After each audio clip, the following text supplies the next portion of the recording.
switch this off real quick. Let me just go ahead and switch this off. All right, there we go. What is up, everybody? Hold this up. Welcome to Exposing Powerful Lies. We are here. We are here today to do a little.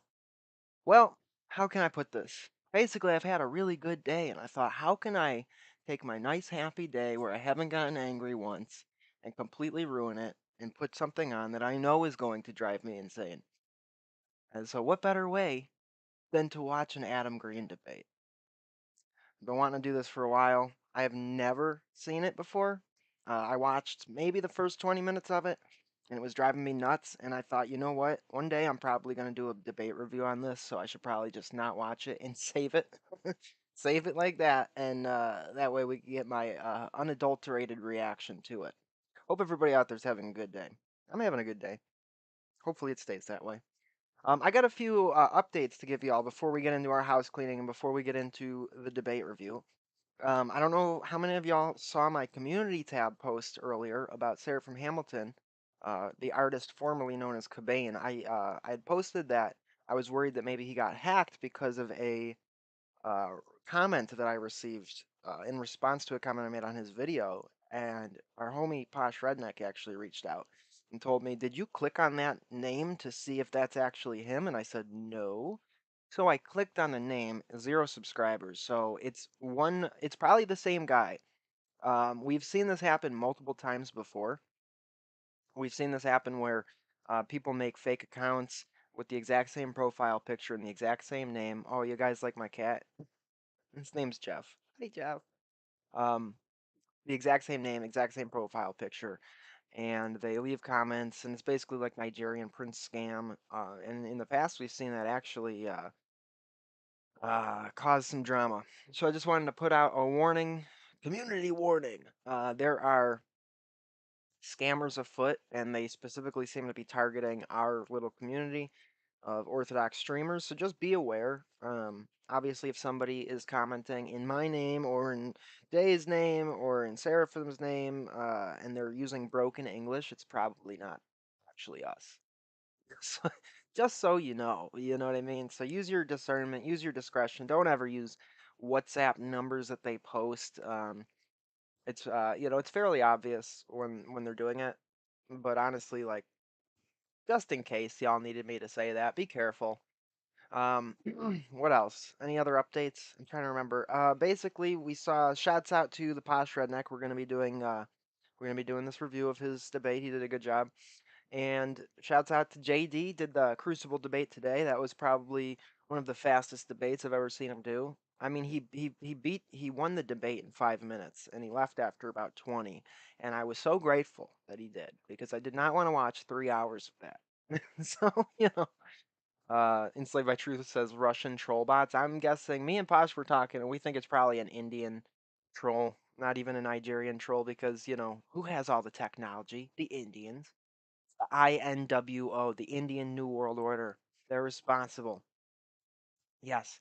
And if you guys like my little setup here, my terrible design for OBS. I have no graphic design skills at all, so I tried my best. Don't make fun of me. But we got our SIGs and food fund right there. Anybody wants to donate, they can use Cash App, PayPal, and Venmo, and that's how you will send in super chats, and we will read all super chats live on air as the show goes on. We also offer sponsored streams. We haven't gotten too many yet, but the option is always there. If there's a debate you want to see me review, I've never done a debate review before. We're going to try it out. If there's a debate you want to see me review, if there's a topic you want to see me research on and dive deep on, if there's a film, a book, anything that you want to see me cover, you can send basically, 100 more, less, use your discretion. You can send a fairly sized donation for the topic, and I will hop to it. So that's how you can sponsor streams. We have our Clips channel, EPL Clips, that is run by our homegirl, Slowboy Whiteboard, and please go and subscribe to that channel. Shouts out to all our homies. Go subscribe to the Basil Analyzer, who just did a great stream on Zoolander and what's the other one called? I never heard of that other book slash movie he added to that stream. Never heard of it, but it was a Zoolander stream. It was great. Shouts out to Rachel Wilson. Go subscribe to her new channel. really good. We just did the Team America World Police stream. That was so much fun. Glamorama, thank you, Henley. Um, and then shouts out to Jay Dyer. Go subscribe to Jay Dyer on YouTube. Jay's Analysis. The Posh Redneck has over 1,000 subscribers and doesn't put out any content. Go subscribe to the Posh Redneck. Best non-content on YouTube, hands down. Shouts out to Made by Jim Bob. Go subscribe to Made by Jim Bob. Really funny cartoons he does. I love it. Just so good. Go subscribe to Made by Jim Bob. And all these people are on Instagram as well. So just double it up. Not just Instagram, not just YouTube, but both of them. Go subscribe on both places. And I hope I'm covering everybody here. Shouts out to the Crucible. Subscribe to the Crucible. Church of the Eternal Logos. Um, Norwegian News, Patristic Faith. I think that's everybody. We got so many homies with channels, so it's kind of hard to catch them all. But anyways, before we get started on the debate, I kind of wanted to talk a little bit about debates and how I feel about it because, I've been sort of public on my stance as far as not really wanting to engage in debates too much online because I don't have anything against debates at all. I think they're absolutely necessary. I think they are effective in many cases. In fact, in my own conversion to orthodoxy, debates heavily factored into it. Jay's work in debating atheists and occultists and Gnostics and stuff directly pushed me towards the church. So I will 100% always say that debates can be useful. In my own life, I debate a lot with the people that I know in real life. Um, but for me, a debate always has to be done with somebody who actually gives a crap about the truth and actually wants to know the truth and is actually open to being proven wrong and learning something. And I feel like online, the people that you're debating don't actually give a crap about changing their minds. They're not debating in good faith. They're there to say their piece for their audience, and that's it. And they will just constantly bicker back and forth, for eternity if you let them. And I understand that these debates are done for the audience and not for the debater, right? I get that. I get that. That's why people do it because it's like they're not expecting to change the other debater's mind. They're trying to prove how stupid this other person's position is for the audience. I get that. But personally, I could not have the patience or the sort of will to want to sit there and argue with somebody who I know is just in bad faith. It would drive me insane. And now my cat wants to get let out, and that's why I yelled at you when you first came in here because I knew he was gonna do that. I knew he was gonna do that. So y'all, give me a second. I'm gonna play the song one more time. We're not gonna play the whole song, but I'm just gonna play the song one more time. It's gonna be like 5 seconds so I can let this cat out the room. So sorry, everybody. I'll be right back.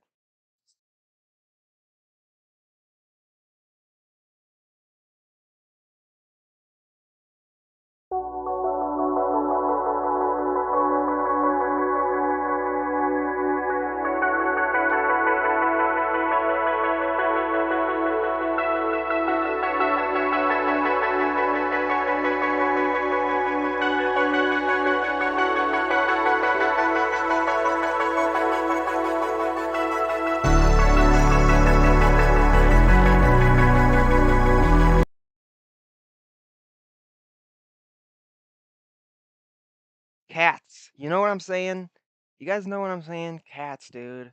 Cats. Crispy says, "When you gonna debate the cat?" Crisp. That's a good idea. I'll get right on that, bro. I'll get right on that. So Adam Green, y'all know how I feel about Adam Green, and I have to remember that he's a human being and that I can't hate him. And so I just want to start this out and say that no matter how angry I get during this, and no matter, I'm gonna really try to keep control of myself and not say anything that's like wrong or bad. But Adam, if you end up watching this, I don't hate you, but I really wish that you would like take a step back and actually have like I feel bad because he's got an audience and I feel like when you add that factor into it, it's like it's such a roadblock to people's sort of own spiritual journey because now you've got this massive audience that wants to hear a certain thing from you and you have that pressure on you to this is how I make money. This is, my lifeblood and you know what I mean? Sort of is a roadblock to learning and improving and growing. And part of the sort of thing that makes me angry with him and with his audience is that we have to deal with it all the time. We have to deal with these people who come in and say, "Why is Jay running from Adam Green?" Jay's never ran from Adam Green. What makes these people think that like Adam Green is entitled to a debate with Jay? He's one of the best debaters we have. He's debated people with the same worldview as Adam Green multiple times. Multiple people in our circle who have the exact same position as Jay have debated Adam Green and won multiple times. He hasn't changed his position. He hasn't changed his argument or his style of arguing. And yet he seems so entitled to this debate, and he sends out this army of like children to spam our chats and to say he's running as if Jay was afraid of him. Have you seen a debate that Jay's done? Does he look afraid? Does he look afraid of your weak position? That you think that you know, uh, uh, systemic justification is a philosophy trick or a word game. You know what I mean? It's not. Like this is basic stuff, dude. It's basic stuff, and we're just gonna get right into it. All right, I'm gonna try to be on my best behavior, and try not to. I'm gonna try not to swear. And mentioning that too, you guys know. I mean, I'm a wretched sinner. I'm a weak person. I swear. I smoke. I'm not perfect, right? And I purposefully show that to people and don't hide it. And I don't put on this air of I'm this pious, virtuous man. I'm trying to be better. I'm trying to walk away from sin, but I'm flawed. All right. And I've been really working on trying not to swear on stream, but I think it's important for people to understand that like that is something that I'm working on. And as Orthodox, I give a little leeway to people who are outside of the church, but as an Orthodox Christian, we should know that it's not our place to come in and say, "Hey, bro, you shouldn't be swearing." It's not our place to really like correct each other like in that way where you're sort of I don't know. I'm just gonna leave it at that. I'm trying my best, y'all. Trying my best. All right, let's get into this debate. Let's see where it goes, and yeah, we're gonna check it out. This was a debate done on the Crucible a month ago between our homeboy Posh Redneck and our not homeboy, the Wookiee Adam Greenberg. Rabbi Adam, let's do it. I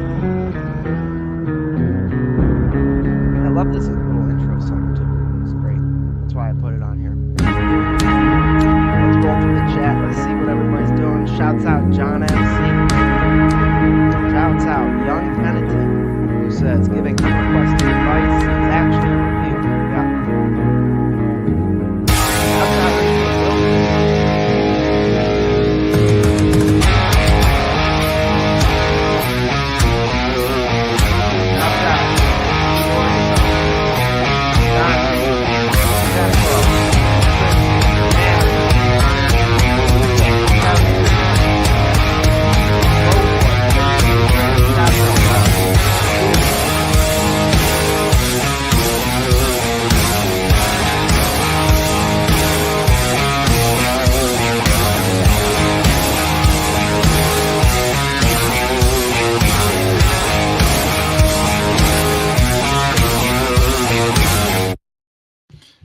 And we're back. We got Posh Redneck on the left, Adam Green, No More News here on the right. Posh, you guys have both been here before, but Posh, go ahead and shout yourself out. Tell everybody where they can find you. I'm on the left. How? Let me just ask the chat real quick before we totally get into this. How's the audio? Is it loud enough? Also, yeah, shouts out to Rat Splat again. Rat, well, Emmanuel is our homeboy, so you know what I mean. Just keep that in mind. Um, Jerry, turn Crucible down and Jerry up. Is that an honest thing? Am I too loud or too quiet? I mean, your voice is a bit soft. All right, let's see if I can fix that. Let's just see if I can fix that. I'll try my best, but honestly, I'm not gonna be talking over the stream. I'll be pausing it. Yeah, I'm too quiet. Shit, that's not good. That's not good. Let me hear what I'm sounding like right now. Shit, that's not.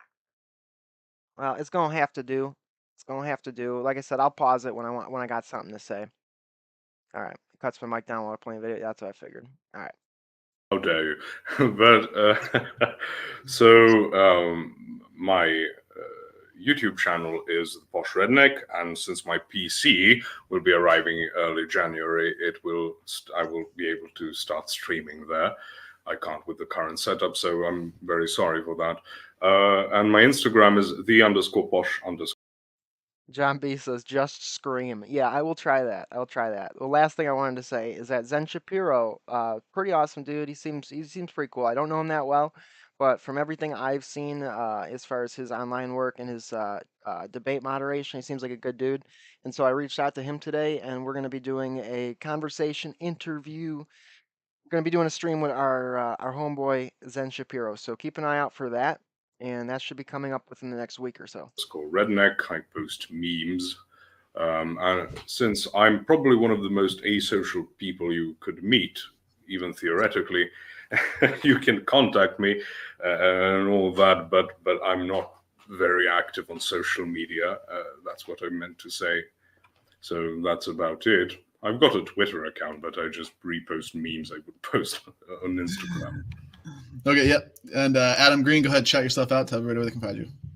Adam Green, I've been focusing on Zionism. Both of these guys have been here before, so they know the rules. To those that have not, we're going to do 7 minutes opening statements on each side, roughly an hour and a half of open dialogue. Then they're going to get closers. And then we're going to go to callers and super chats. We agreed backstage that Adam would go first, since he is the challenger on this issue. So you're going to.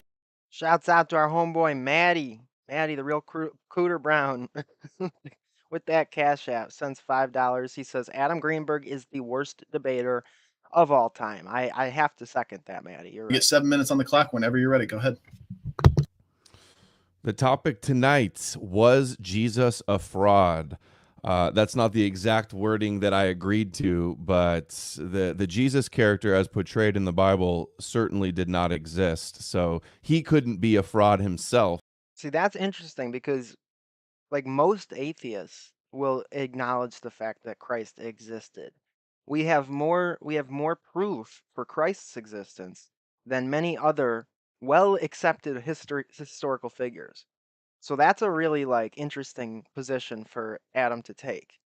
The fact that he never even existed in the first place. He's not the first person I've heard say that, but he's certainly not in the majority as far as that position is concerned. But atheists have never been known for their brilliance, and one of the many positions he holds that I find to be absolutely retarded. Yeah. But the creators of Christianity were definitely frauds in the sense that the Gospels were. Yeah, because you know what's a really obvious trait of a fraud? Do you know what's one thing that frauds are known to do throughout history is basically put themselves up for martyrdom when all they had to do was renounce a fake figure. If this was all just like a way to make money or a way to control the minds of people, these people wouldn't have been murdered willingly and forgiven the people who murdered them while they were doing it. Okay. Yeah. They were all frauds, though. Yeah. They were frauds. Right. Got it. Brilliant, dude. Brilliant. Prophecy fulfilling literary constructs. They report things that did not happen, and you could also describe them as forgeries. Christianity is also a fraud because it's predicated on the Old Testament, which is fake, non-historical mythology. It's fake. And legends. Okay. Is it more likely that all of the laws of nature and the miracles of the Bible were all broken or that some ancient Israelites fabricated them? We know that people lie all the time. We know people are myth makers. They make up stories, especially for religious motivations. And yet it's funny how all of these various myths and all of these various religions throughout history all have so much in common in cultures that apparently never communicated with each other, as far as we know. So it's very interesting how there's this sort of dynamic that almost starts to shape in your mind when you look into this stuff. Like there's Christianity, and then there's all of these other ones which deep down at the metaphysical level are diametrically opposed to everything Christ taught. Kind of interesting. Not everything, shouldn't use a word like that, but a lot. Most of the main things that Christ taught. But we don't have any solid proof of any miracles or the law of nature being violated. Obviously, the Occam's razor explanation for all of these mythologies in the Bible is that they were made up, because people make up things all the time. But And for any of you Adam Green fans in the chat, if you want me to respond to your questions, feel free to super chat. I will read all super chats live. miracles don't happen. No good proof of them, despite what Christians will try to argue. And I do want to tell our mods today, don't time them out. Don't hide them. Keep them in the chat. If they want to pay me to read their messages, I will gladly take their money. And it is a fraud because Jesus is a fake solution to a fake problem. There's no God testing us. Unless, of course, they're being really like blasphemous. If they want to just come in here and spout blasphemy, you guys know what to do. If we believe, testing us if we believe that he incarnated as a man to kill himself in a scapegoat ritual atonement sacrifice. This is just a preposterous, ancient, superstitious belief. There's no Adam and Eve Genesis story of any fruit tree curses and curses from Satan, and the idea of a scapegoat being required so that we can be with God in heaven. So basically, he's making the argument, much like Nikki made the argument yesterday, that because, the laws of nature, right? Because in my experience, I don't see people being raised from the dead. I don't see miracles happen in front of me. Vis-a-vis, miracles can't happen, or they don't ever happen. And I think that's a little bit ridiculous. And I also feel bad for these people because as Orthodox Christians, we actually see miracles happen all the time.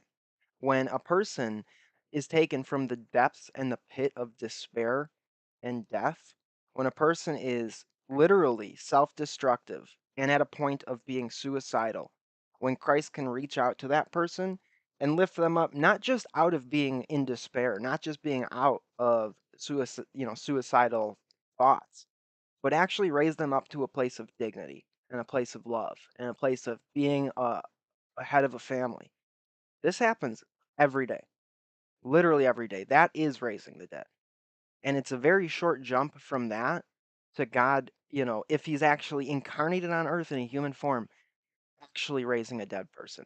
I think actually seeing a person be transformed from some heroin addict who's next to death to being actually a good man with dignity. I think that's more amazing to see done. And so I think that a main thing too is that the lack of faith in people, it directly results in them not having any experience of divinity, not having any experience of miracles and of holiness. And it's really sad because it's like, I don't see it. It's like, yeah, I know that's why you don't see it. Because you're so arrogant, because you have so much hubris. Christ tells us that if you want to see him, you need humble faith. God responds to humble faith, humility and faith, and God will reach you. Without those two things, it's just not you're not going to see it. And so it's just a shame because there is a sincerity in most of these people.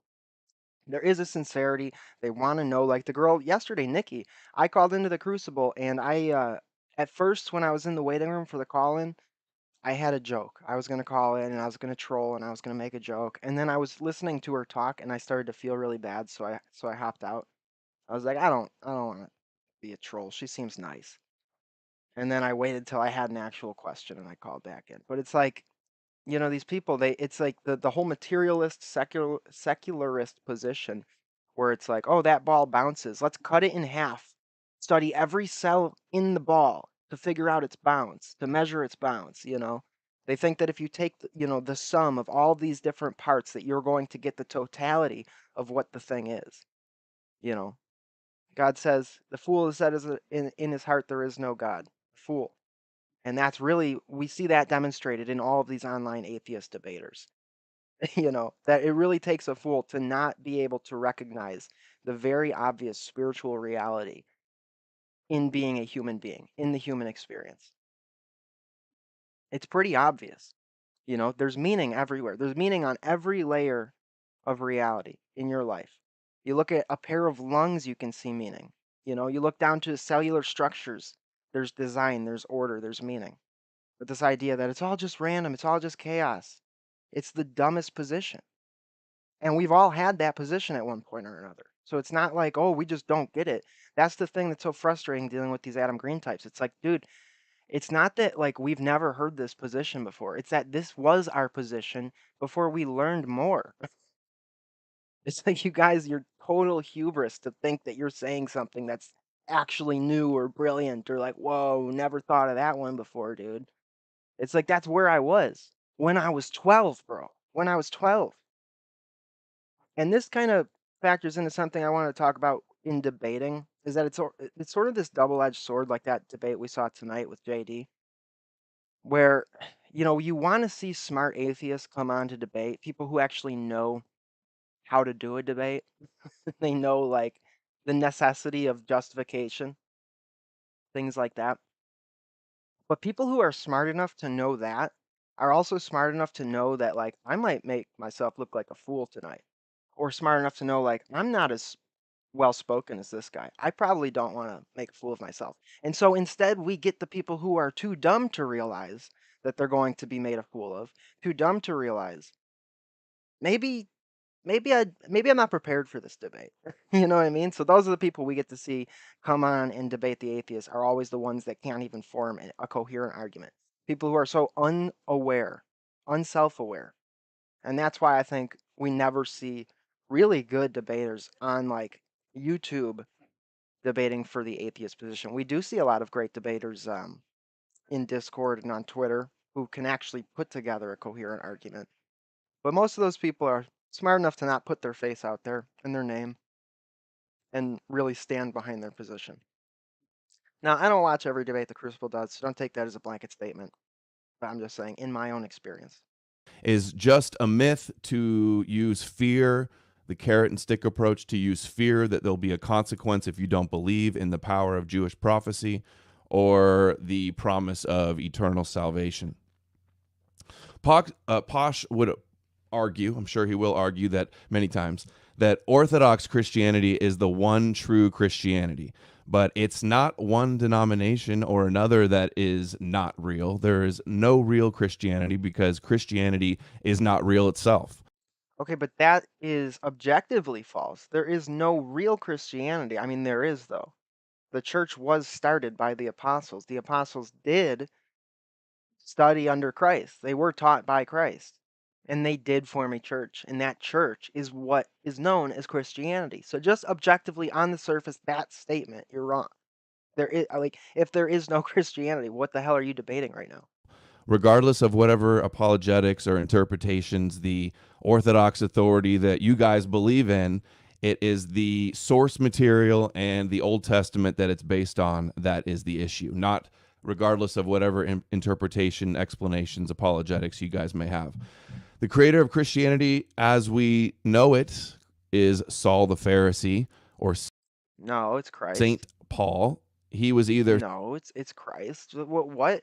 The creator of Christianity is Saint Paul. Well, where did Paul get his information from? Self-deceived, delusional, or far more likely, he was deceiving as the apostle to the Gentiles. Of the 27 books of the New Testament, half of those letters are attributed to Paul, and only half of those letters, 7, or Kevin, I didn't time you out, and our mods timed you out because we usually don't like debates going on in the chat. Today's a little bit different. That's why when I saw that they timed you out, I told them not to time you out. So, quit whining. were actually written by Paul. The rest can be described as forgeries. Paul never claimed to have met Jesus. He only supposedly appeared That's well acknowledged in the Orthodox Church. Yeah, the other apostles did. to Paul in Revelations and in the mysteries of the Scriptures. He wrote nothing about the biographical details of Jesus, and there's a huge silence from Paul about Jesus speaking in parables, his virgin birth, who he was killed by, many biographical details that were developed later in the Gospels. And there's also a huge silence of all contemporary writers. Even if I were to grant you Josephus and Tacitus, which are both highly problematic, and don't have solid proof of Jesus, that's still what is it, 30 to 90, 60 to 80 years after the supposed time. The Son of God supposedly walks on earth and nobody notices him. How could this be possible? This is terribly inconvenient for Christians that want to believe Jesus is real. Okay, again, like I said earlier, it makes me really sad.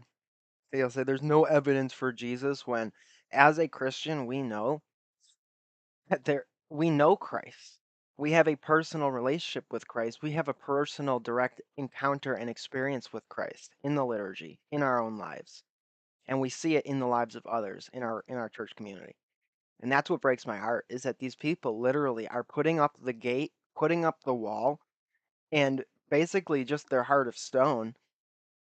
They are the reason they never have an actual encounter with Christ. They are the reason they never experience the real God.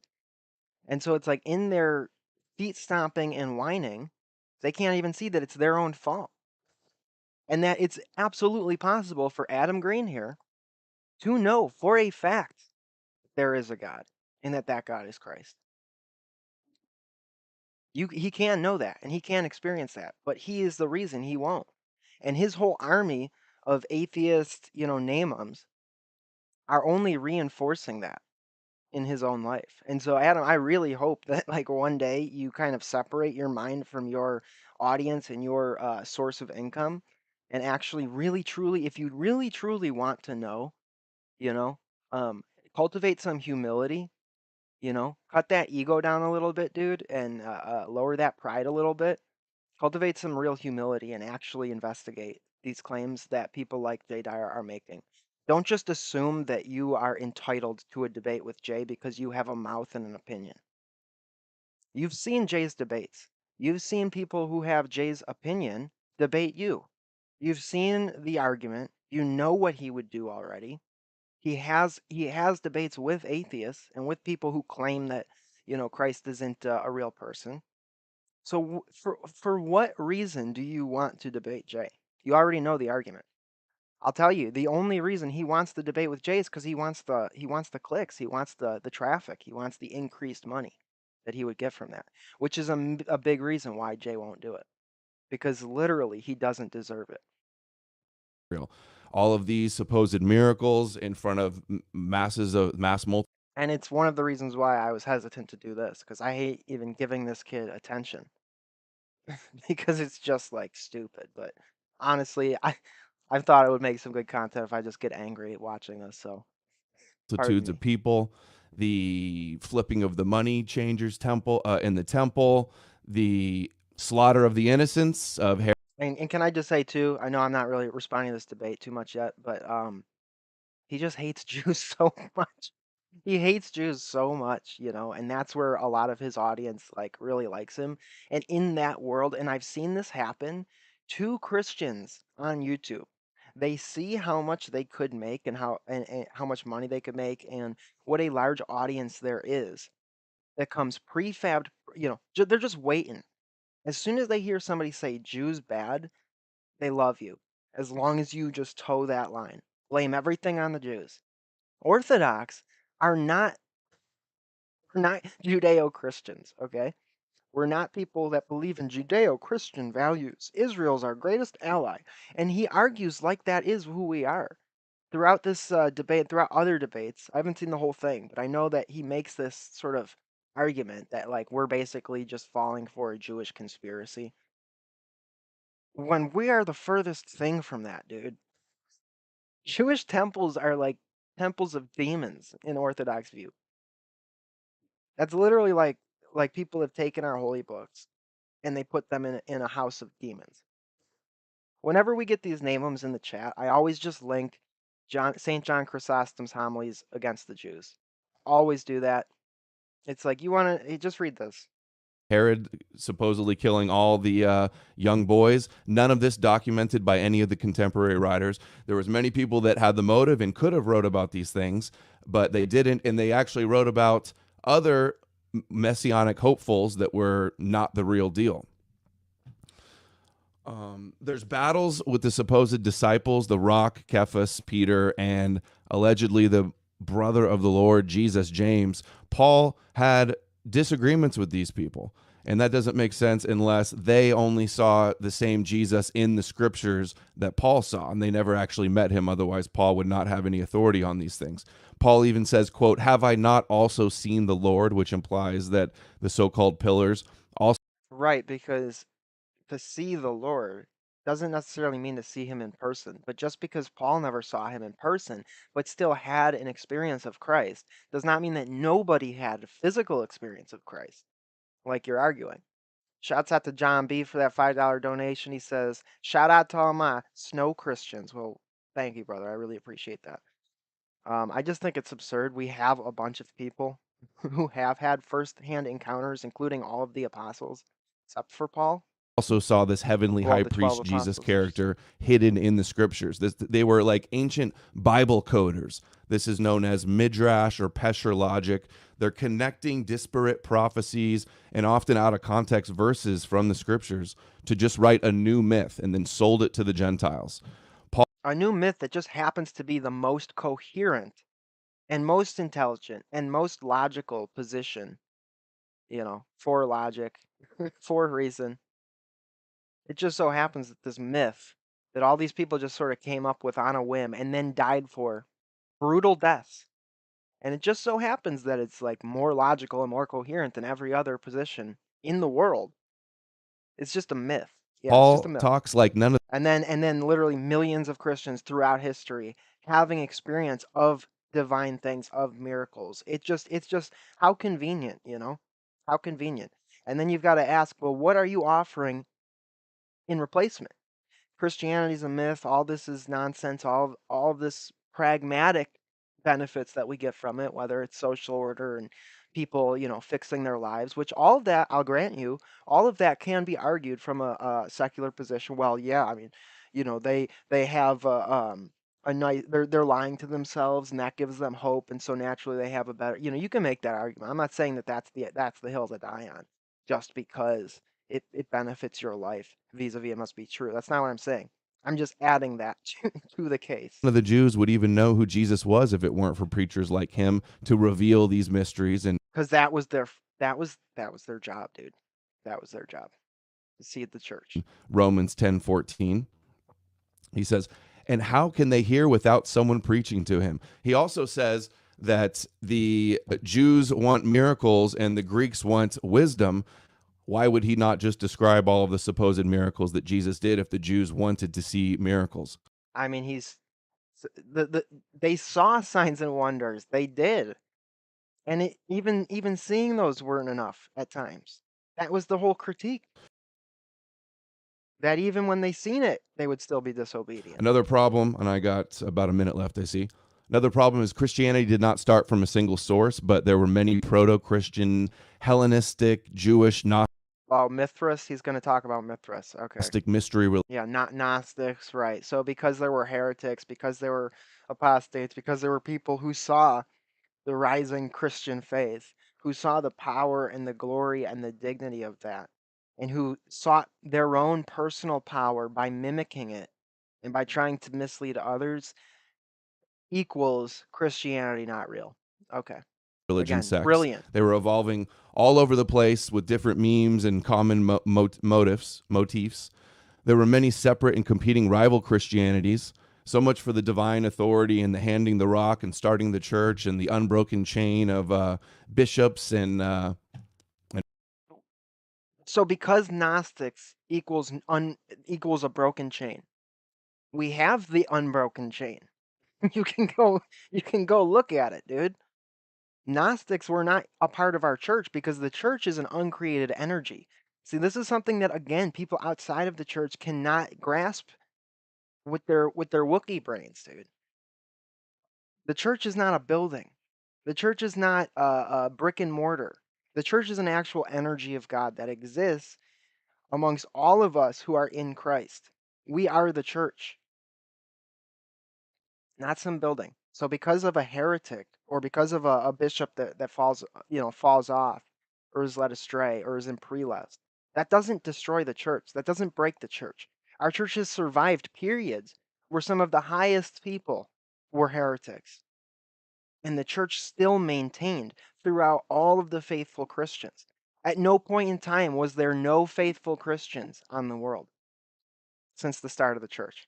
It's always existed and it's always maintained, and it's been promised to us that it would be maintained until the end of the earth. And that promise has been fulfilled, as has every other promise that Christ has made to us, like the promises of all the sacraments, which again are miracles that we experience every single Sunday, which you would experience if you would just get out of your own way, dude. And popes, there were splits in the early church. Paul talks about those who are worshiping other Christs, and there was other heresies immediately. And if this was a real divine thing, we wouldn't expect to see that. 30 seconds. Let me skip through a few things here. Christianity is a myth. It was set up, it was constructed to deceive the nations into fulfilling their prophecies of getting all the nations to believe in the God of Israel. It was all a big Jewish conspiracy. And if we could just overthrow the Christian Jew controllers, the New World Order, we would live in a utopia. We would have a perfect new blossoming of a new age, a golden age of the Aryan race. Is that what you're saying, dude? I mean, I'm just told that's a total ad hoc. I know that's not what he's saying, but it honestly, like it begs the question for me, like what are you trying to replace it with?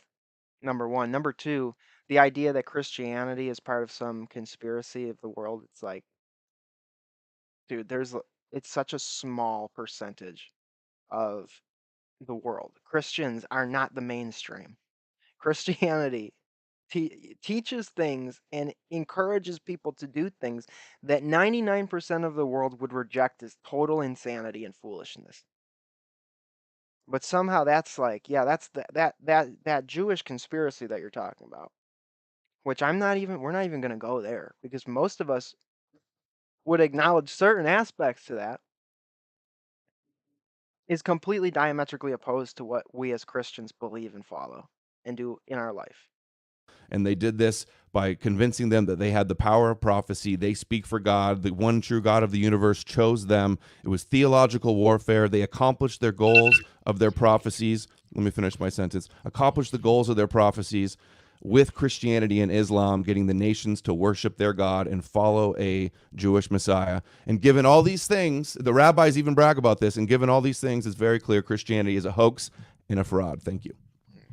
All right, thank you for that. We're a little bit lenient here. We'll let you go over when we just want to get your last points in. Posh, whenever you're ready, you got 7 minutes. I'll give you an extra 30 seconds or so if you need it. But Posh needs an extra 10 minutes just because of the way he speaks. Hello. 7 minutes on the clock whenever you're ready.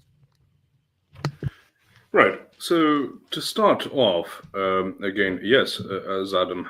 Iliad, Ayad, Darwish. All this just because someone wants to say they on the right belief or not. Well, actually, there's a lot more to this than just saying you're right. You know, and people always assume whenever I'm discussing this in person with somebody who isn't a Christian, they always assume that it's like battle between who's right or not. As Christians, we readily acknowledge that we are wrong. What Jerry, believed was wrong.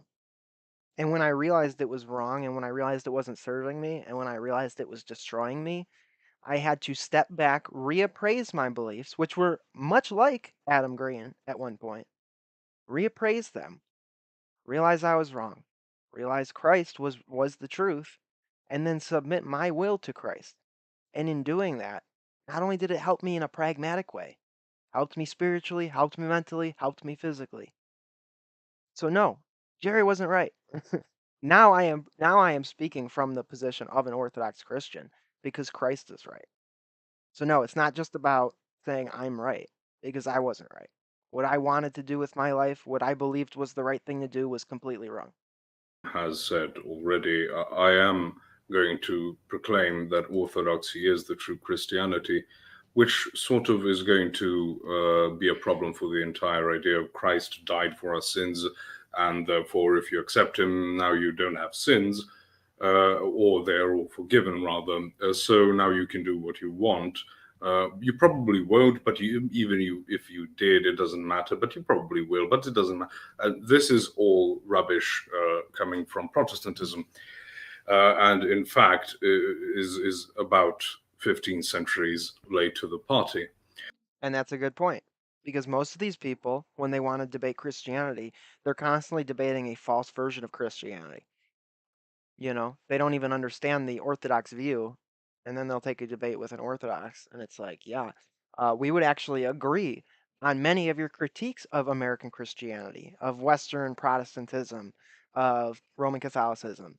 In many ways, we agree on the problems in those traditions.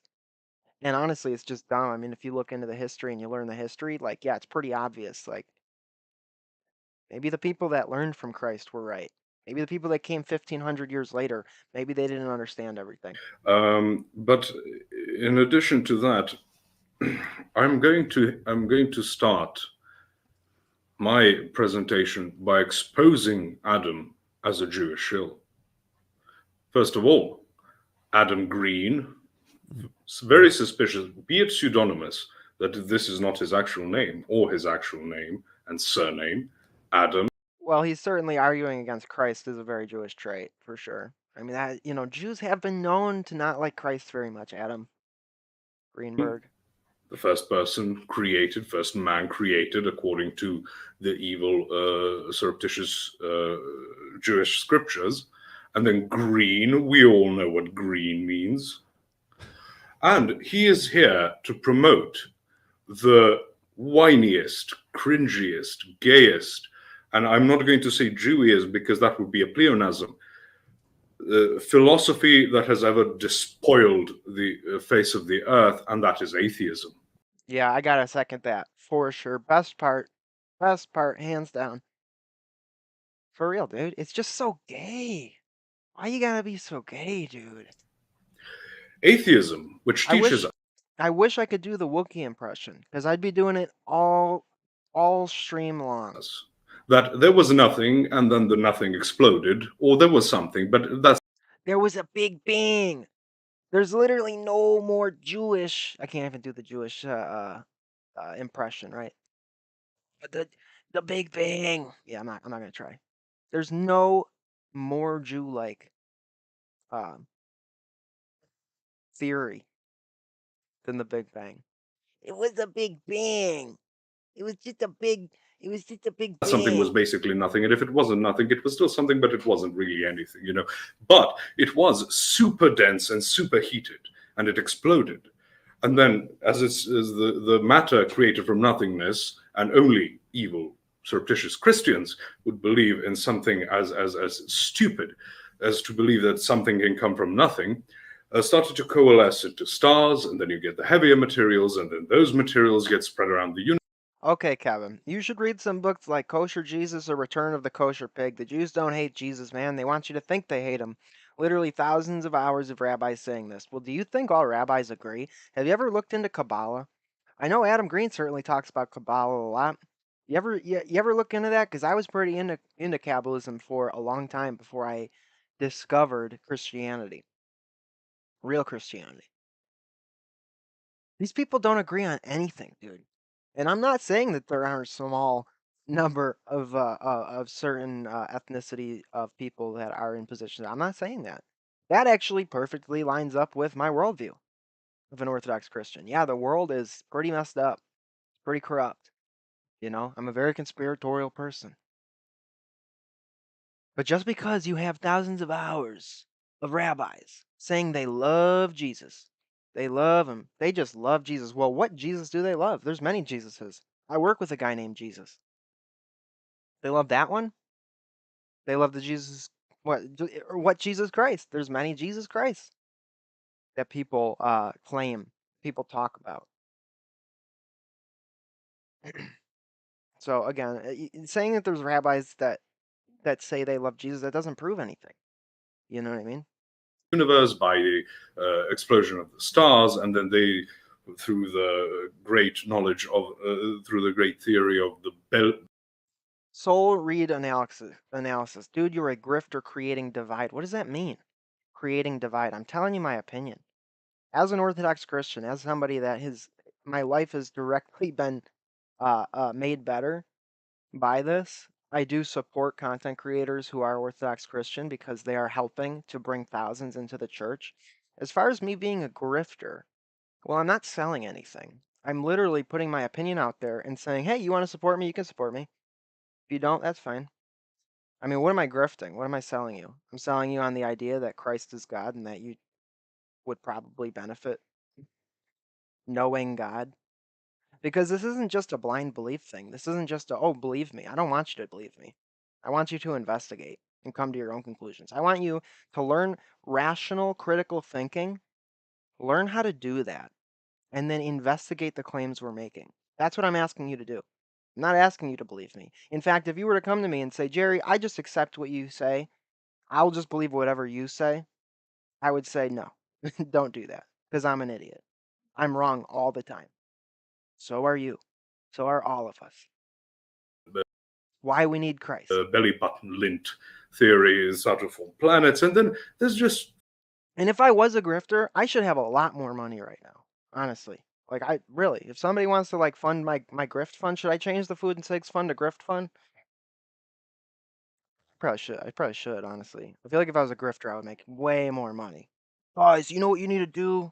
You need to sunbathe your booty hole and do the Liver King grift. This really conveniently placed one next to a star known as the Sun, that has all things that are necessary to sustain life, and somehow this matter comes into a pond, and probably lightning strikes pond. That is as far as we can get, which is not at all a Greek myth about Zeus at all, not at all. And because it has an infusion of energy, and defying all laws of thermodynamics, it is an increase in energy and a decrease in massive decrease in entropy. We get the protocell, and the protocell, which no one can make in a laboratory, so even under controlled conditions, even if granted all the necessary parts, then starts to multiply, and it somehow forms multicellular organism, which all evolve. And let's not talk about how you doubt evolution. Have you ever heard of Dawkins? And we come to a place. The Talmud is just ruling from the Torah. It's not like this whole other religion like it's made out to be. I wouldn't say it's a whole other religion. I'd say it's a different interpretation of the same religion. And so, yeah, it is a whole other belief structure. For sure it is. Okay, because the New Testament and Christ, he fulfilled the Old Testament. He fulfilled the law. So, yeah, I mean, Judaism is a whole other religion now because they completely reject the Messiah, which the entire Old Testament leads up to. And as far as the Talmud goes, yeah, these people are demonically deceived. I'm not saying there's anything good about the Talmud. It's a disgusting book. It's gross. And we would be the first ones to tell you that stuff's bad. People that read that is bad. These rabbis are, not only are they evil, but they're just completely deceived. And again, too, it comes from this like jealousy in you guys. You guys are jealous of their power. You're jealous of like they rule the world. Do you want to rule the world? This world is fallen. This world is messed up, dude. They're hoarding all the wealth for themselves. It's like, good. Let them have it, dude. Who gives a shit? That money is not going to save you. That money is not going to help you. I'm not saying it's good. Obviously, I would rather them not have it, but this utopia that you wish for is never going to come. And you know what? If it wasn't them, and it's not like it's only Jews that are in these positions of power. Yes, there's a lot of them, but there's a lot more than just Jews too. Again, though, it's like it all comes from your like jealousy and envy of their position. Why can't I have that position? Why can't I have power? Why can't I be one of the conspirators? It's just ridiculous. Where there is no morality, but you're evil if you disagree with whatever I have to say. And nothing matters, and you are just a speck of dust on this earth, which is a speck of dust in our solar system, which is at the center of which is the sun, which is a speck of dust in our galaxy, which is a speck of dust in the grand scheme of the universe. And nothing matters, and nothing has a... Thomas sends $5 and says, Talmuds are commentaries. Yeah, 100%. You know how many commentaries there are on the New Testament that are wrong? You know how many cults there are that are completely based on commentaries on people's wrong hermeneutics? Most of, if not all, of them are. So yes, Talmud is definitely a commentary. Commentary by somebody that is not correct. Ever mattered, nothing will ever matter. Thank And you there for is that. no free will unless you use your free will to do what I don't want you to do, then you did that by your free will, you see. So this is not at all something that has destroyed the West, destroyed Europe, destroyed North America. What has destroyed North America is believing in Jesus Christ.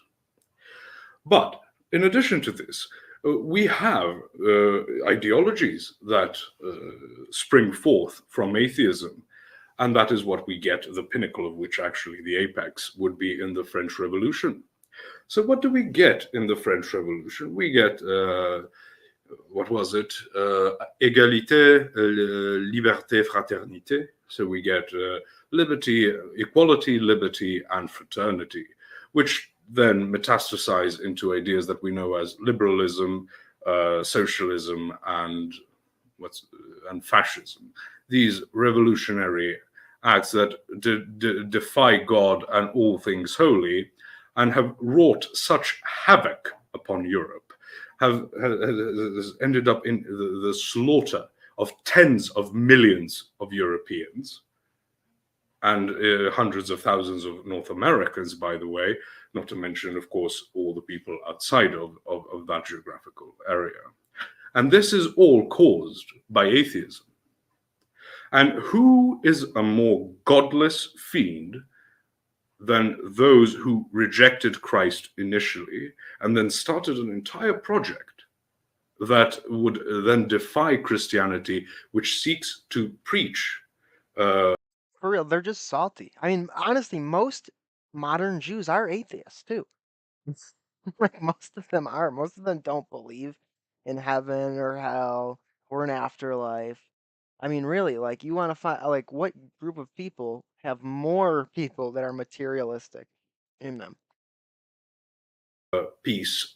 And honestly, they're just salty, you know. It's like they run around thinking that they're special because of their blood, thinking that they're the chosen people just because they're just great. They're just great because they were just made better than everyone else. And then when Christ shows up, their God shows up and says, "Yeah, actually, I picked you to be the seed and to follow my commandments, and you guys didn't do that, and you think that you're just special. You're not special, and you know that this is supposed to lead to it being opened up for everybody, and you're walking around acting like you're special and you don't have to follow the rules because you're just better than everyone. You guys suck." And I'm gonna point it out to everybody how bad the Pharisees suck.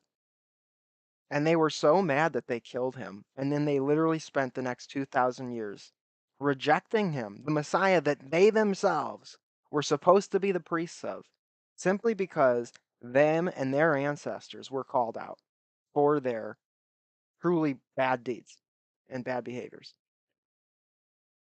And acceptance and morality to the world of paganism, which probably no one even investigates outside of the film known as Zeitgeist, which is, we may get into Zeitgeist later. But this is the foundation of my argument tonight, that whatever my opponent says, I will interpret as him promoting a Jewish idea known as atheism, which I would actually rather dub naturalism or materialism, where there is no morality, no right and wrong. There is no history, nothing. And that is a fair critique. I mean, he could just hit him with the foundational arguments that a lot of our other homeboys would, which I have to give Posh credit because he's ignoring that to debate on other things. Like I know a lot of these platforms want to do. I would assume. I don't know that for sure. And like I know Adam Green wants to happen. He doesn't want to have the debate, where does your morality come from? How do you justify logic? He doesn't want to have that debate because that's just philosophy games. That's just word games. Understanding The basics. That's just a game. That's just a mind trick. But really, they can't even get past that point in the debate. They can't ever get past it. Which is why they get so mad when you use that argument. Nothing higher than us. You're just this epiphenomenological sewage of the underlying mechanism of the universe. And that would be my my opening statement. So thank you very much. Well, thank you for that. You had more than enough time left on the clock. I would not have predicted Posh would be the one to bring the knives out first, but that's where we're headed. Thank you guys for the opening statements. We're going to get into open dialogue. Before we do, I want to remind everybody we are taking callers tonight, so there's going to be Discord links in the chat. You can join the Discord, get the link from the mods, and then call into the stream to ask other debaters questions. Obviously, you can send in your super chats either via YouTube or the Dono chat link, which is pinned at the top of the live chat, or become a member. Those are the best ways to support us. All the shilling is out of the way. The floor is open, guys. You got an hour and a half. Let's go to Adam first, since Posh laid a lot of charges. So whenever you guys are ready. You call that taking the knives out? I mean, I don't know if you're gonna Truth Seeker, I think you were timed out on accident. So sorry about that. lead with your name sounds Jewish, so you're a Jewish shill. I don't know if that was serious or if I mean, it was obviously a joke, and you know that. You know that, Adam. you were trying to start off with a lighthearted I mean, unless you really are that stupid. You might actually be that dumb. You couldn't tell the obvious sarcasm. joke, but I was raised Christian, so having a name, No, I'm sure you were raised some form of Protestant, not a Christian. biblical name like Adam is very to be expected, and Green is a very common English surname. And it's a ad hominem type of attack, saying you don't believe all the things you just said. You don't actually believe. It's just because you're Jewish that you shouldn't listen and take any of that seriously. Can I clarify so you can respond properly? Okay. It is a critique of your methodology. Okay, well, I didn't see it that way. Okay, well, of your methodology, you say that I have to worship Yahweh, the God of Israel, the God of the Hebrew Torah, the God that chose the Jews. Nobody says you have to do anything. You don't have to. You have free will. You can choose to be gay, atheist, spurg if you want. Saying that you probably shouldn't. You'd be better off. You'd be better off knowing Christ. But by all means, I mean, go ahead, Deceive yourself, deceive thousands of others, and see where that gets you. You will face judgment. All of us will. And you will have you will have culpability for all of the people that you've deceived and misled. So I'm not jealous of your position, dude. But I really hope that you reappraise what you're doing with your life. Who supposedly rejected Jesus. So I either believe in that God, otherwise I'm Jewish. That's the paradigm you're trying to set up here.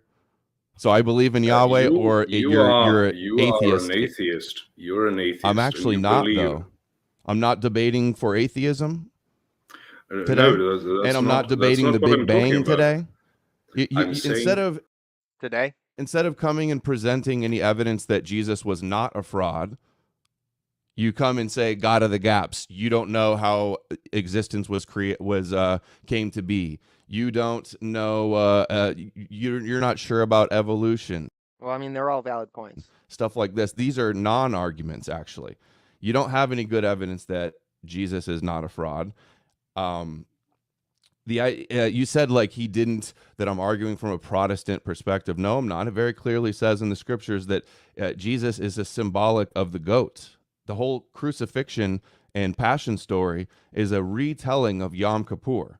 You can see it all throughout the scriptures. The mocking, the spitting, the piercing, the chasing out of the city, that you don't break his bones. All of this comes directly from quote mining scripture. These things didn't actually happen. It's just a retelling of the scape. It's not just a retelling. This stuff is fractal. There is a pattern to it. There is a pattern, but it's not just a retelling. It's a fulfilling. The Jesus and Barabbas story. That's all. And let's give a shout out to all the pay piggies in the audience. Y'all show some love. Show some love. Send them super chats in. Food, sig, and grift fund. Y'all know what I'm saying? Symbolic of the two goats as well. This is not things that happened. This is just retelling of old myths to express a new message.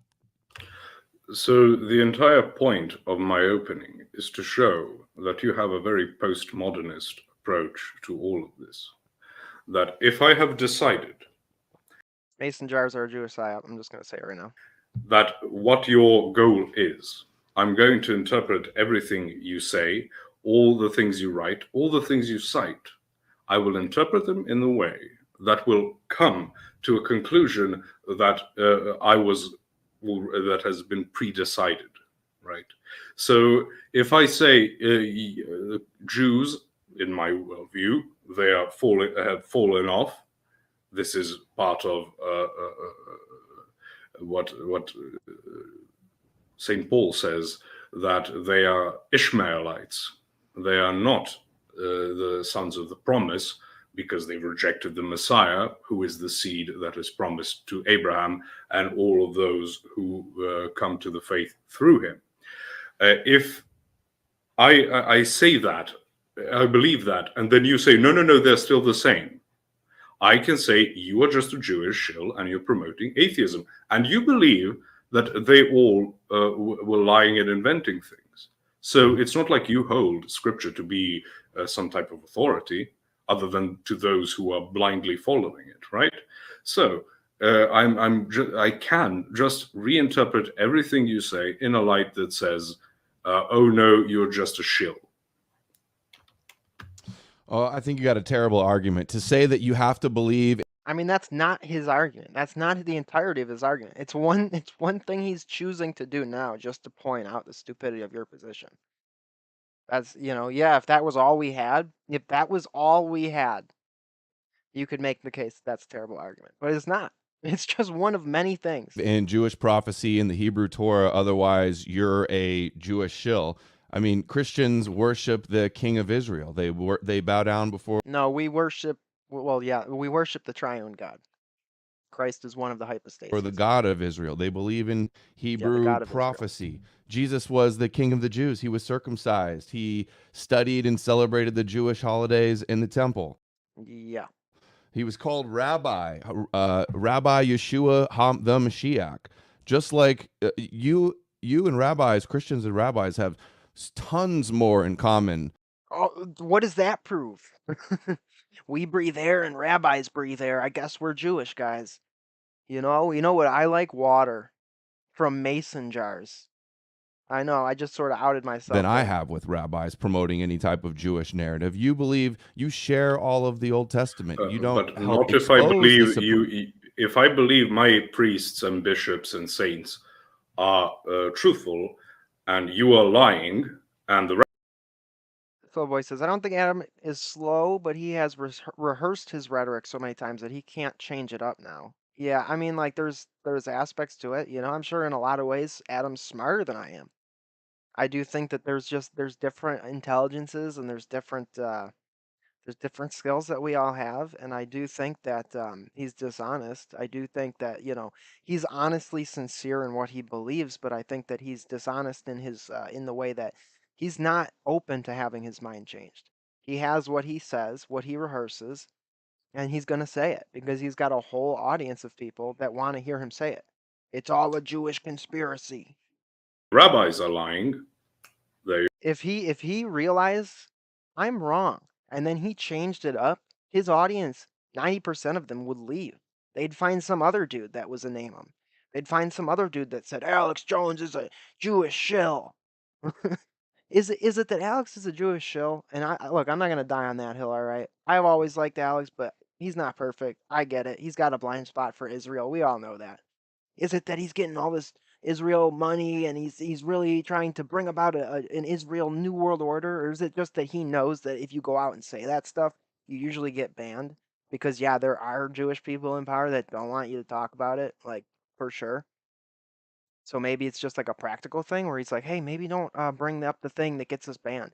These people have this sort of badge of honor where they get taken down, they get banned. So that means that they're right. And that means that their, whole position is correct. It's like, no, you just blew up your own channel. You just nuked your own channel. You just said the shit that we all know you're not supposed to say. And you just destroyed your whole channel. Good job. That gives you street cred. That gives you clout with a bunch of buffoons who think that proves something. It doesn't. There you go. You've got more in common than That has me nothing and to the do Jews. with lying, though. You both agree that the Old Testament is the Word of God. You both believe in the prophecies of a Torah Messiah that's going to come and rule the whole world. Okay, so that comes off as But from a but he is ruling the whole world. That's what you don't understand. The Messiah did come. He does reign now. unbiased outside perspective. You and the rabbis are like two peas in a pod. You guys are There's dancing no together such to the thing. Judeo. That is absolutely not true. We're not two peas in a pod just because you can list 100 things we have in common. There's a lot of stuff that we also conflict on that is very crucial, very important, very important distinctions to make. So, is your argument really that Christianity equals Judaism? Because if that's your argument, it's a really weak argument, dude. Tune just the same. Paul This is Paul called says the very myth of clearly. neutrality.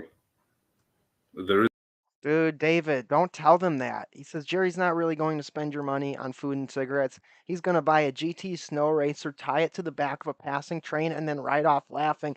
Dude, these are called trade secrets, David. You're not supposed to tell the audience about this. This is the stuff behind the scenes, inside baseball, folks. It appears that David has the documents. He's into the inside baseball. Guys, I promise, no GT snow racer will be purchased with your funds. Unless you give me enough money, then I will consider it. no outside neutral perspective. There Yes, is there is, because I'm not perspective in the that Judeo paradigm like rabbis and Christians are. we would not call them in part as Tatiana says, I didn't watch this debate. Neither did I. In fact, I decided that it's time I stop watching debates about God with people who will just blaspheme and hate on Christ. I don't need that in my noggin. I agree. I agree 100%. I find it very difficult to watch debates like this because I've seen them a million times before. I've seen them 100 million times before, and it's always the same debate, and it's always the same poor, bad arguments.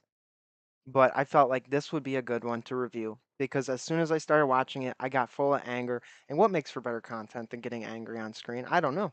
I don't know. We're trying different things out. This is the first debate review I've ever done, guys. So if you like this, please like, share, subscribe, and send in the super chats. Could really use the help. Everybody knows it. I'm a po' boy, so I can use the help. Send them in if you want to support the channel, and we will read all super chats live. If you want to tell me where I'm wrong, tell me why I'm a shill and a grifter, feel free. I watched the video that was sent to me through Andrew, and you keep citing rabbis, if even modern ones, you show videos of them. So I don't see how I have something with people who have a completely different metaphysics than the one that is existent in the early church, not just the early church, but the one that exists in Second Temple Judaism, which is what it's called academically, where they talk about the two powers in heaven and this angel of the Lord character who keeps appearing everywhere, and he can forgive sins and he can do all sorts of things that only God can do. And this is actually what the Jews thought who wanted to kill Jesus, whom he was identifying as this character, not as God the Father. So it is simply untrue that rabbinical Judaism, which is an offshoot of Pharisaicalism, or the Pharisees, that's what I mean, just to not confuse anyone. So we don't have things in common. They changed their teachings.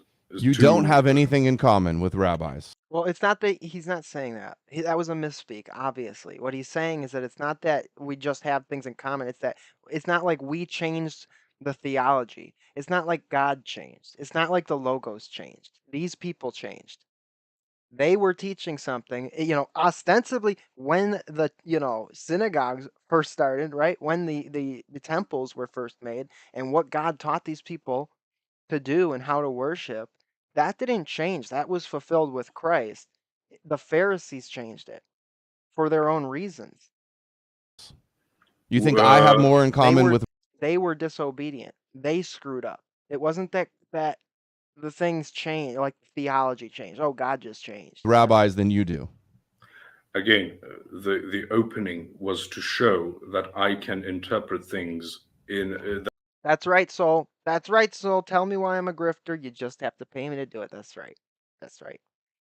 Because it's a grifter to accept super chats, right? It's a grifter to say, hey, I'm doing a show. Hope I make some money while I do the show. That's a grifter? What's your definition of grifter, bro? Honestly. Anybody that receives money? Is Save-A-Lot a grifter? Is the Walmart checkout lady a grifter? I'm doing a show, dude. First time on YouTube. That suit my conclusion, irrespective Yeah, it's of called what cognitive you say. dissonance. Okay, so again, if I believe that the rabbis are liars, and I believe that you are a liar, I think they're liars too. I I just know what they believe. I don't think any of the things they believe are true. I believe, not to mention that I've been reading your comments pretty much the whole show, so you clearly didn't need to pay to get me to read what you're saying, which I'm going to try to stop doing, so they will if pay. I believed that communism was a Jewish conspiracy that mandates state-mandated atheism, and that if you promote atheism, does that mean that you? Which it was. I do want to just say that it was. I'm sure Adam would probably agree with that, as far as communism, Bolshevism, all that stuff. To share so much in common? No, it's not. That's totally different. That's totally different. That's totally different. Yeah, right. For right. you No, to bend it's over not. backwards trying to say that you don't share the Old Testament. We obviously do. Why are we wasting all this time talking about this? Obviously, yeah. Our Bible contains the Old Testament, Adam. You did it. You proved your point. Can we move on? With Judaism, and that anybody that doesn't worship the God of Israel is Jewish, like that's a preposterous claim to make. Jethro says, I don't believe in tipping, Mr. Pink. Yeah. It's for the birds. Okay, so let's get more technical. We don't want to stick to rhetorics, right? So the word Jew, what does it denote? Well, for Adam, a Jew basically is a umbrella statement, which just encompasses all the tribes of Israel and every offshoot that reads the Torah and every form of Kabbalah out there, as well as the early church fathers, as well as the apostle. It's just this umbrella statement. There's no difference. Hebrew, Jew, Israelite, all of these things mean exactly the same thing to Adam. Judean, the chosen people in that area. Yeah, a Jew is Judean, the chosen people. You're right. Okay. No. They think they're the Israelites. Like, dude, when this is your whole thing, when this is your whole shtick, like the fact that you don't even know these distinctions, it's a bad look, my homie. Line of Jacob, the Hebrews. No, I don't. Yeah, wrong. that's what they believe. Exactly what they believe. You want to get into some semantic game. What is the difference between not semantics, not etymology. Mm-hmm. What is the difference between Jew and Israelite?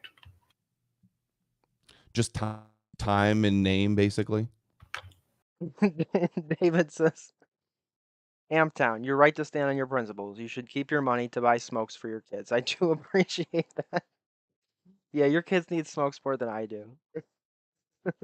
Why is Amptown saying that she doesn't want a super chat to give money towards cigarettes? Hey, I respect that. Nobody has to super chat. I don't expect it. It's fine. It's always very appreciated when people want to donate money, and I already have cigarettes, so probably the money's going to go to food. But no. They were called Jews before they supposedly rejected Jesus, so it's not the E. Michael Jones theory that they became spiritual Jews once they rejected the Messiah. No, it's not. Let's hear your definition on because again, not my definition. You have it's the church's definition. No. Okay, tell us what you think a Jew is then. Jews are Judeans. That's what I said. Judeans of the tribe of Judah, which is one of the 12 tribes. Right. You said Judeans, the chosen people, etc. So you were conflating because there were more than just Judeans of Israel. And Jesus, so you would not say that you can fully. You can say Texan is the same thing as saying American. Right? Jesus is. I mean, they're all the same to me. They're all wannabe chosen people. I don't. Texans I'm not a Christian, Americans? so I don't have to come up with all these extra copes and semantics to try to differentiate myself from them. So Jesus is supposed to be the line of David. He's supposed to sit on David's throne. So he's the king of Judah. He's Jewish. Okay. And you worship a Jewish king, which is a kingdom of Judah, right? I just owned you on your own definition. What is the kingdom of Israel? So no, Jesus is the king of Judah, the Davidic king. Yes. And he was the king of Judah. The Yes, Jews. I write the scepter shall not So he's the depart king of from the Judah Jews. until You worship Shiloh the king. comes. You worship the king of the Jews, who was meant all along. One more time, I'll read this Soul Read Analytics guy, which that's a gay ass name, by the way, dude. But I can't answer properly because I keep getting timed out every time I get called out. LOL. You're welcome for the drama, though. Sheep love drama. I'd say I'm bringing value for you. Well, you are. By commenting in the chat, you are helping me, and I appreciate that. As far as being a sheep, I am a sheep, and I'm proud to say that. Again, seems insane to you because the idea of obedience being a virtue, I'm sure, just does not make sense in your mind at all, and I feel bad for you for that. See where the pride gets you. See where being your own sort of god in your own world. See where that gets you, brother. I'd also say that I'm not angry, or I shouldn't say I'm not angry. I'm obviously getting worked up, but I don't hate you or anything like that, and I don't mind having a conversation. So I have asked the mods to stop timing people out, which they're not listening to me. And Crispy, I'm gonna smack you, bro. I know you're having fun, but let these people talk honestly, because it's not like they're bugging me, and I want them to be able to make their case. You know, I do. So, Crispy, please, please. To conquer Gentiles. Can you agree with that? That the We'll get goal. to that. No, can you just As long as they're not in here saying disgustingly blasphemous things, that's what I'm asking. agree to that right now, though? The agenda of the Messiah was to. Yes, Soul Read, yes. I know, it's so funny. So funny to say you're a sheep. Let's just follow me here. Hypothetically speaking, there is a God, and that God's Christ. Hypothetically, just follow me here. Being a follower of that God, would that be a bad thing or a good thing? If there was a God that was infinitely merciful, infinitely true, infinitely loving, who created each one of us personally, knows us, treats us each like we're his only son or daughter, would that be a bad thing? As a person who is 28 years old, who's had 28 years of existence, would that be a bad thing to follow that God who has a plan for my life to lead me into sanctity and sainthood and perfection? Do you think that would be a bad thing to be a sheep? Or do you think it would be a bad thing to, in my own hubris, pride, and arrogance, say, I know more than he does, this infinite, eternal God. I know better. I've got 28 years on this world. I know the right way. I'm a follow. Which one do you think is smart, dude? Which one do you think is the good one to do? Yeah, I am a sheep. I do follow my God, my Father. That's right. And I'm aware. Ooh, there's a siren outside. And I'm aware that that is insanity to the world because you people are literally deceived by the devil. You're children of the devil. You literally think that like you're your own God, and that you'll just follow your own. You're like a 2-year-old that follows their own will. You know, your dad says, "Don't stick that fork in the light socket." He's just trying to control me. He doesn't know. Like, this is the basics of being a Christian. This is faith, dude. This is faith and obedience. And I'm aware that that's insanity to people like you. And glory to God for that. Because I would love to be seen as insane by this insane world. To conquer the Gentiles. No, we'll get to that because That's a in yes. Saint Peter's epistle. And I'm sorry for stopping it, guys. We're gonna stop it a lot. This is a debate review stream. We got a $10 super chat from our homeboy Tech Noir Graphics, Mixkey. Thank you so much, brother. He says, "For spread these shekels across the land." Well, thank you, brother. I'm going to use that to empower my grift, take my grift to the next level. We're going to grift so much harder now because of that $10. And I want you to know that it directly makes it easier for me to sell my Liver King supplements and for me to buy more steroids so that I can get more buff, so that I can tell people that I got this buff naturally without steroids. Amy sends in $5. She says, "I've been trying to feed BLA, so I said if you claimed to need it for food, I would cave and send it. But you can buy cigarettes if you want." No, no, no. Amy, I will set aside this $5 and I will get food. And people can do that. People can caveat it and say, don't use it for. I get it. You know, people really hate cigarettes. I am one of these people. I don't hate tobacco. I don't think it's as bad as people say it is. People have smoked tobacco for thousands of years. And I think that, you know, if we're going to talk about cancer, I don't think that cigarettes and tobacco are really the main issue here. Doesn't mean they're healthy for you. There's certainly health benefits to nicotine, but you know, we could talk about the pesticides, all that. It's not good.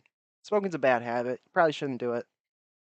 So Don't worry, that $5 is going to food. Right now I'm out of work, so all the dollars help. So I do really appreciate it. Thank you so much. The Gentiles means people outside of the church. That is what I'm getting to. Oh, come on. Gentiles means nations, ethnos, the non-Jewish world. Nations. The non-Jewish world. So you It means think you're the... if the Gentiles are not the church, you think you're actual Jews? You think you're the true?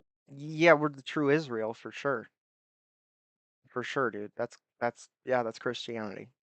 And I honestly find it disingenuous that Adam Green doesn't know that that's the position. True Israel? No, we think we are the true true Jacob, Israel. Yes, the true Israel, not yeah. the true Jews. You think you're the true Israel, the God of Israel in the Middle East, but I'm the God of Israel? No, we're not the God of Israel. We are the true Israel that worships the God of Israel. Right. Do you get the whole idea of the covenant, right? And the seed being planted in the tribes of Israel, and then them establishing the temple, and them preparing for the arrival of the Messiah, and then the Messiah coming and opening up the covenant to all of the nations? Do you understand that? That it's not about blood, it's not about a bloodline, it's not about a building, an organization of collected buildings. It's about a God, and it's about an energy, the energies of those God, of that God. He's so like tunnel vision on bloodlines because his boogeyman, the evil Jews, are going to take his worldly power. They're going to oppress him, which I think it's so funny that these people think you cannot talk about these certain things. There's a certain way that you talk about this stuff where you get banned, right? And yet Adam Green hasn't gotten banned. I think that's pretty interesting. the Jew because I don't believe in that. Like, do you not hear how that argument would play out with people that aren't in the Orthodox? Let me get back to my line of argumentation. So, when you get Israel, you get the 12 tribes, right? And then you get Israel as a more or less geopolitical entity. That splits into two, into the Northern Kingdom and the Southern Kingdom. The Northern I'm aware Kingdom, of all of this. Heard it a million times. No, you're not, because you would understand why it's different to say Jew and Israelite, because it's a subset of Israelite. So sure, one of the tribes, right? Bill Hicks says Adam Green did get the platform early on. I thought he could have. I don't know. I'm not some historian with Adam Green. All I know is I've seen a lot of material from Adam Green because, believe it or not, I did actually used to watch Adam Green before I was a Christian. I did. And I have no idea if he got deplatformed, and I wouldn't be surprised. A lot of people get deplatformed. They say stupid things. They nuke their own channels. I just said earlier, it doesn't prove anything to be deplatformed. I'm just saying I think it's pretty interesting because I've certainly seen the guy put out a lot of content talking about a Jewish conspiracy and not getting deplatformed. So I'm just saying. What happens to the Northern Kingdom of Israel? Assyrians. They got conquered by the Assyrians. Right. And in the biblical timeline or storyline, however you wish to take it, why is this? What? I'm sorry. Why is what? Why does God sick the Assyrians on the Northern Kingdom? He doesn't, because he doesn't exist. He's a fictional character. I'm saying no deity chooses one group of people to be above all the other people. Got him. Oh, he got him so good. Fair enough. If I asked you a question about the lore of Warhammer or Lord of the Rings, it would still be a question about what is internally happening. So do you know? Well, you can make up whatever you want if it's not real, though.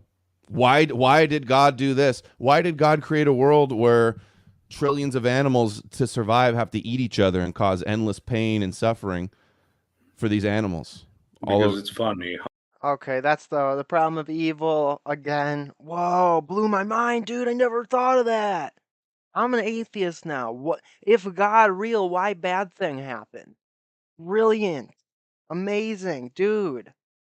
If only somebody could have gone to the early church fathers, St. John Chrysostom, and said, "What if God real? Why bad things happen?"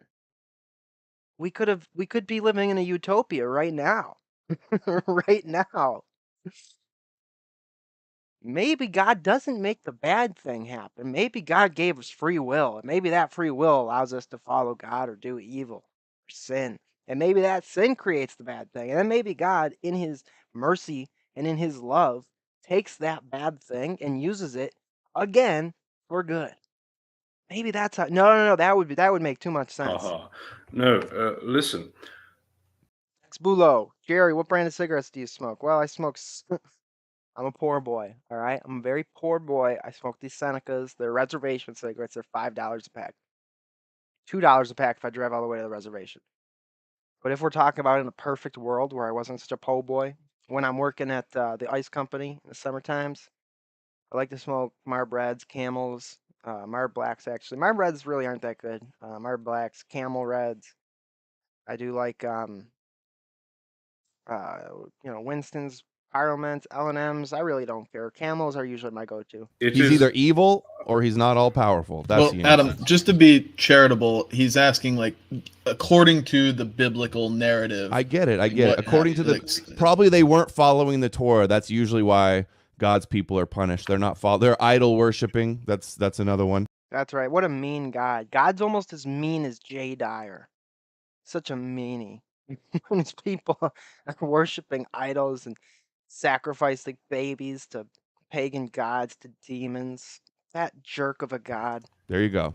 Okay, so I won't ask you questions. Then I'll give a short summary of it. The Northern Kingdom establishes 2 golden calves in Bethel and Dan, in the north and south of the kingdom, where you give sacrifices to Yahweh, supposedly. And even though the Torah is very clear that you only give sacrifices in a single place that is established, this is because the God wants it to be very, very clear what you can and cannot do.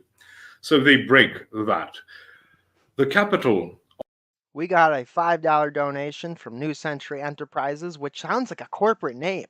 Does that make me an official grifter now? Am I getting corporate backing? I wish I had a name to say thank you. It sounds like a corporate name. I think I've been officially sponsored by the Jewish Conspiracy, so I really appreciate that. Whoever you are, thank you. Of the Northern Kingdom is Samaria.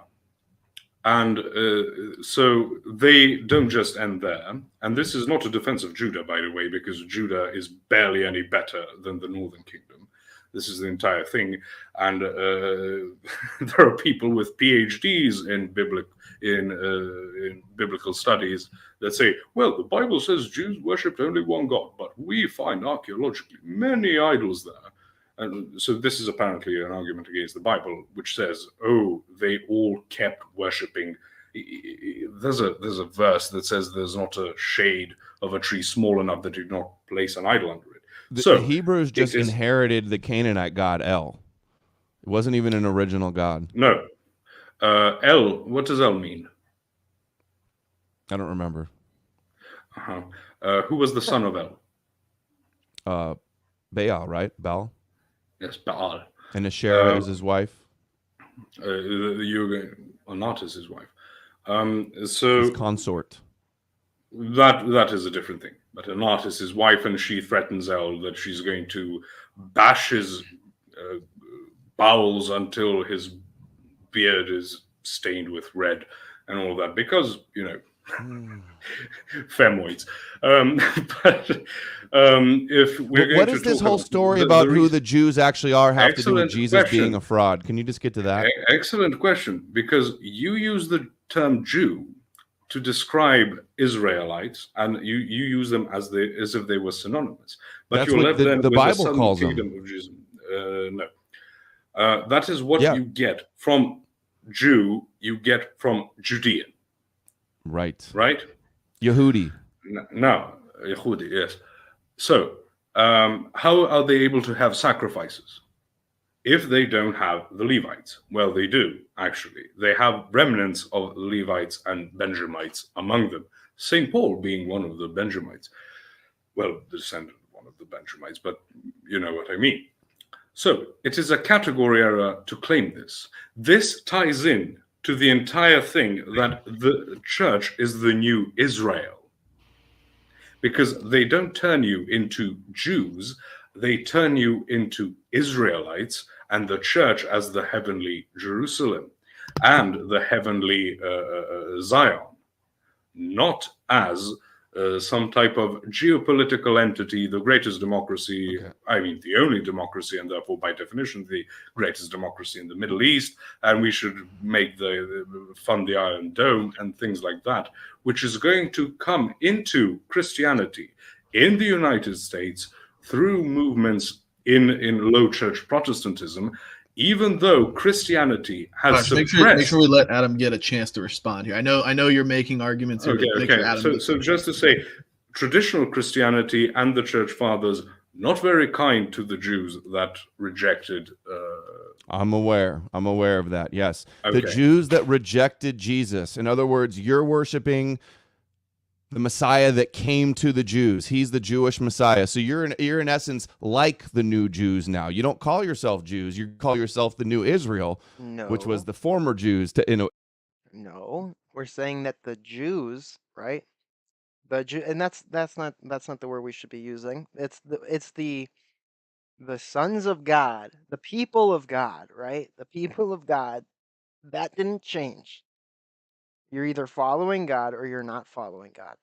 When people who are in a certain tribe, who at one point were given the revelation, when those people stop following God, they're not following God anymore. It's not that complicated, dude. And then when God incarnated on earth, when the Messiah came, there were people who followed God and there were people who didn't. And some of those people who didn't were in the old group. It's not really even an old group. It's the same group. It's just a new thing happened. In a way. So, I mean, we're splitting hairs here just to deny the fact that you worship the Jewish God, you follow the Jewish Messiah. You're a proud sheep in a flock following the Jewish Messiah. So my question I posed to you earlier, all the proud sheep gang. Let's go. Let's go, proud sheep gang. I think it's so funny, dude. I think it's so funny how insane the world thinks that is. How just utterly contrary to their reasoning that is, and it's great. It's amazing. Friendship with the world is enmity with God. That's what we always say. You people who see so much evil and corruption in the world, you want the world. You want the world's praise. You want the world's laurels. You want to be put up on a pedestal. You want the millions of followers to worship you and adore you. You want the fancy things. You want the nice things. You want all this stuff from the world. It's all just dust. It's all just rented to you. It's all just a rented item that you're going to lose the minute you die. You want all that stuff. And yet you're a sheep to the world. You're deceived by the world. Yes, we're gladly sheep to the one true God. We're gladly sheep to the eternal God. We're gladly sheep to the transcendental principle, to the transcendental creator of all that goes beyond this dust. We weren't made just for this dust. We were made for something bigger. Not for just this fallen world, and not for the pleasures that are momentary and fleeting in this world. So yeah, we're proud sheep. Proud sheep, trying to attain virtue and walk away from vice. Prophecies of the Old Testament, all the messianic prophecies, are they not about conquering the Gentiles, bringing obedience and judgment and reigning over the Gentiles? But that is going to play into what you see as Israel. Yes or no? So, well, in essence, yes. Of course. But and now also, you willingly worship this God. In essence, you're fulfilling their prophecies. This short thing. If you are a Jew by ethnicity and not accepting of Christ as Messiah and as God, you are not part of Israel. Sure. Whatever. You're just giving arbitrary labels on things at this point. That's not arbitrary. That's literally what it is, dude. If you don't follow God, you're not in the kingdom of God. How is that arbitrary? How is that not obvious? Oh, dude, that's just arbitrary now. No, that's the Christian position. What? It's not about bloodlines, dude. It never was about bloodlines. This is in the primitive world when there were many different tribes and nations. One group was given the seed of revelation, the seed which would one day grow into the tree being Christ. That's not arbitrary, dude. That's just the situation. That's just history, bro. Point. The bottom line is, if the Jews rejected Jesus, he was meant to be their Messiah that was meant to subjugate and conquer and basically enslave the Gentiles. And now you willingly worship that Messiah. How do you not see that that was a fraud? They tricked you into worshiping their Messiah. Damn it. Oh, they tricked guys. We were tricked. Damn it. Well, I'm very glad I got tricked, honestly, because as far as being tricked goes, like, man, this is the best way I could have ever been tricked. Because I actually get to have a real experience of the one true God, of the one true principle, the truth, right? The actual ontological truth. I get to actually experience the source of all every single day. I get to actually build a relationship with God. Darn it, I've been tricked. Like, as if that's going to be a gotcha.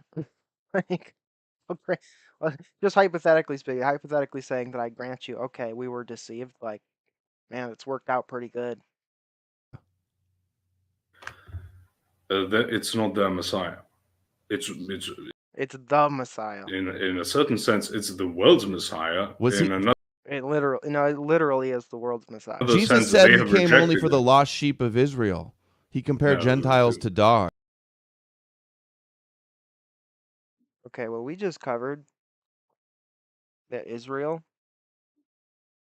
are the people of God.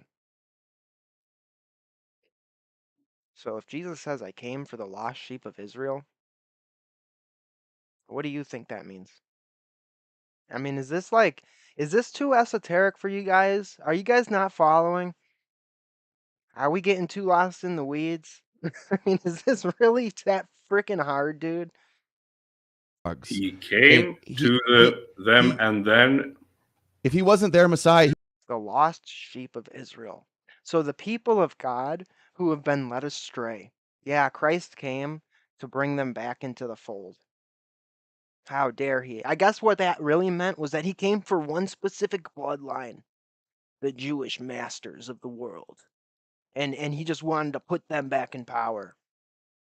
Like, in following your logic here, who the hell were the lost sheep of Israel? Just like a couple of the Jews, the couple of the ethnic Jews that just so happen to just forget, like they just forgot what they were supposed to do. Like, I don't even follow. He could not be rejected them.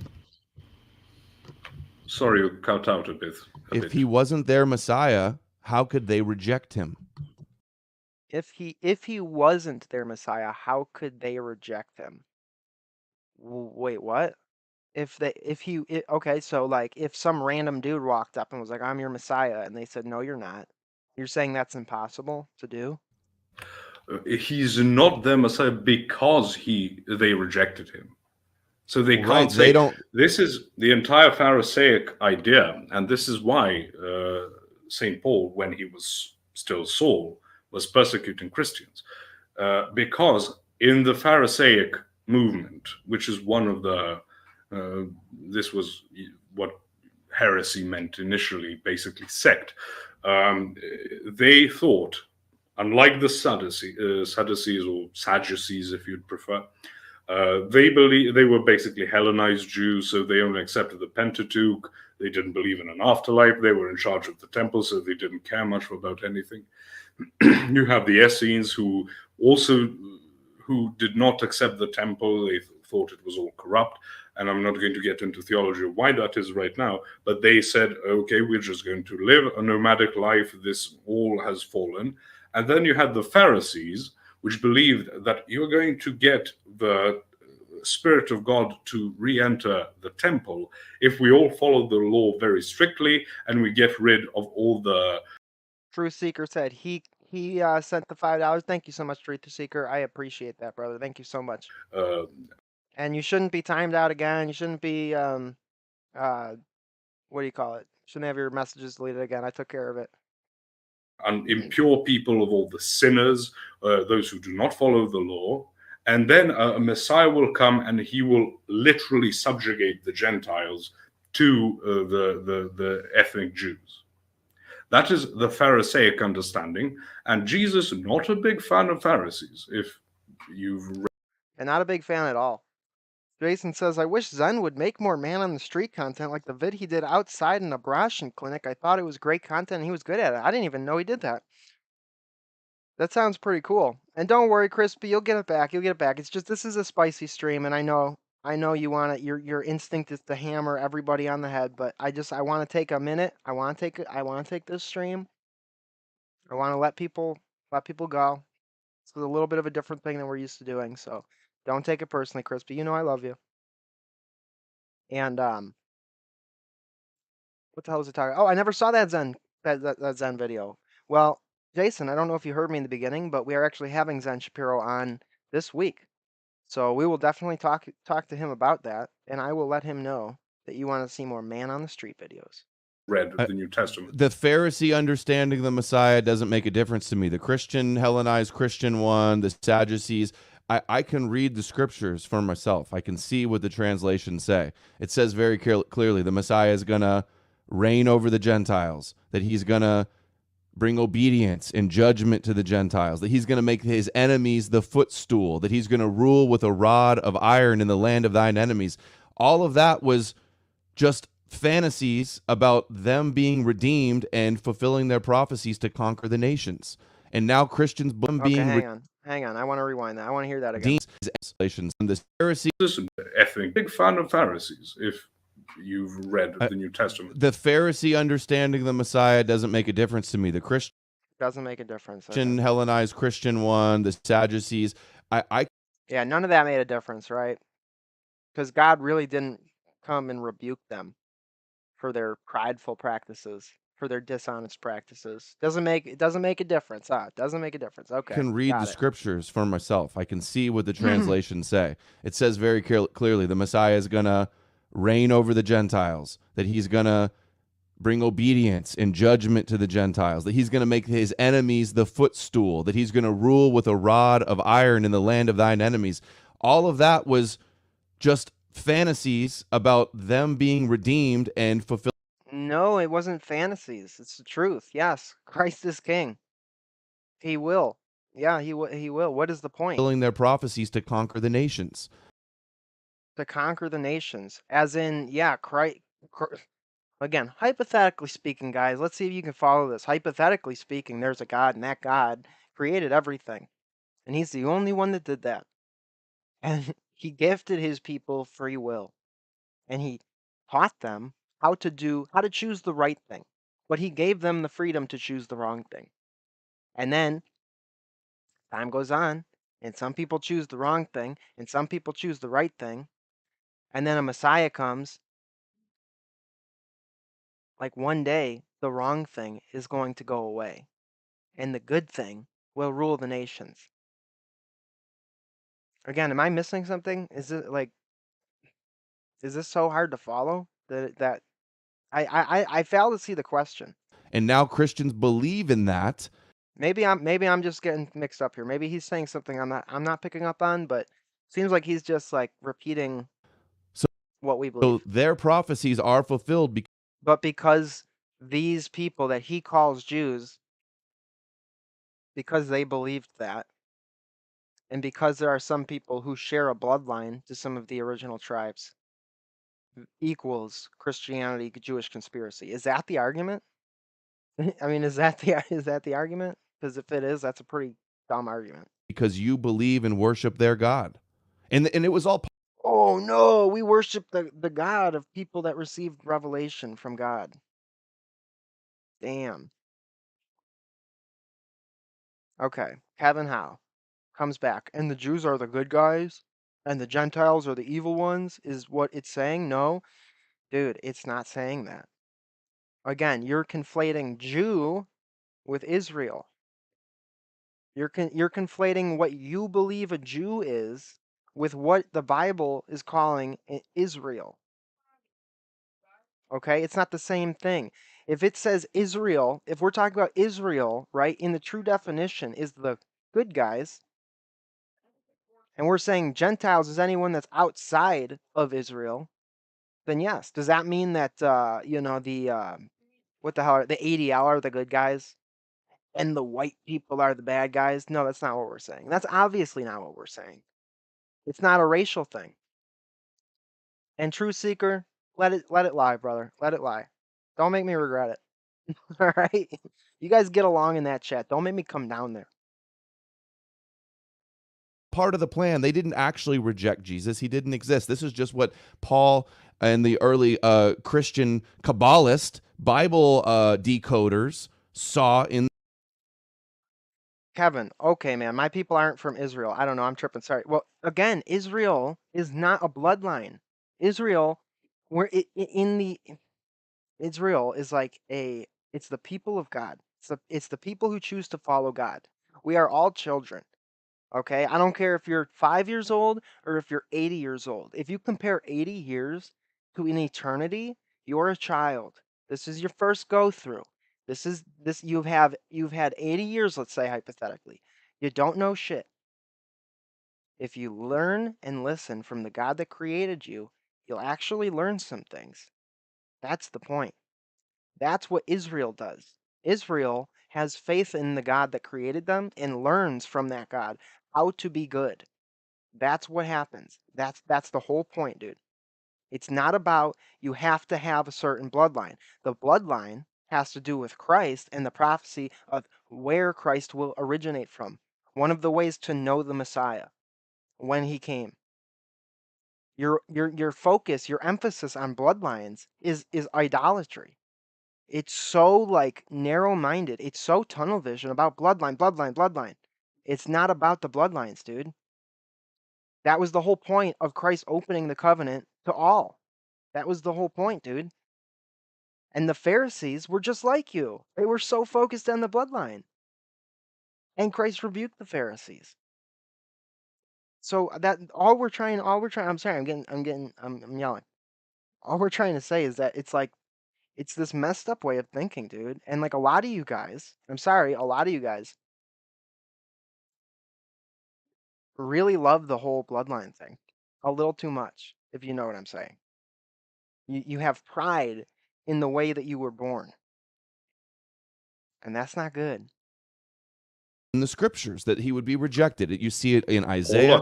You see it. And what I don't mean is loving your people. I'm not saying that's a bad thing. I'm not saying loving your people is a bad thing. I'm saying idolizing your people, acting like your people are the good people and these people over here are the bad people because of whatever blood they have. That's not good.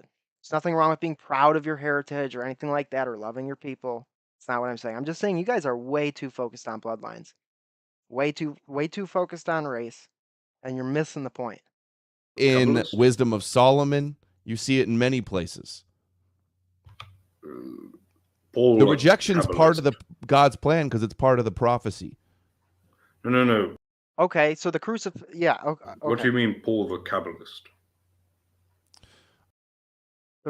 Just because God knows what somebody's going to do, just because God knows that somebody's going to do evil, doesn't mean that he condones the evil. Doesn't mean that the evil is good. Doesn't mean that Judas betraying Christ was actually good because Judas had to betray Christ in order for Christ to be crucified, and Christ was supposed to be crucified, so that means Judas was actually a good guy. Judas betraying is because, again, that doesn't understand free will. People choosing to do wrong. But God's God. He kind of knows what people are going to do even before they do it. Doesn't mean that you don't have the choice. It means that he knows you very well. I call them, it's similar to Kabbalah, the way that they're interpreting different verses and they're coming up with new stories based upon these verses. It's like Midrash, Pesher type of logic, Bible code people. This is how they created the New Testament. There was all these prophecies of the Messiah. That's how they created the New Testament, right? It wasn't put together by people that literally learned under Jesus. They just created it. They were a bunch of nerds in libraries just like studying all day. And they Bible code people. They were just like, I got a great story. Let's whip it up. Let's whip it up and enslave the Gentile white race because they're just too powerful. The whites are too powerful. And just other verses that they could quote mine and come up with a new story. That's where the New Testament and the story of Jesus came from. That's why it's a fraud, because he didn't actually exist. It was just myth makers making fake fulfillment of prophecy and then being the apostle to the Gentiles and getting all the nations to believe in the power of their prophecy and their God. So do you believe St. Paul was a historical person? I do. And do you think Jesus was. he was executed by Roman officials? Yeah, but that was part of the psyop. He actually wanted to be executed because he knew that it would make the lie sound better, and so he purposefully got himself executed in a horrible way. Or maybe, let's get even more conspiratorial. Maybe he just tricked everybody into thinking he was executed. He wasn't really executed at the last moment. Clint Eastwood rolled in and shot the rope. I'm totally changing the story now, but you know what I'm saying. They snuck him through a tunnel in the basement. No, I don't think so. He may have died in No, okay, he wasn't Rome. He may have been executed, but the story that we have, he may have been. That's besides the point, right? Yeah, that's besides the point. Let's just breeze on past that point where all these people were martyred for their beliefs, for their conspiracy. Why would anybody die for conspiracy which is all to gain worldly things? You don't really get the payoff then, do you? of his death in Acts is, I don't believe that's historical at all. Why? Because I said so. It was written so late, because Luke wasn't historical either. Luke was written by copying Matthew and Mark, and Mark is just full of symbolic allegory. Just literally straight from it says it all. All the Bible is full of symbolic allegory. It's also full of literal things too. Have you ever heard of hermeneutics? Do you know at all how the Bible gets interpreted by the church? Are you aware? All throughout the Gospels and in Paul, stuff like Mark says, then some began to spit at him. They blindfolded him, struck him with their fists, and said, quote, prophecy. There's hints all over. Sorry, I keep getting distracted by the chat. Bill Hicks, who's actually Alex Jones. I don't know if you guys knew this or not. That's a massive conspiracy right there. It's part of the Jewish overlords. Is they took Bill Hicks and turned him into Alex Jones. Bill Hicks says, to be frank, there's lots of evidence for the JQ conspiracy, but then identifying racialism as the most important identity, that's falling into the trap, one of the traps. Well, again, it's sort of missing the point of it's this idea that like worldly power and money and control of corporations or whatever, that's what we want, and they're keeping it from us. It's like, no, that's demon. We're not fighting against a bloodline of people. That's not our enemy. Our enemy is not one bloodline. And as far as the JQ thing, it's like, dude, it's like they're not all Jews. They're not. And you know why they're not? Because those people, even the people at the tippy top, the last humans at the top of the pyramid, that's not the top of the pyramid. You know, God literally tells us it's not people, it's not flesh and blood that we're battling against, it's the powers and principalities. Well, what are the powers and principalities? Those are angels. Powers and principalities, those are two types of angels. Just like seraphim, cherubim, powers, principalities, there's what, nine orders of angels? So when it says we wrestle not against flesh and blood, but against powers and principalities, what is it telling us? That our real enemy, the people who are controlling this fallen world, right? Controlling it, people who are ruling over it. Let's say that. People who are in positions of worldly power, it's not their will that's getting done. It's these demons, it's these fallen angels. And that's why you can look all throughout history and you see the same sort of shadow figure government, shadow deep state, whatever you want to call it. Even amongst different races of people, right? Even amongst all sorts of different, they all seem to have this really anti-Christian, anti-virtue, disgusting, evil practices, beliefs, whatever and what have you. It all seems to be a rejection of God. It all seems to be a love of mammon, of money, of hedonism. And the whole JQ thing, it's all this focus on people and bloodlines. And it's like, that's the enemy. People love to point and say, that's the enemy. And you're missing the real enemy. That this is just fulfillment, fake fulfillment of prophecy, mythical fulfillment of prophecy. That's what Paul was doing. He says, he never, don't you think it's at all problematic that half of the New Testament comes from somebody that never even met Jesus, never even claimed to? Kevin says, I mean, the Jews care a lot about bloodlines. Christianity did two things for them. It conquered the world to the Torah law and kept Jews separated from assimilating. Well, Christianity didn't do that, and the Jews care a lot about bloodlines. Well, okay. Um, again, what do you mean by Jews? If you're talking about modern day rabbinical Jews, like they're not our buddies, dude. So why would you saying that they care about bloodlines? Why would that have anything to do with whether or not Christianity is true? Because Christianity rejects those rabbinical Jews. Or I should say they reject Christ. So yeah, they do a lot of things that we're not cool with. And if they're obsessed with bloodlines, that's another thing we're not cool with. And as far as Christianity conquered the world for them, well, I'm pretty sure there's still parts of the world where politically Christians are not in power at all. He just saw him in the scriptures and Revelation. Nobody else wrote about him. These are huge issues that. Yes, the first Christians were Jewish. Absolutely. Nobody would deny that. Nobody would say that that's wrong. Sorry, I'm reading the chat for anybody who's confused right now. Yeah, the first Christians were Jewish. A lot of first Christians were the ones who crucified Christ. A lot of those people who were in the crowd chanting for Barabbas when Christ rose from the dead and was on earth for 40 days after that, they kind of realized they screwed up. They were like, oh, oops, guess we did mess up. Many were converted because of Christ's resurrection. What does that prove? Show that the evidence that there wasn't a Jesus character. I almost feel like I should rewind a few. Yeah, I'm going to rewind like 15 seconds because I've been talking and I've been getting distracted by the chat. All right, I'm going to stop doing that. If y'all want me to read your messages, Testament comes from somebody that never even met Jesus, never even claimed to.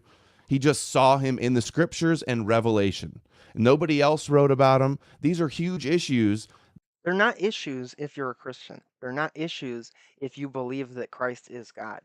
Do you think that God can't speak to a person without being right in front of him?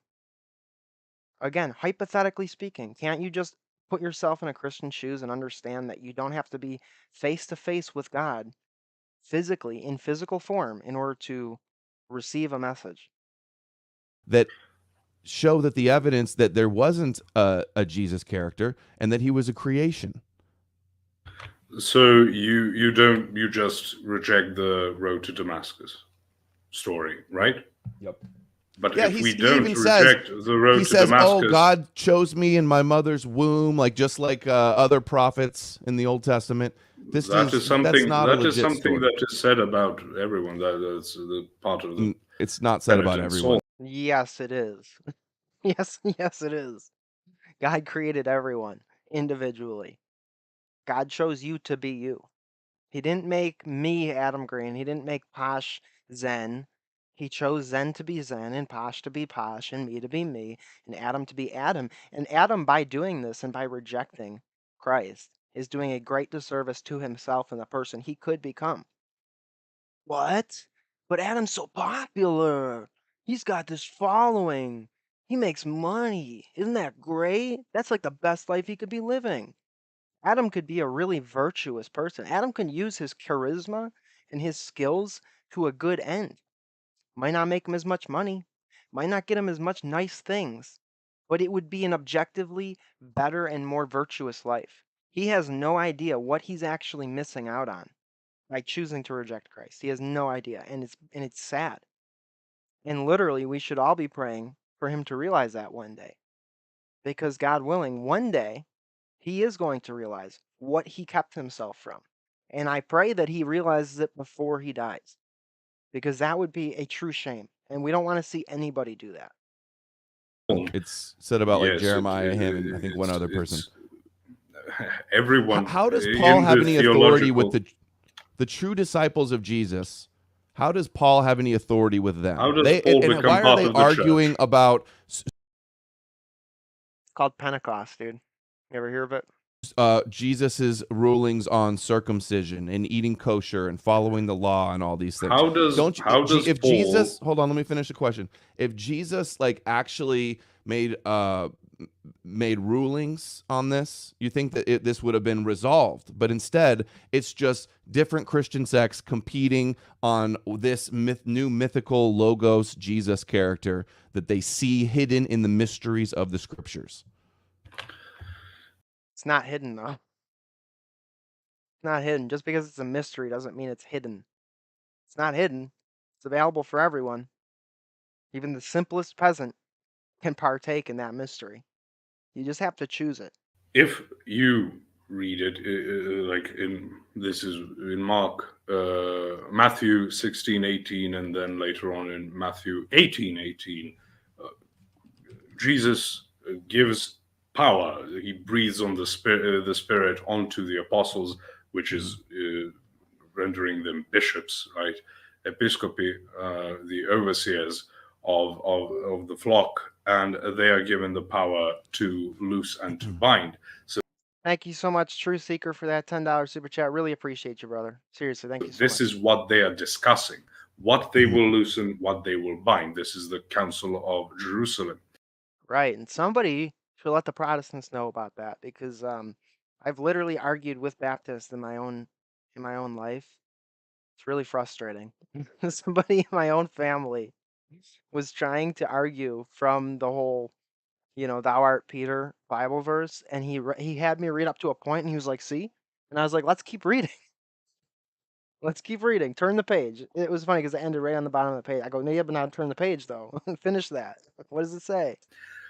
If you read how Paul becomes part of the church, he is baptized. He comes to Ananias, he becomes baptized.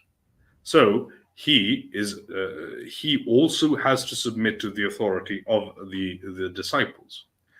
That is how he becomes part of the church. Right. Yeah, you don't just get to follow your own will. It's not like, "Oh, well, I just get to follow my own will, whatever I But want." being a learned man, he also has a very broad understanding of everything that is going on and how it should be applied. That is why he debates. That is why God chose him to debate. He brought in. It's almost like God knew him, knew he was the right person for the job. Almost. Could it be? Could it be? A textual scholar, which is a very difficult thing to be in a time and a place where literacy was not really a big thing, and it was almost like being a nanoscientist compared to. Sorry, I lost my train of thought, but it was a very exclusive thing. Matthew 16:18, that's the verse about Peter, on this rock I will build my church. So God created this church. You believe this is how orthodoxy started. How We believe. I mean, it's a historical fact, but that was cute. How come before this and after this there were so many different rival churches? Maybe because there's a devil? Could you imagine that? How come? But why come? But why come if there's a God, right? And why come if that God gave humanity free will, that everybody doesn't just believe it? Why come if we all have the choice to go with God or go against God, why come some people choose to go against God? Really just brilliance. And he actually makes this argument. He does. I've seen him make this argument before. Well, if there was a God, why wouldn't God just show up in front of everybody and just be like, "Here I am, and here you go, and everybody has to follow me now. Everyone has to follow me now because I'm God," because that would break free will. And God knows that if he made a race of people who didn't have a choice to follow him, they would be mindless slaves. He knows that if he gives us free will, yes, some are going to fall, some are going to fall away, some aren't going to make it. But those who do make it are going to be even more powerful and even better because they chose to be good on their own, because they chose to be faithful and follow God. Do you see how, on one hand, you've got mindless automatons, and on the other hand, you have free beings who freely choose to do good? Do you see how that would be better than mindless robots like our homie Jethbot? Jethro GPT, Jethbot. See, you could be a robot like Jethro. or you could be a free autonomous person that is got a good heart, that chooses to do good because they want to do good. Immediately. It's not that hard, but he makes this argument, and this is Reddit tier, dude. This is dumb. This is like problem of evil. If God real, why bad thing happen? If God real, why don't God force us to do good? And because he doesn't, he's to blame for all the bad. It's just dumb, dude. It's slow boy shit. And this is the slow boy mafia telling you. This is slow boy shit. It's like you had the one true way. All the disciples, they all knew this was. Why do we have the one true way? Is it because we're just so good? We're just so special? Is it because we got the special magical bloodline? Why do we have the one true way? Because we submit our wills to God's will and we learn. We aren't full of pride and hubris, which is a sin. We actually walk away from pride. We say, no, I'm a dummy. I'm a wretch. I'm a sinner. I'm an idiot. And we open our ears to learn the right way. That's why. The one church. How come all of a sudden all of these other heresies were going on? And the early church fathers, their excuse was, oh, the devil is creating his own Christ. He is. And I just want to give a shout out to Slow Boy Whiteboard, Slow Boy Mafia Rise Up. She says slow recognizes slow. That's right. Slow recognizes slow. You remember that. That he is doing this to. Let's rewind this a little bit because this is an important point. Church. How come all of a sudden all of these other heresies were going on? And the early church fathers, their excuse was, oh, the devil is creating his own Christ, that he is doing this to try to lead people astray. If this is so divine and everybody knew that Jesus was real, how did they not have the authority, and how could people even come up with these other so-called heresies? See, guys, okay, all you Adam fans out there, do you not see the problem here? Do you not see why he's not getting it? Do you not see where he's wrong here? Because he literally doesn't understand the concept of free will. He literally doesn't understand why God would want to give us free will. Yes, the devil does create his own Christ. That's the Antichrist. Antichrist does not mean opposed to Christ. It means in place of Christ. It means basically like an idol. There's like the little, the little a Antichrist and then the capital A Antichrist. There's the actual full-on Antichrist of Revelation, of the end times, of the eschaton. But there are many Antichrists. There are many false idols. Many false idols in the place of Christ. And the devil absolutely does create many of them, which you yourself are taking on that role right now, bro. You're placing race in the place of Christ. You're idolizing your race and you're demonizing a certain race falsely, and then you're rejecting Christ based on that. Yes, the devil creates many false Christs. And you're saying why? How could that even be? If it's so divine, if Christ is so divine, how could it be that others reject him and follow false ones? Well, it's free will. I mean, it's literally just two words. The answer is literally just two words. And I honestly want to know how you Adam sycophants, how you don't see that. Like, do you really think that's a good argument? Because people make bad choices, then God isn't divine? It's inexplicable unless with the actual Jesus character. It's inexplicable, even though Christ talks about free will. Christ talks about like choosing to follow him. Existing. And also, how does Paul say, have I not also seen the Lord? Right, again, because we have the concept of the nous. Seeing does not just happen with your eyes. To see and to know something doesn't just happen with the eyes. You can physically see something, but on a deeper and more true level, to understand something is to see it. The people who saw Christ in the physical form, they didn't just see him with his eyes and, oh, now they know.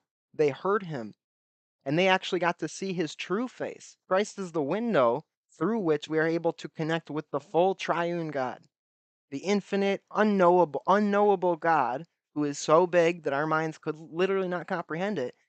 Through Christ, we're able to look at a physical person, to speak to him, to learn from him, and by doing that, we are now having access to the infinite. That's the point. So yeah, Paul can say, have I not also seen the Lord? Because he did. He didn't have to look at him physically. Does that not imply that he saw Jesus the same way all these? No, why would you think that? Why would you think it's the exact same way? Why would you assume that that based on one sentence that you're inferring all this stuff that you're adding to it? His other supposed pillars saw him in No, it visions does in the not. scriptures. It does not mean he saw them the same way the others did. It means he encountered Christ on the road to Damascus. Okay. So Where did they all see him then? If that's the same way that he saw the Lord, then maybe they all had visions of him Nobody said it was the same way, even though it was in a way the same way, because they all didn't just see him with the eyes. too, or they were hallucinating and no. reading scriptures and coming up with Bible codes. Okay, so if Here's I another- had the ability, if I had the ability to hologram myself next to you, I'm making an analogy, and Zen was next to me, so he But there's no way God could do that. sees me, you see me. Does that mean I'm not real? Is that what you're implying? Does it seem Pretty much. inconvenient at all to yes, visions of people are not real? Why would these visions Okay, but what if they're true visions? What if they're true visions? What if they're not just hallucinations? only come to a small select group of people and we all just have to take their word for it? If God wanted people to know his message and they wanted him to believe in the resurrection, he could have very easily appeared to lots of people. The Romans, he could have gone and got all the people at the Sanhedrin to see him and believe. But no, he only came, coincidentally, He also could have just like made me born rich. He also could have just like made me born rich and perfect and healthy. Why didn't he do that? If God real, how come I don't have like $1 million and like a nice car? He could have done that. came to supposedly Cephas and then the 12. It's too bad. It's too bad God didn't have Adam Green sitting next to him to tell him what to do, man. Oh, it would be so much better. And then supposedly 500 is what Paul said, but that's really just because it was the day of Pentecost, not 500, and that's why none of the Gospels even include the 500. Why does Paul reveal in his letter the whole Lord's Supper? He was never there. This is a practice that was already going on. Jesus supposedly did this and taught all these things to his disciples. Why would he take credit for it that he learned about it in a vision? Why wouldn't he? I mean, I don't see. Because they're all. Kevin, I just want to tell you something. He says the Zionist evangelicals have all the power in America and the world. Okay, they don't. The devil does, as far as just worldly political power, which, by the way, you don't want.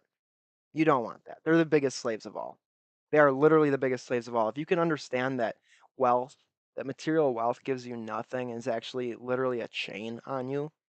But if I have money, I could get all the drugs I want. I could get all the sex I want. I could get all the goodies I want. I could eat cake every day. That's slavery, dude.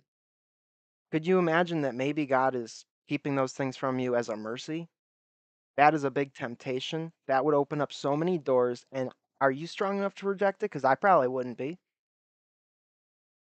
The power that these people have is not power. It's slavery. Have you ever met one of these rich people? They're a mess, dude. A lot of them are a mess for that very reason. He says, you guys are a little better, but really your views on Christianity are very rare. Yeah. What did Christ himself say? Straight is the gate, narrow is the way that leads to life. Broad is the gate, and wide is the way that leads to death. You know what I mean? And he says that few there are that will ever find that narrow path. That's the way it is. Because Christ's message is not easy. It's difficult. It's very hard. It calls us to reject the world. Everything we see in front of us now that encourages us to fall into that gluttony, to fall into that pride, to fall into wanting the laurels and acceptance of everybody. That's very easy.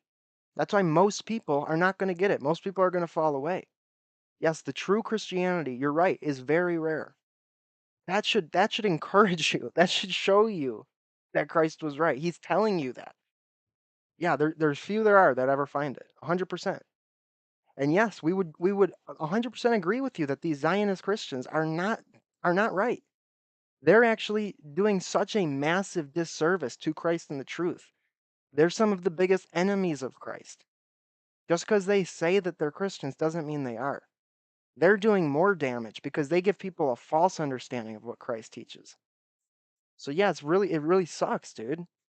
But understand that like there's nothing else, man. There's Christ and there's the world. Which one you want? If you want the world, go for it, dude. Try it out. Take all the heroin, all the food, all the drugs, all the drink, Take it all, see where it gets you. One day you're going to die. And then you're going to be left. Where's all that drunkenness going to go? Where's all the pleasure going to go? It's all going to fall away. And you're going to have nothing. God gives you gifts that are eternal, that don't just go away when you die. That's why he said, "Whosoever believeth in me shall inherit eternal life." All of us are going to be resurrected. Not all you are going to have eternal life. Because eternal life presupposes the energies of God. Life is an energy of God. Your body's going to be there. You're going to be there. But if you don't have the energies of Christ, you're not living. You're in outer darkness. All doing it already. He's like, "Hey guys, I know about this Lord's Supper." They're like, "Yeah, we know. We were there when Jesus did it. We've been practicing it since before you came along." Yes, and he met with them. No, he was very adamant that his gospel that he was teaching of Christ crucified from the scriptures, he consulted with no man to learn these things. How many gospels are there? 4 main ones. I mean, if you they arbitrarily just selected those 4 top gospels. No, there's not 4 gospels. What, 13? You're just saying how many in the New Testament is not Paul's epistles? How many gospels? 27 books in the Bible. Nope. 14 of them are epistles of Paul. 7 of those were actually written by Paul. These gospels are written. Do you understand that if something is divine revelation and it comes from a true God, hypothetically speaking, can you follow a hypothetical to understand basically your opponent's position? To understand what Posh is saying, if there's one God, then there's one gospel. If all of these people have access and are communed with the one true God, then there's one gospel. Doesn't matter how many people write it, as long as that writing is true, as long as there are no human errors in there. That's not multiple gospels. That's one gospel. There aren't multiple stories of what happened to Christ when he was here. There was one lifetime. There was one chain of events. That's it, dude. There's not a bunch of. This isn't the multiverse. Okay, there's not Bizarro Christ and a million different timelines. There's one timeline. Decades. Jesus supposedly died in the 30s. The first gospels are written. The first gospels, okay, again, conflation. Mark in after 70 AD. Matthew after that, copying Mark. Luke after that, copying both of them. John comes along, the synoptic problem. And Kevin, you seem like a good dude, man. I'm not gonna lie, I get it. And look, we were all very opposed. Some of us were extremely blasphemous. I mean, Paul himself hunted and murdered Christians. But I mean, literally. So no offense to you at all, but honestly, just keep searching, because he says, to be frank, the scriptures for me is the problem. The energy stuff, I don't know how you decide that's from Christ and not some other spiritual entity or your subconscious. Seems like you just choose that. I get it. It seems like that from the outside, but what I'm trying to tell you is that it is a very real possibility for you, yourself personally, to interact, to come face to face with the true God of the universe. You want to know how we know? Why don't you go look? Why don't you go taste and see? Why don't you go find out? Because I would love for that. Challenge, EPL challenge, take the EPL challenge. Go to liturgy. Have a sincere desire to want to know the truth. Pray sincerely. Ask God to show you. Say, God, show me the truth. If it's Christ, and if it's not Hindu, Krishna, Allah, Muhammad, whatever, if that's who you really are, then show me that. Go to liturgy. Work with the spiritual father. Be sincere. You get to the point where you're taking communion, I promise you, you're going to know. Completely disagrees and it portrays a completely different Jesus than the rest of these gospels. They're all contradictory, written by unknown authors, unknown times. This is not historical biography. This is religious novels with the agenda to find converts and persuade them. Before we move on from this, why I say there is one gospel, it's because gospel is actually a technical term. It is a translation of evangelion. Paul's gospel. Paul referred to the gospel before Paul's gospel is one account of the gospel, my brother. Gospels were even written.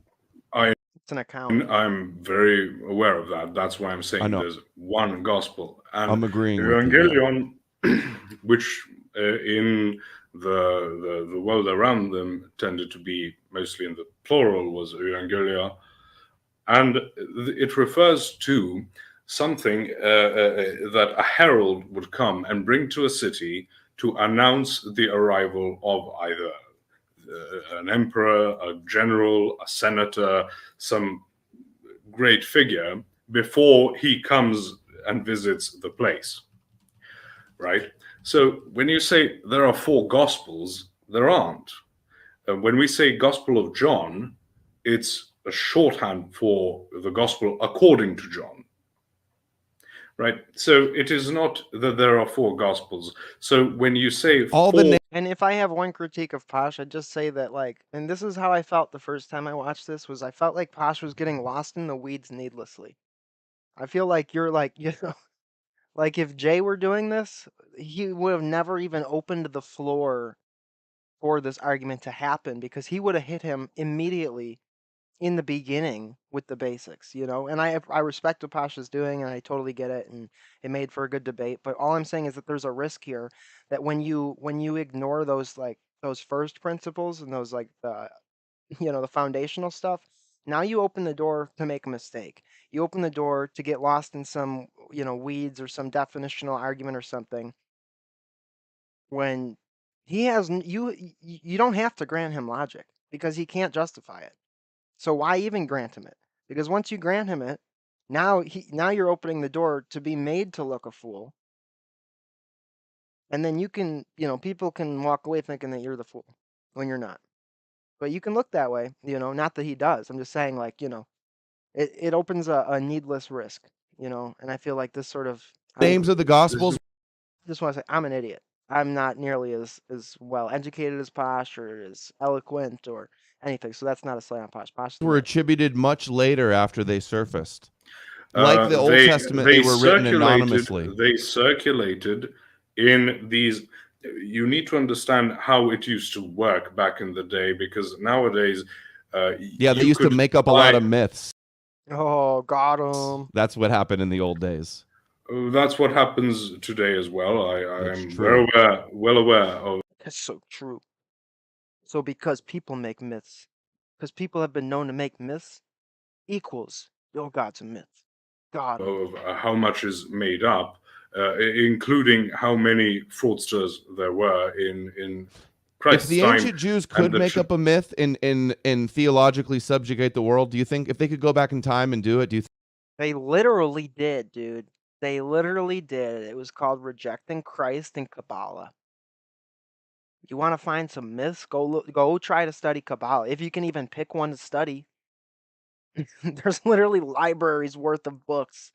Libraries worth of tomes written in absolute nonsense gobbledygook. Full of myth. Full of neo-pagan nonsense. Occult esoteric gibberish about why pee-pee and the poo-poo is so great. You think they would do it? Oh, yes. Yeah, they did, dude. They literally did. Well, that's what happened. You're right, but just not with Christ. That's not what Christ is. Christ is the truth. Like again, but you're not defeating that fact just by saying there's a possibility that a person can invent a myth, or that X group can invent myths. They can. They did. They probably will continue to do so. But again, do you not understand the basic, there's an objective truth? That objective truth exists in reality. That objective truth is Christ. That truth was revealed to humanity, not just through the bloodlines in the Old Testament, but then through the Messiah, the Logos, the truth incarnate, came, revealed himself to the world. That happened, dude. And no amount of word game philosophy, no amount of endless strings of sentences you put together are ever going to make that not the case.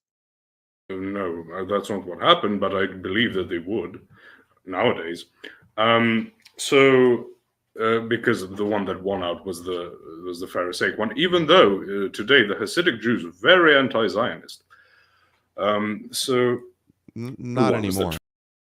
Kevin says, I found far more satisfaction through what you would call pagan or folk faith. Everything humans do has a spirit. If I don't show honor in anything I do, I won't be blessed. Well, again, is satisfaction what you're after?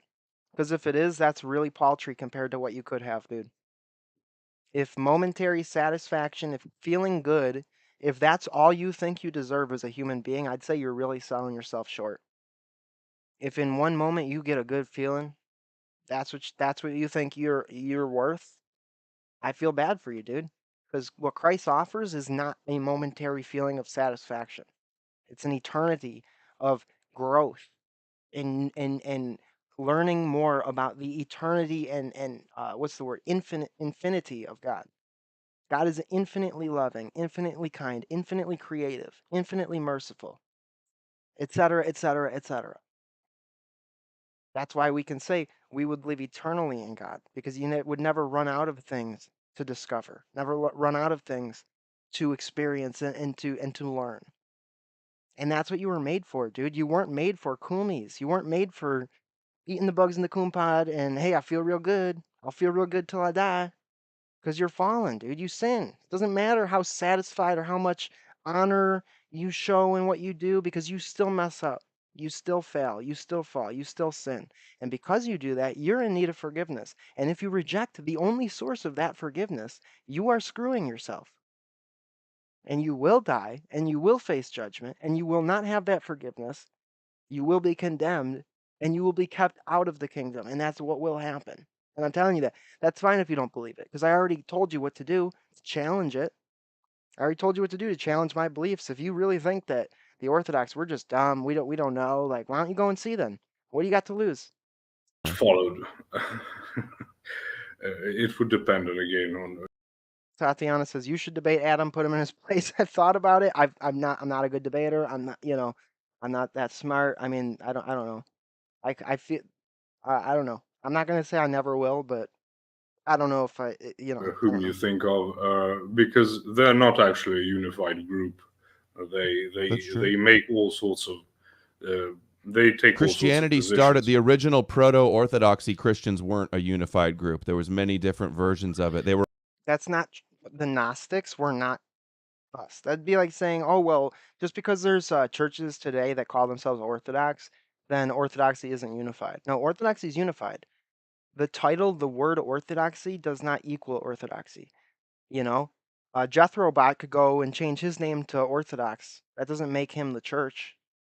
You know what I mean? Like I could go start my own little cult and call it the Eastern Orthodox Church. That doesn't make it the church. The church is still unified, even if I break off of it.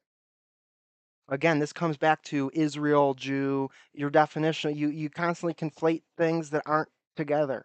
If a person who is in the kingdom chooses to get out of the kingdom just because they're of a bloodline or just because they call themselves in the kingdom, doesn't make them in the kingdom. You get it? were all kind of evolving next to each other. That's how it Right, came but about, not from a single source of a this is historical this person. is uh, This is the last thing I'm going to say to Kevin. He says, I didn't mean feelings, I mean real world results. You're not doing something because God told you, you're doing it to evolve the spirit, and through that, you get better at whatever you're doing. If what you're after is results, if what you're after is real world pragmatic results, then that's what you're going to get. And that's dust, dude. It's dying. Everything in this world is dying. It will all die. You don't have to die. You have an eternal spirit. I mean, you're going to have to physically die, but your spirit doesn't have to. So, I mean, it's all what you want to accept. If that's what you want to accept, dude, that's it. But I'm telling you, as a friend, as a person that's trying to be loving to you, I'm telling you, you should really challenge that belief. Because what I'm telling you is that there is an eternal God that wants you to live eternally, and that you don't have to just give up that birthright for dust. this is what you And would that's all take I'm saying. the That's it. interpretation that you would go with as a postmodernist. No, it's nothing to do with post. Paul literally Oh says yes, it there's does. there's teachers of other Christs, that there's false Yes. teachers. What does Right. Christ mean? There was lots of other books that we got in the Dead Sea Scrolls, Yeah, there's false messiahs, and that dude. other people, heresy hunters wrote about, that we don't have. Heresy hunters. Heresy hunters. Like we're just sitting around, like we're just trying to like find somebody to yell at. Heresy hunters. It's not that hard to find people who are in the church preaching something that Christ doesn't teach. That's what heresy is. All the churches unified. Yeah, if a bishop finds out that a priest is teaching Arianism or Nestorianism, like yeah, they're gonna clip their wings. They're gonna tell them to stop. That's how the church maintains itself. Heresy hunter, like it's some like bad word. The copies Can you anymore, tell but they me wrote what the about it. word Christ means? I never thought to look that up. I'm sure he probably will.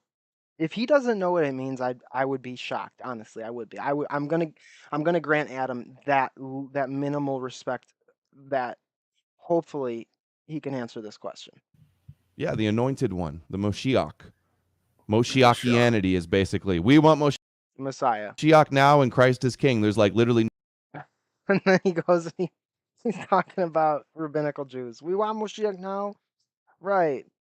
Yeah, they're dumb. They're dumb. no daylight between the two. They're almost exact same thing. And how do you know that?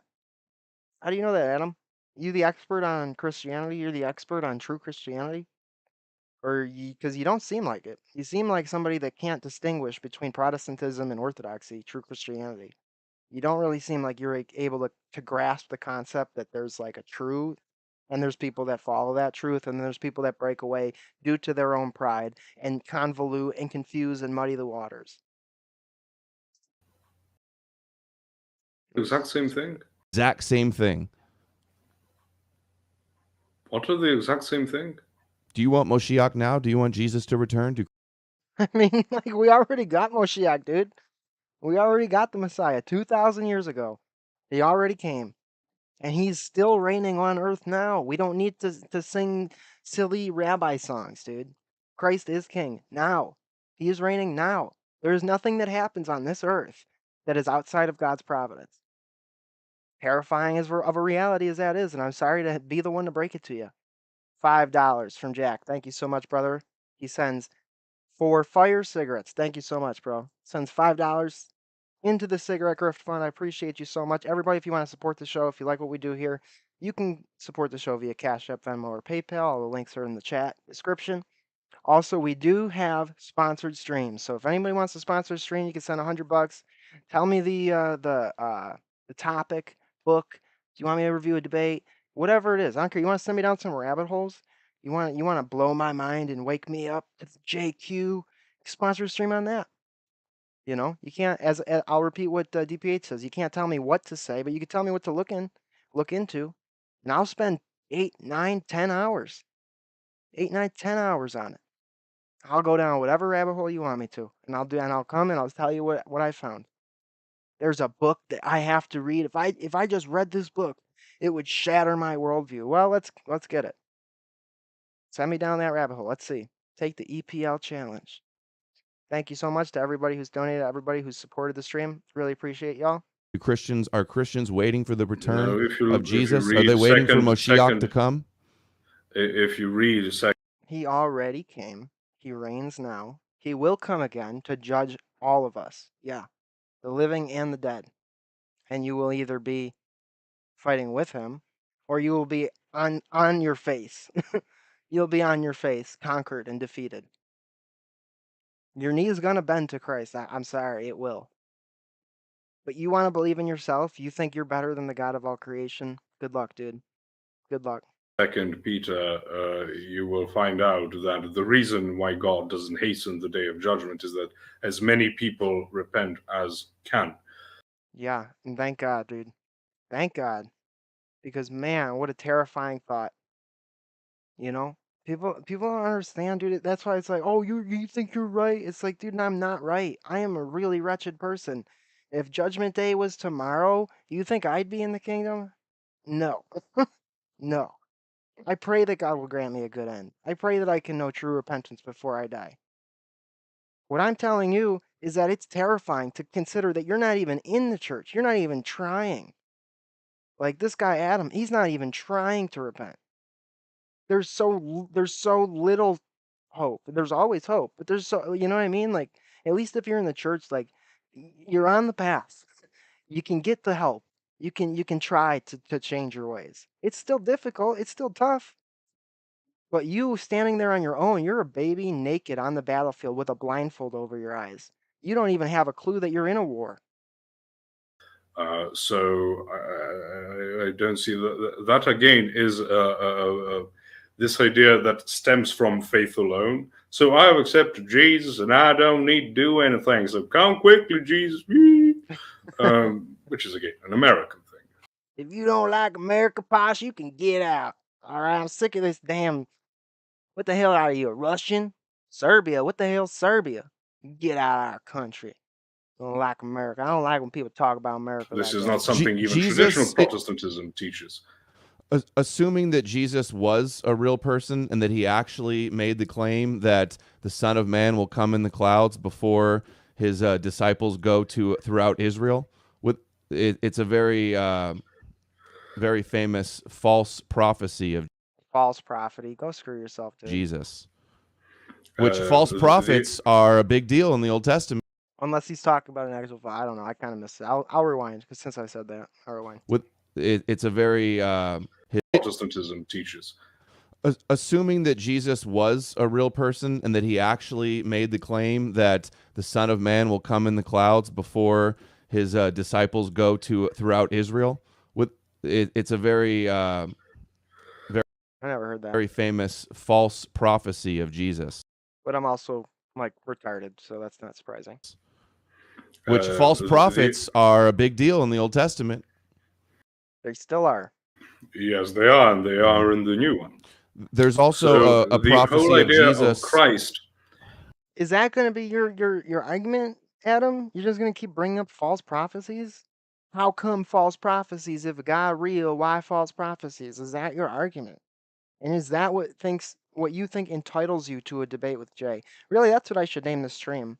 Does Adam Green deserve a debate with Jay Dyer? When you literally are in a debate with Posh, who, as much as we all love Posh, Posh will be the first one to tell you he's not on Jay's level as far as debating, as far as experience debating, abilities, whatever. Posh is one of the smartest guys I've met, online. But he'd even tell you he's not Jay Dyer. And you and your hubris think that you just get to debate the big guy when you can't even, like, think of this like a Mortal Kombat tier. You're still stuck on, I don't know, what's a low tier? You're still stuck on Jax. And you're like, give me Shang Tsung. You ain't getting Shang Tsung, bro. You don't got time to debate some Reddit tier Spurg, dude. Allow me to finish this. So the entire idea of saying you will see the Son of Man, and I don't mean that as an insult. Posh, you're not Jax. You're Goro. Let's say that. Posh is Goro. That seems more nice. riding the clouds, basically, is a response to the Baal worshippers. Because Baal, the storm god, is said to ride the clouds. The same thing is said when it says Yahweh plays with Leviathan. He makes him, he treats him like basically a kitten or something. It's because the big story of Baal, his great claim to glory, is that he defeated Leviathan, right? So yes, a lot of the Old Testament is basically a correction of paganism that surrounds it, because if you want to understand the Orthodox position, the nations are governed by demons, and they promulgate all sorts of ghastly things like human sacrifices and bestiality, and whichever way you want to take it. So the foulness that abides there is seen through the biblical lens as deception. And the people there are deceived. And when you preach Christ to them, you're bringing them to truth. That is a biblical understanding. I understand that in your worldview, that means it is an act of subjugation.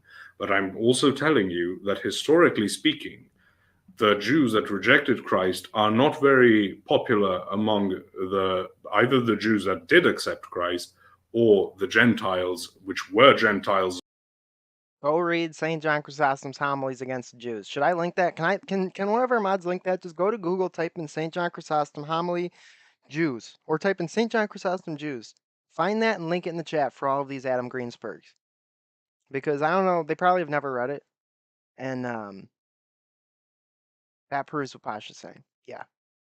Yeah, the people, imagine this, the people that followed Christ aren't too happy with the people who crucified him and then doubled down and then continued on and wrote the Talmud and spent 2,000 years trying to rationalize and justify why they murdered the Son of God.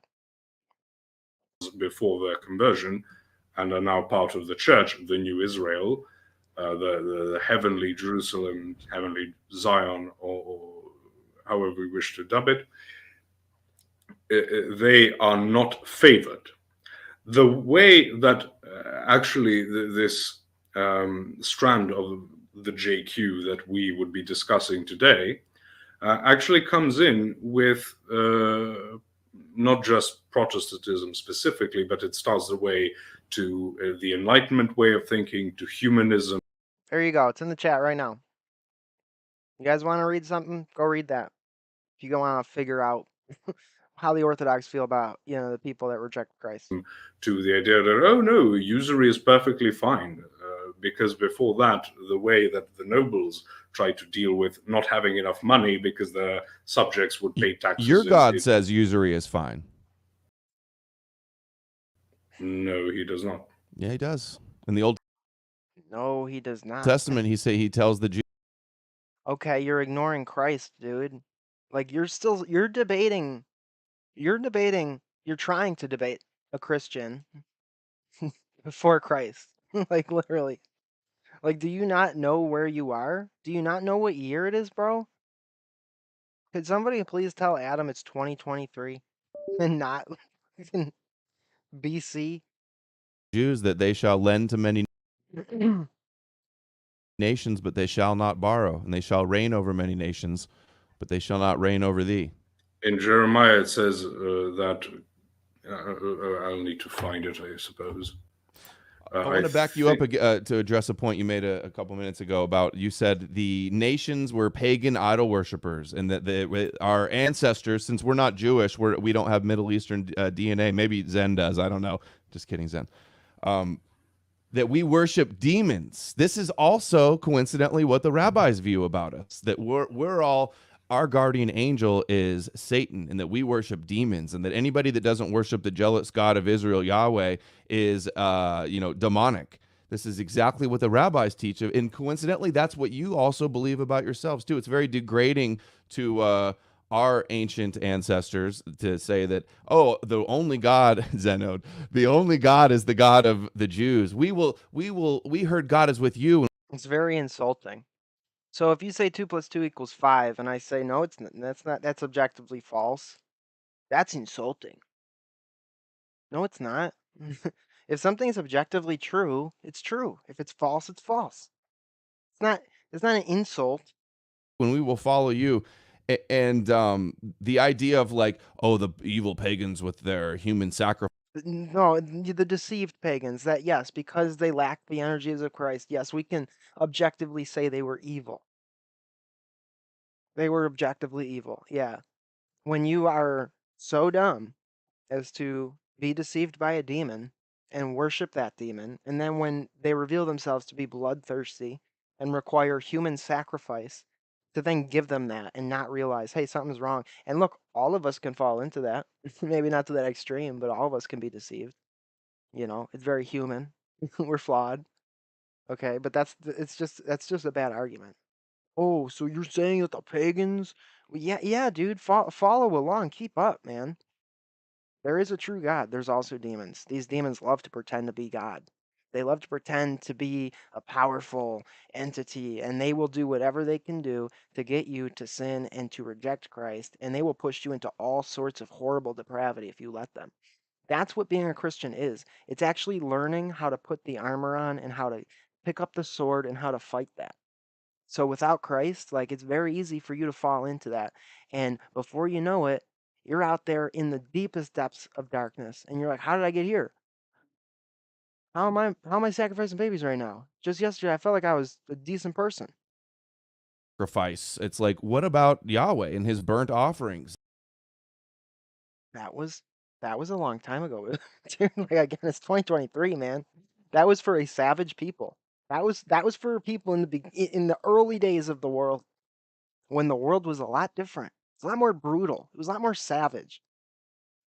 And it was a pattern. It was showing them that the Messiah was coming, that their sins would have to be paid for. It wasn't because Yahweh wanted a cow or a goat. It wasn't because Yahweh he just wanted to see goats being sacrificed. Like, no. It's all about trying to instill in that people an understanding that their sin has consequences and that it must be paid for. In his Yom, and then in his mercy, he shows up and he takes the suffering. He takes it on himself. That's kind of the point, dude. So yeah, you don't like burnt offerings? Well, thank Jesus then. Kippur blood magic rituals, and Jesus is a sacrifice. The blood is required to atone, like Right. You can just say you're welcome. You could. it says in the Bible, drinking the blood, eating the body. Like, Yeah. Again, another thing that the world just sees as insane. That's insane. Drinking the blood and eating the flesh of God. That's insanity. Well, good. Thank God that the world sees this as insane. that all sounds very satanic. And Okay, so because it sounds satanic to you, Mr. Adam, Mr. Brilliant Genius Man, vis-a-vis it is satanic, right? That's your argument? pagan, but that's what's in the Bible. Same thing. Yeah, same thing, except it's entirely different, you know? But hey, because it sounds the same thing. Nice. Brilliant. Are you referring to John 6? On which part? Eating the... Except, of course, the fact that it literally is bread and wine, that then in a mystery is transformed into the blood and body of Christ. And that actually Christians are not allowed to drink blood. So it's not the same thing, because one group over here drinks actual human blood or animal blood, and one group over here participates in a holy and divine mystery. Oh, but the same thing. The body Same and thing. drinking the blood? I mean, if that's where it's at, I don't know exactly Jethro says Adam sniping the stream. Great. I imagine he's got lots to say. where it's at. Okay. I would love to hear it. And honestly, Adam, for real, like, I really hope that you will just take a step back, reappraise your view, maybe like learn about orthodoxy, challenge yourself. You honestly think, like, I don't know what, we're just deceived, we're just deceived by this Jewish conspiracy, like we just got tricked and we're worshiping a Jewish I don't know, a Jewish myth. That's your position. I hope you challenge that position. That's what communion is. John. Yes, the Eucharist. Yes, that's exactly what it is. Communion is drinking blood. That seems a little pagan to me. Seems pagan, but it's not, because it's completely different than actually drinking blood. From what standpoint? The standpoint that that's what the pagans did. So? Well, I mean, you're right, exactly. So what? What's your point? It seems pagan. And you're sitting here criticizing, because it's literally, by definition, not pagan. So what's your point? Just because it seems pagan, gotcha? The pagan world. Okay, that's like saying the blood rituals pagans... and Christianity. You can't. And I would actually love to see Adam go back to the beginning and watch from the beginning. I would love to hear his retorts to what I've been saying this whole time.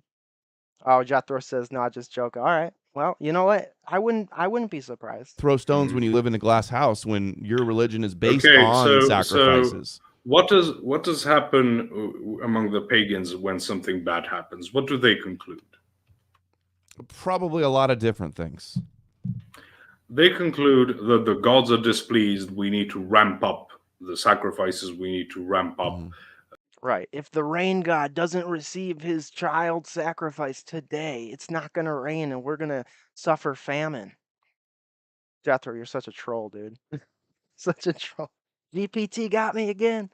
Yeah, if the rain god doesn't receive his child sacrifice, it's not going to rain. That's a little bit different from drink of my blood, eat of my flesh in remembrance of me. Commune with me. Take on my body into your body. Become one with me so that I am in you and you are in me. That's a lot different than murder your brother or your son or your mother so that I can give you rain. I mean, dude, this is why we say he's a retard. This is why we say he's a spurg. It's not because we're jerks. It's not because we just want to be mean. We don't want to be mean. I want to see Adam, like, come out of his idiocy and his delusion. And I really honestly fear that he ever will, because he's getting supported by people and because he's got that added extra pressure to keep doing what he's doing. It would be more beneficial for Adam to be like, just have his stream cut, not be allowed to upload. Not that I want to see that happen. I don't want to see that happen to anybody. But it would be more spiritually beneficial for him to just be dropped in the middle of the jungle somewhere and have like all the food he needs and just like a Bible in a church. Be more beneficial for him to not have an audience, is my point. All sorts of things. What does happen when God is displeased with the sacrifices?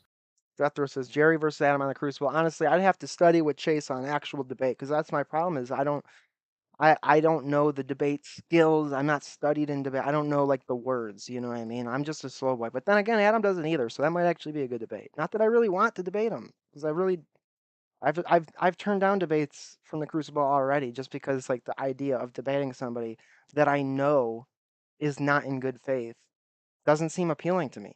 You know, I've debated with people in my own life where they could change their mind, but they're probably not gonna. That's hard enough than debating some e-celeb who has a, already set reason why he's not gonna want to change his mind, because that's my money. What's he gonna do? He's gonna become orthodox and lose 90% of his audience? You think he's gonna do that? Even if he knows in his heart he's wrong, he's still gonna say the bull. He's still gonna say the BS. That's my view of Adam. I don't think he's a sincere person. I think he's sincerely deceived, but I think even if confronted with the truth, I don't think he would change. The God of the Bible is displeased with the sacrifices. He'll ask for. Don't throw pearls before swine. Honestly, I feel bad because I am judging him. I shouldn't judge him. I shouldn't say what he is or isn't. I'm just giving you my opinion. I'm not saying that is what he is. I'm telling you that's my impression. That's my impression of Adam. Not saying that's what he is. There's hope for everybody. He can change, and I hope he does change. There's many different sacrifices in the Bible. They go at great lengths to explain them all. It's very barbaric, but they do burnt offerings. They do the Day of Atonement is Yom Kippur. Very insulting. Sins to are our forgiven ancestors. because we. Right, exactly. To throw it right back at him, Posh. Barbaric. What? Did you just insult your ancestors? Bro. We kill a goat. That's what they do. Not really. I didn't ask you that. I asked you, what does happen when God of the Bible is displeased with the sacrifices? Say it again. What is the Bible pleased with the sacrifices? When the God of the Bible is displeased with the sacrifices offered, what does he say? I don't know what. I don't like the sacrifices. He says I don't. He doesn't want say any anything more because God never sacrifices speaks. Nobody. He does. You just don't ever hear him because you're so arrogant, dude, that you never hear him. God's spoken to you all throughout your life, dude. And you're so dumb that you've never heard it. And here you are now on air, live to, I don't even remember how many people. Let's see.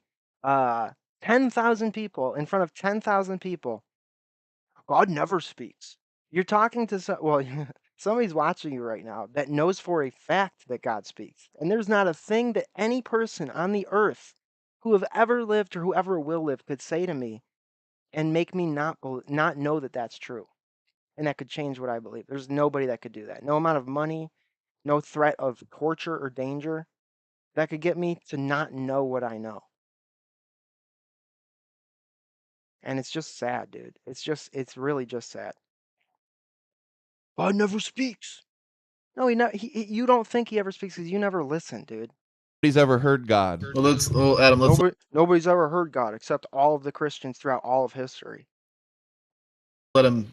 Yeah. Say okay. it. Let's get the answer. So again, Funny that he would answer and say things back then, but not today. Except he does. Except he's reigning on earth now. He does. He's at the right hand of the Father, and he is reigning. And he does speak to us.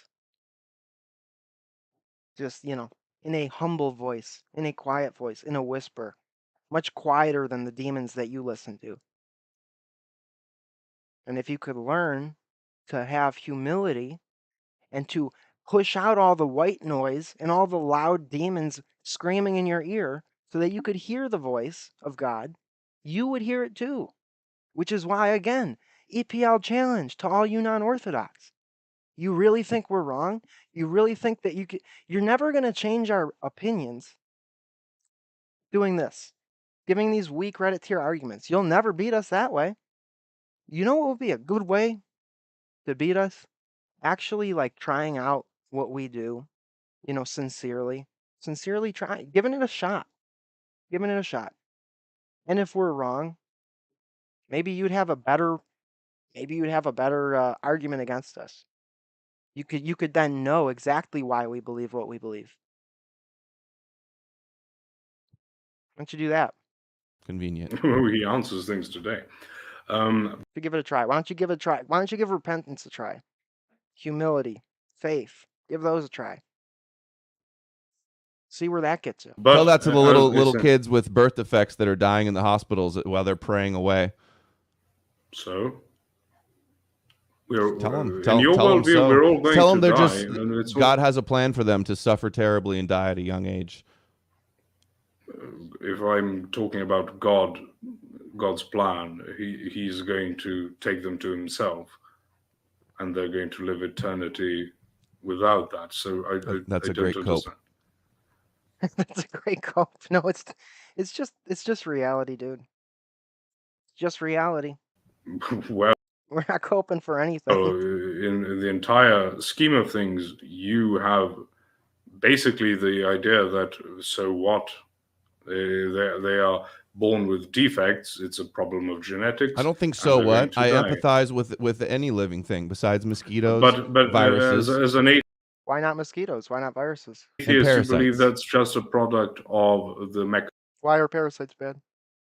In your worldview, Adam, why are parasites mechanism bad? Of the universe? So you empathizing, or me, if I even stood there and was rubbing my hands like the happy merchant, screenshot that, guys. It's all.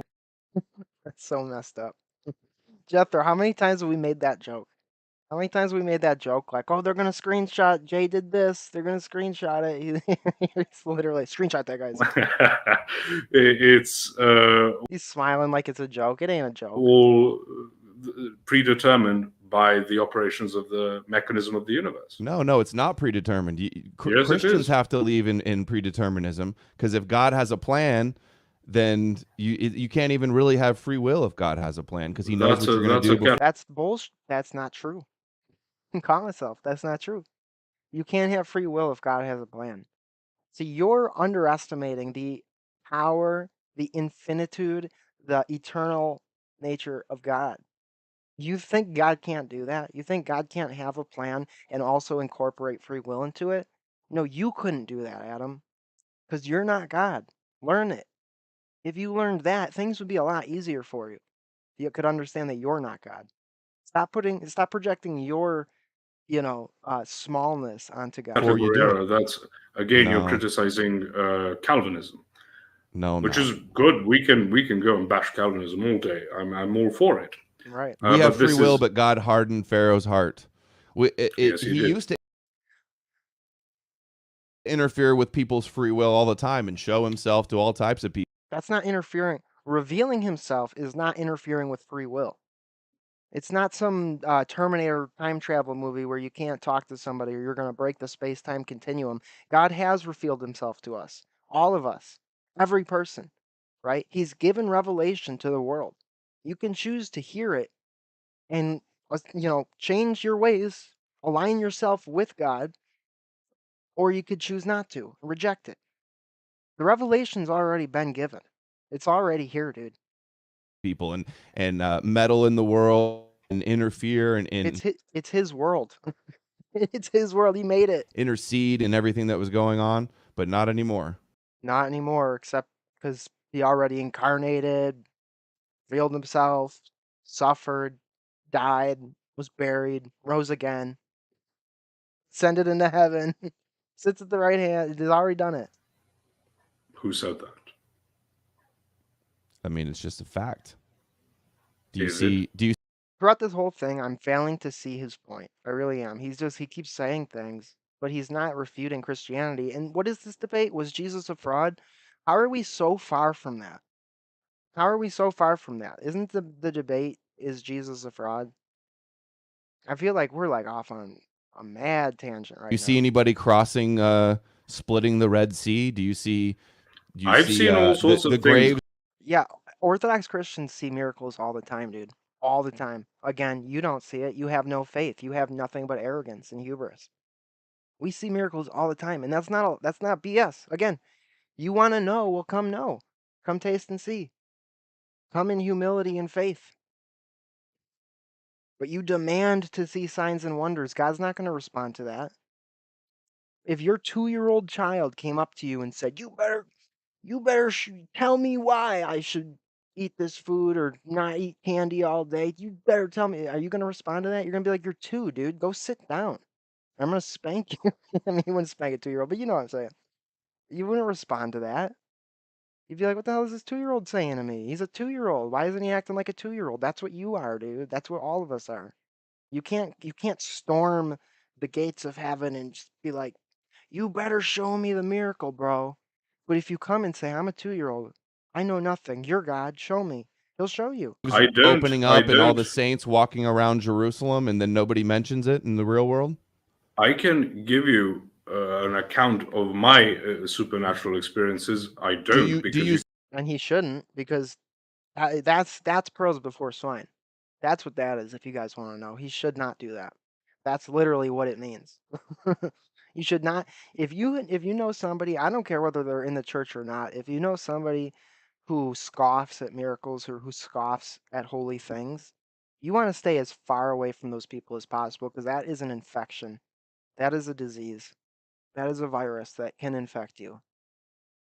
You see actual miracles like turning water to wine or multiplying. No, I'll do you one better. We see turning wine into God's blood and turning bread into God's flesh. Even better. Bread and feeding thousands. Or that's just like not something I've seen. What? That's not something I've seen, but okay. So nothing comparable to the miracles of the Bible. Again, the miracles of the Bible are many, and it doesn't mean that if you see a miracle, that unless it follows a certain pattern, it's not a miracle that is of God. What's the more likely explanation that all these?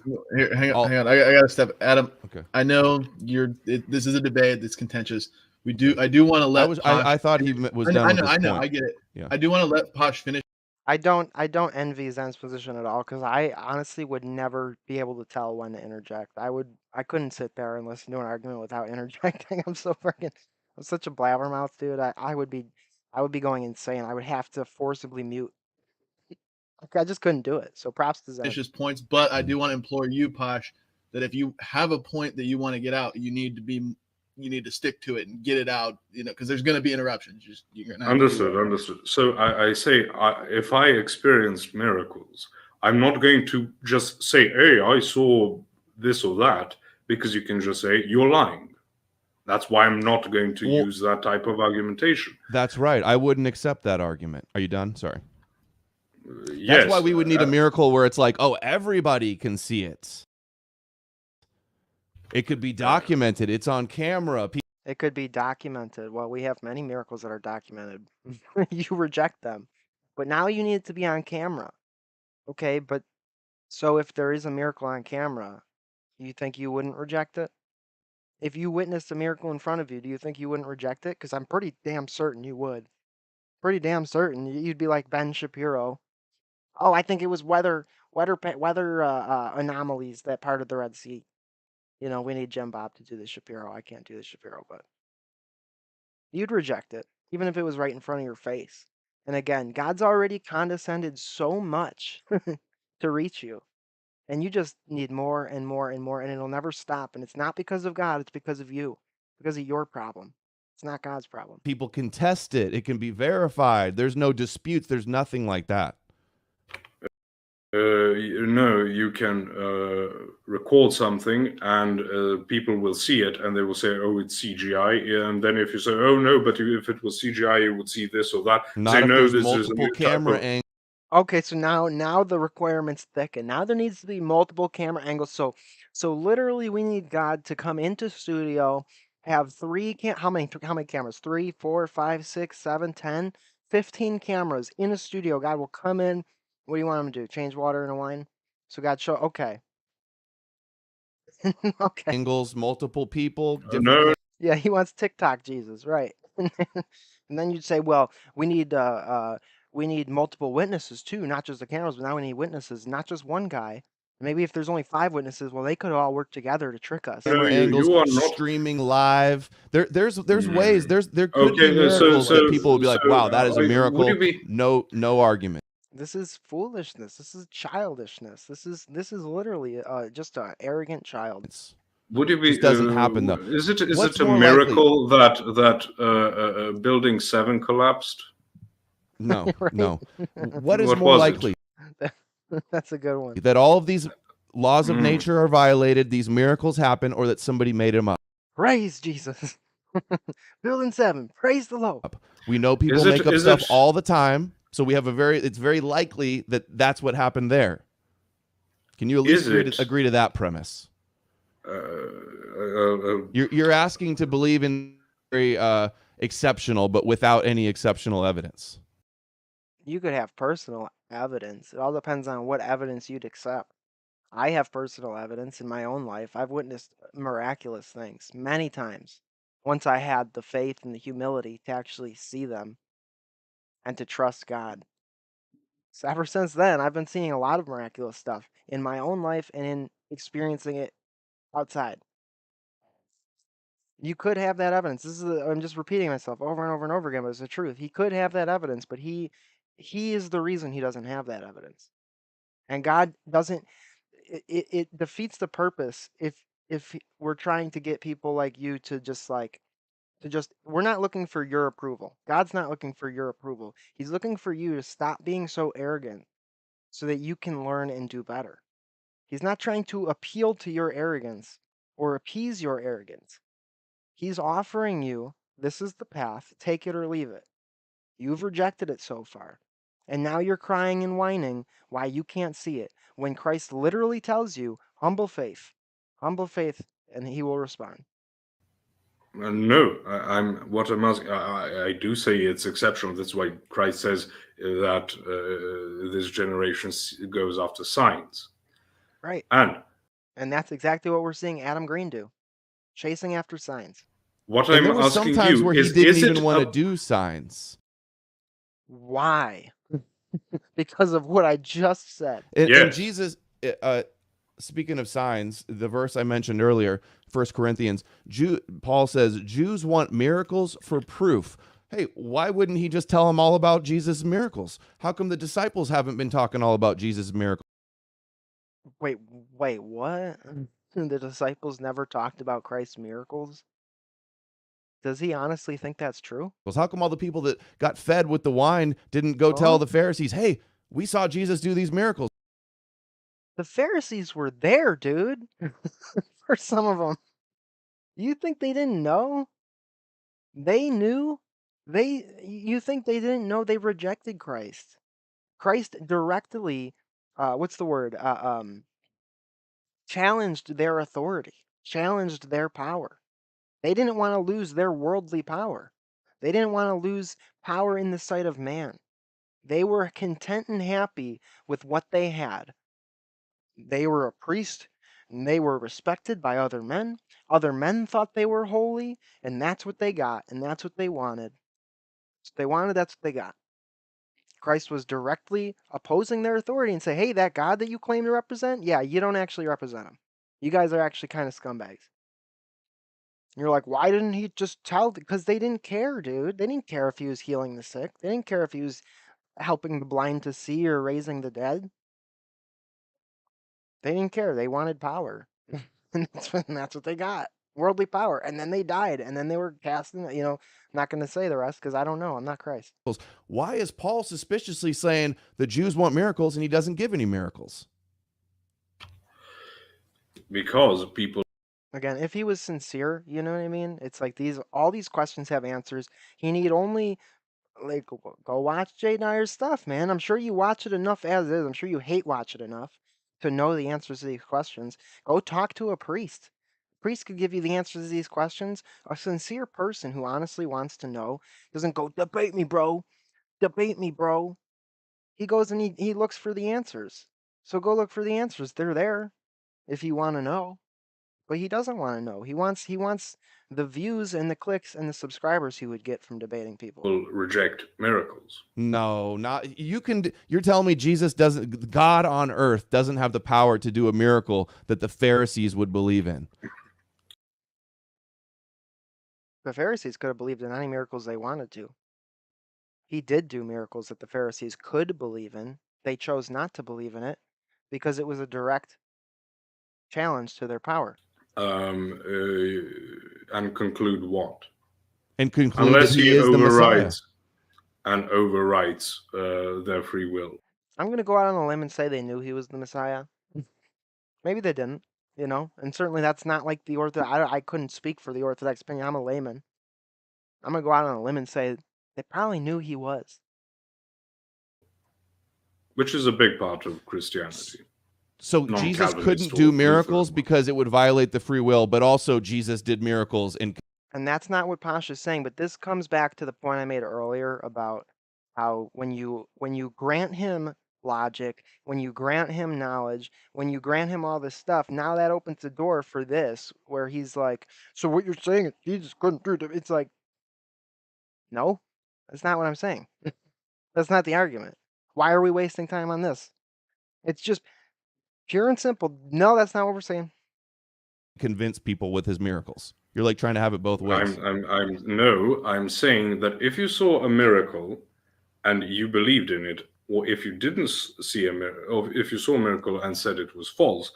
I just want to take this time and say thank you to everybody who supported. And please, if you want to support the show, you can send super chats, Cash App, PayPal, Venmo. We will read all super chats live. If you want to sponsor a stream, you can give me anything, debate to review, book to review, movie to analyze, any of that stuff. I would accept any subject, any topic. You can sponsor a stream, sending in a sizable donation through one of those links. I will do it. We're trying to get some more sponsored streams. Also, go subscribe to EPL Clips, our small, humble little clips channel. You're going to be coming from a presupposition.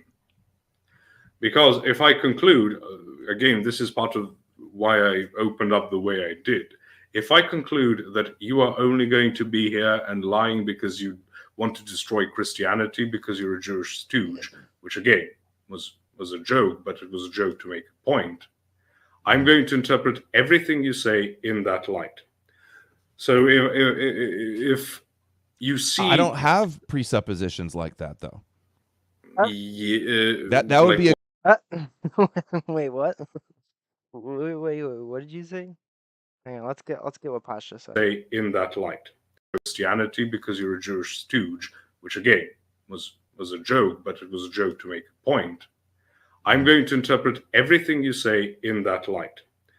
So if you see, I don't have presuppositions like. You don't think people are Jewish stooges? You don't think you don't think Christians are tricked and deceived by a Jewish myth? That though. Yeah, that would be a confirmation bias. Presupposition. I am saying you that no matter what I say, you disregard everything I say because it was a joke. Because you want to delegate your beliefs to the authority of the institution of the Orthodox Church. Whatever they say goes. You trust. Honestly, Adam, do we want to? Does the old man that Orthodox are committed to killing so that we can exist and be transformed in Christ? Do you think that old man wants to acknowledge the authority of the church, which tells us to do things that are really difficult for us to do, tells us to deny ourselves, deny the pleasures of life? We don't want that. That's what I started the stream talking about. Ourselves, our will doesn't want that, but we're taught and we learn to deny our own will, to follow the will of God in imitation of Christ, who did just that. That's the point. We don't want to give up our authority. That's contrary to the sort of instinctual, we just want our num-nums and our kumis and our goodies. But we learn to do good opposed to our fallen nature. trust them what they say, because that's what you've been convinced that they have the one truth. Because you Convinced. Yes. Yeah. you have the coherence We've been tricked. They tricked us. Dang it. of the They tricked us to be virtuous. Damn. scriptures and of history and You of the think it's church fathers coherent, but and that's of not the clear to everybody. You think it's coherent. And sure, some of the smartest people who hold your position can actually make logical, rational arguments for that position. And can't get that position can't be disputed, or hasn't been at least publicly, even though we've done how many hours of debates has Jay done? Public debates where anybody can call in. Discord, Twitter, YouTube. Where's Jethro when you need him? He'd probably have the exact number. 1,000 hours, 2,000 hours, crap ton. Not one person has been able to present a cohesive and coherent argument against it. Not one. Not one. Not a single one. They've all tried the same stuff you're doing. Some have been even smarter than you. It wasn't that hard to find ones that were smarter than this guy. All of them can argue, but none of them can beat it. Else. I know it's not clear to everybody else. The entire point within the Bible is that everyone will be judged by their heart. And why is there a Bible? Why are God's scriptures so unclear that people can't even, they disagree on almost everything? But the church doesn't disagree. The actual church that has the authority to do the hermeneutics, we don't. I mean, there's small disagreements, but on major doctrine, on the main points, it's all pretty clear. That's kind of what makes us a unified church. It's pretty clear, dude. You know, God hasn't answered every single question. Being people on this earth, we don't get the answers, nor do we deserve the answers to every single question we could possibly think of. You know what we get? We get a perfect system for how to achieve salvation through Christ and in Christ. That's what we get. That's all we need right now. Right now, that's the time where we decide. We decide which one we want to go for, and then we're judged according to our hearts. That's what we get, and that's it. We have all of the rest of eternity to find the answers to all the little minutiae that you want to know. Don't you think that's a problem with the Gospels? That it's why didn't God just show up, like we said earlier, just show up in front of everybody? Just appear right now directly in front of everybody. He's gonna do that. He's gonna do that in the eschaton. And when that happens, it's gonna be too late. So maybe you should develop humility now, so you don't need to get that smack in the face of, guess what, bud, you were wrong. Guess what, bud? Guess you should have had a little more virtue and a little less arrogance. So open to interpretation that it's so unclear. People are dumb, so no God. People who believe that they can pick up an ancient text and interpret it. Hubris, pride. That's bad. With immediacy. This is what the Protestants call perspicuity. And you can just read it and there. All I need is my Bible. All I need is my Bible and my rifle. Give me a Bible in one hand, beer in the other, a rifle on my back. Stick me in the tree stand. I'll see you in heaven, bud. There you get the truth. This is not something Christianity has ever preached. This is not something in the Old Testament, something that was preached. What you get is people who are either going to, in accordance with their heart, what we would in Orthodox theology call the nous, are either going to follow Christ, and even if they, let's say, there's a Protestant, but with all their heart they're trying to be a servant of Christ, we believe that they're going to merit salvation. And merit is not something I'm using in a Catholic sense for the theological nerds out there.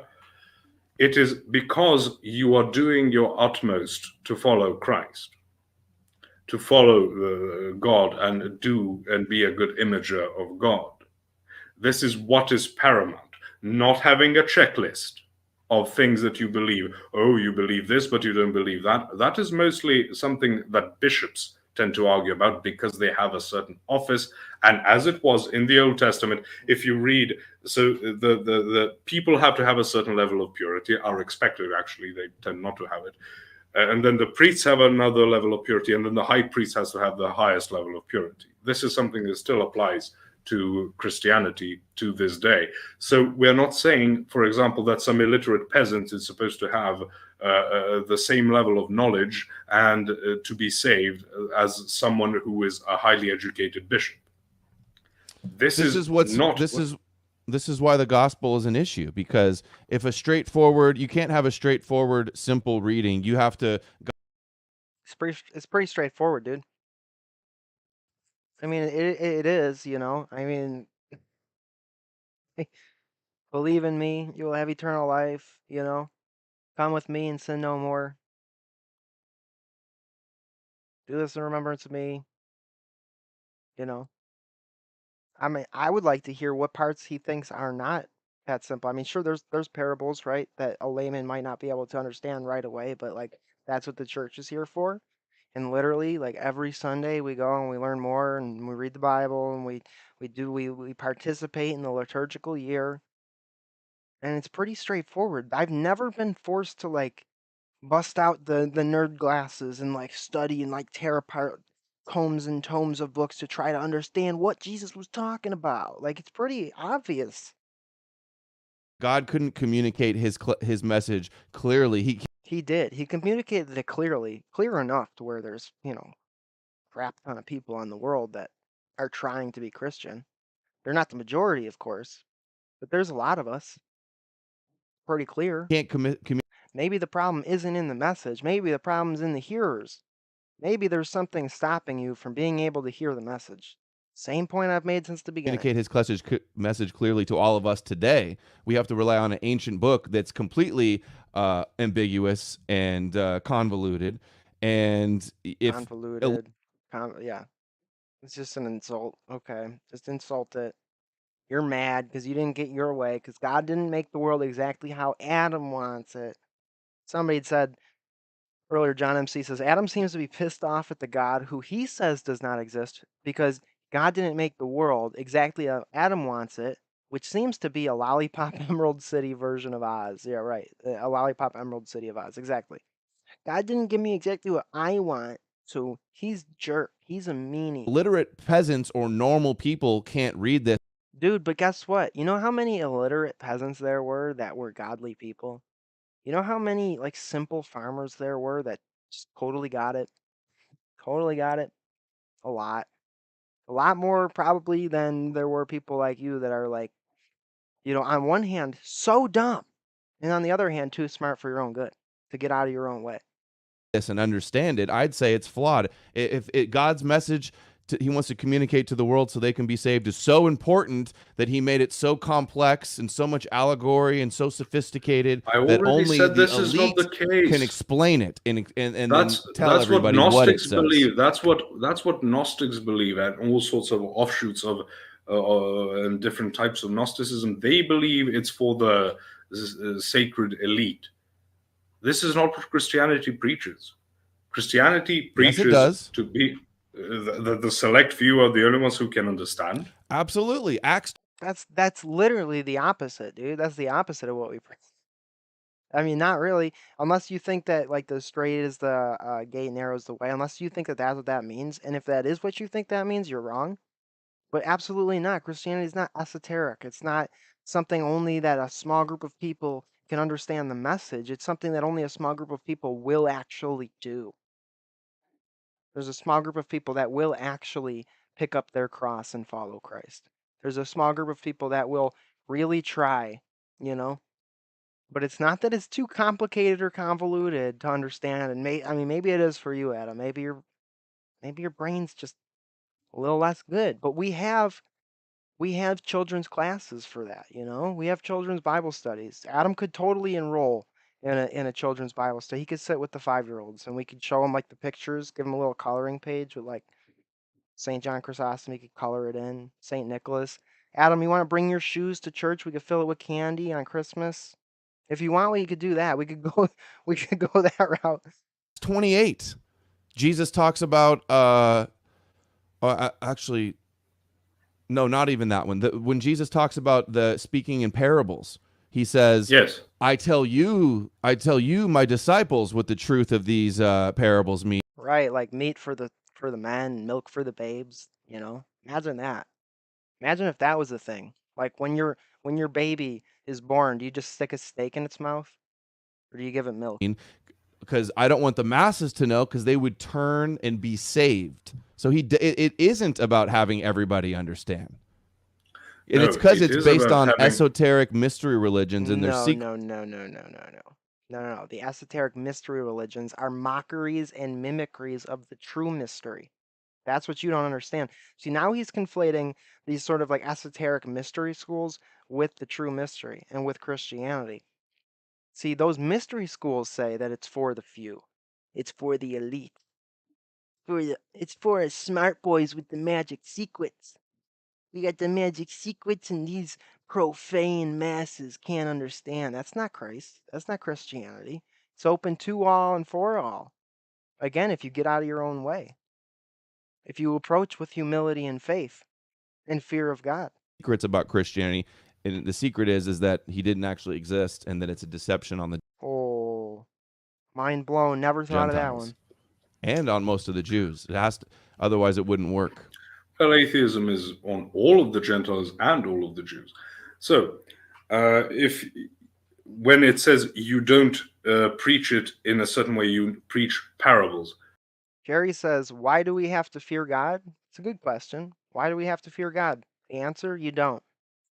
You don't have to fear God. You don't have to do anything because God loves you, so he gave you free will. You do whatever the hell you want. Why should you fear God? It's not the same fear as being afraid of like a bully that's going to beat you up. Did you fear your parents? Did you fear maybe I shouldn't go play with matches or my dad's going to yell at me? See, the Orthodox feel that fearing God is actually a gift that not everybody gets. I could tell you, before I was a Christian, I didn't fear God. Still don't most days. I wish I did, you know? Fear of God is actually a gift, and it's the proper place for fear, because if you fear God, you're going to worry about sinning, which we shouldn't do because it's self-destructive. So that's why you should fear God, because fear of the Lord is the beginning of wisdom. If you fear God, you're like, oh, I don't want to let him down. I know he knows more than me. I know he knows the right way, so I should probably try to do what he says and not do what I say. Because we're fighting our own will. We're in a battle against our own will. The battle's in our own hearts. That's why we fear. That's why we want to fear God. We pray for fear of God. We ask that God will give us fear. Somebody like Adam Green, you think he fears God? He doesn't fear God. You think that's a strength? That's a weakness. That's stupidity. That's hubris. That's arrogance. So no, not that he might beat us up if we question anything. Again, that's Satan, dude. That's a demonic lie that you're believing. God's gonna beat me. God doesn't want us to be strong. That's literally Garden of Eden stuff, dude. People feared the Christians who came in and ravaged their societies until they converted to just survive. Why don't you learn a little bit more about history, man? Why don't you learn about what those societies were doing before the Christians came? You think that you believe in the noble savage, the noble pagan, or whatever.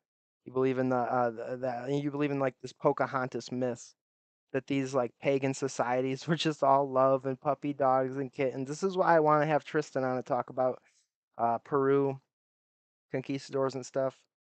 Talk about what some of these pagan societies got up to. It's pretty gross. It's pretty brutal and savage. So saved from what?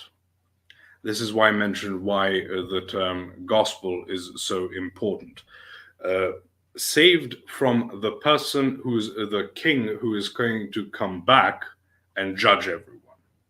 Judgment, in not just the biblical sense, but in the ancient sense, is setting things in order. It's not this punitive measure, which is how we understand the legal system today. You've done something wrong, that requires a certain level of punishment, and the legislative branches determine this is a level of punishment for that.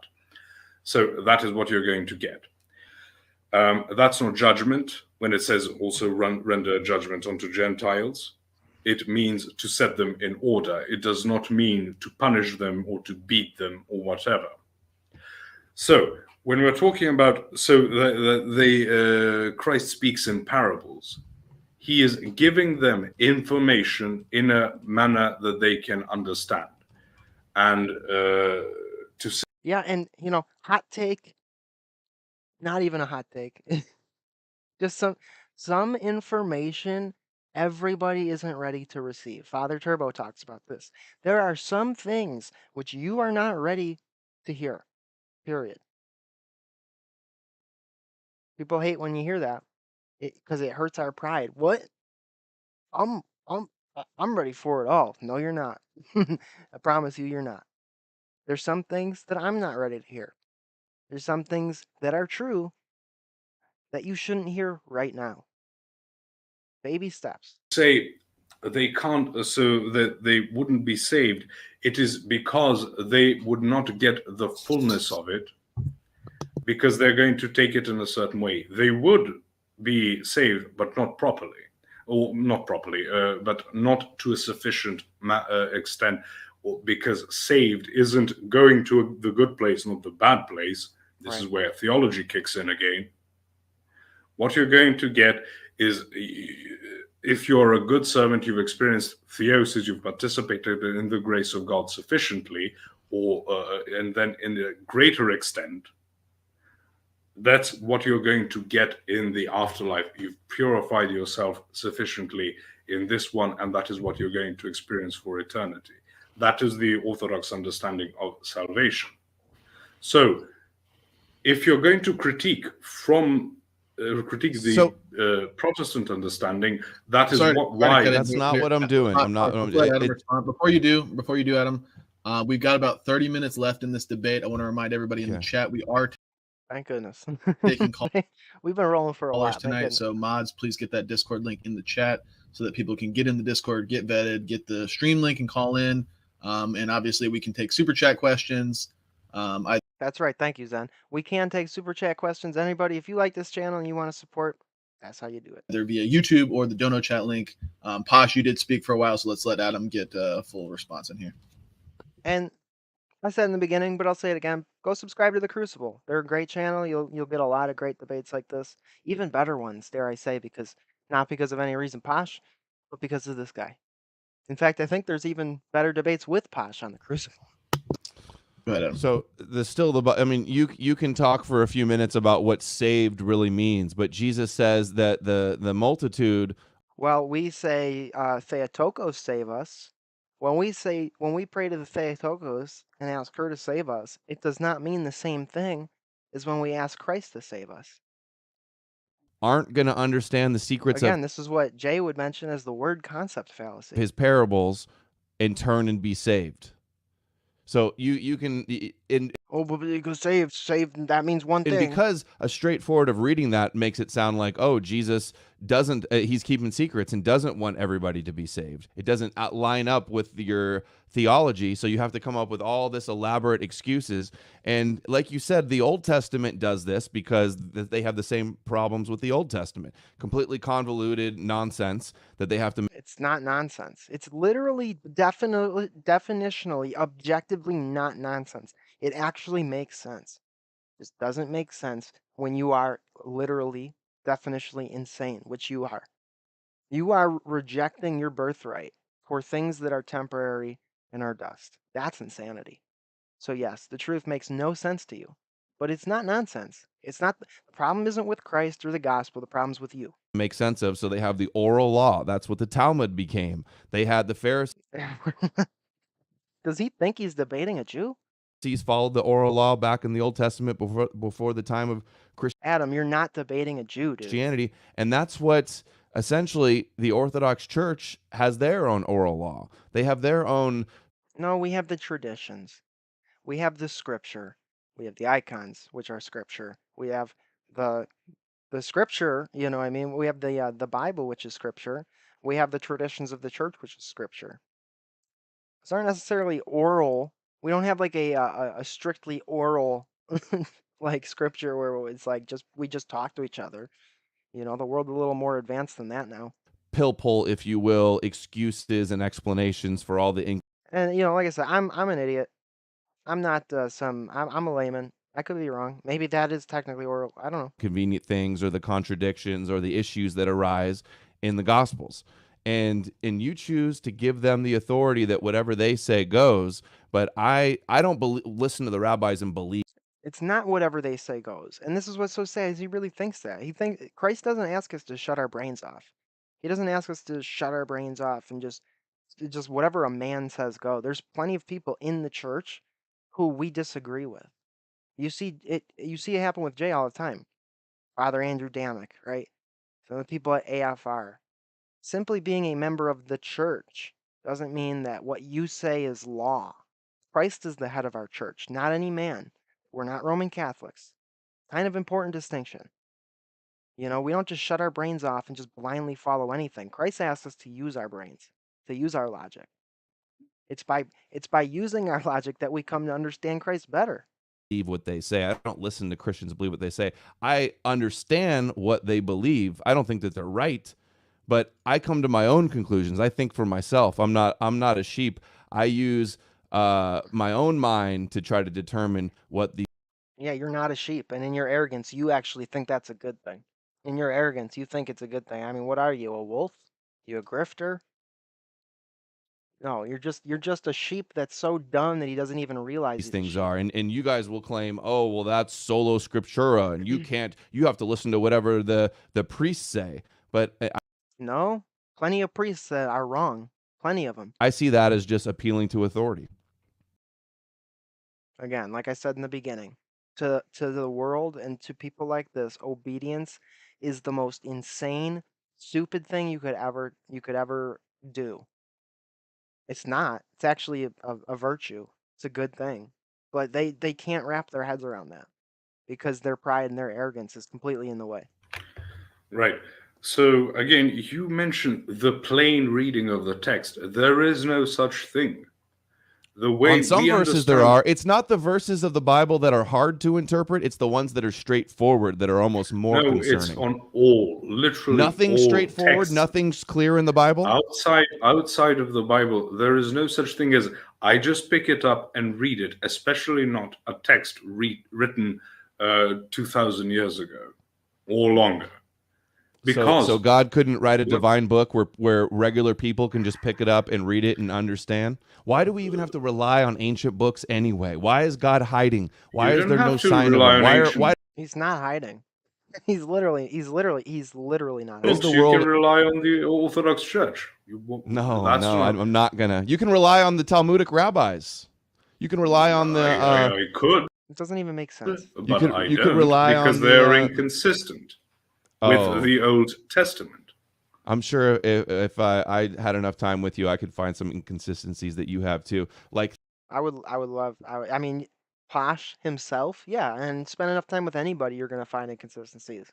Again, that's not the fault of Christ. That's the fault of us and our imperfect understanding.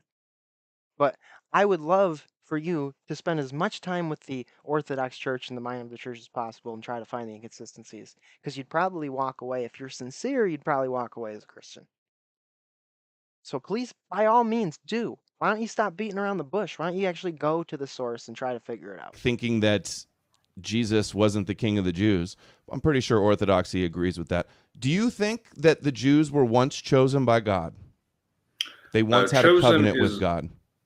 Chosen.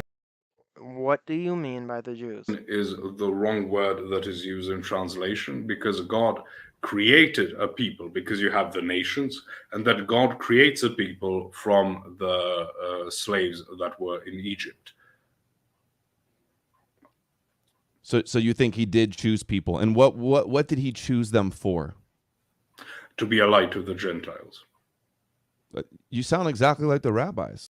Okay, but what he sounds like to you isn't what is, dude.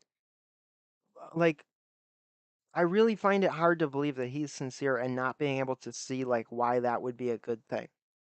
Why giving the people the revelation so that they can be a light to the Gentiles, so that they can show the people, hey, this is how we should be, and prepare the way for the coming of God, prepare the way for the coming of Christ. Like this, it makes sense. But it's like no matter how, like you could have somebody tell him straight up, he wouldn't hear it. And this is why somebody, I think it was David, the other stream said like, you can tell. I might not have been David, somebody else, but they were like, you can tell person all you want, but you can't give them the ears to hear. And I think that's what we're seeing right now. Is it's like it doesn't matter how you say it. Like he literally won't hear it. To get the Gentiles to be a light into the Gentiles, the law.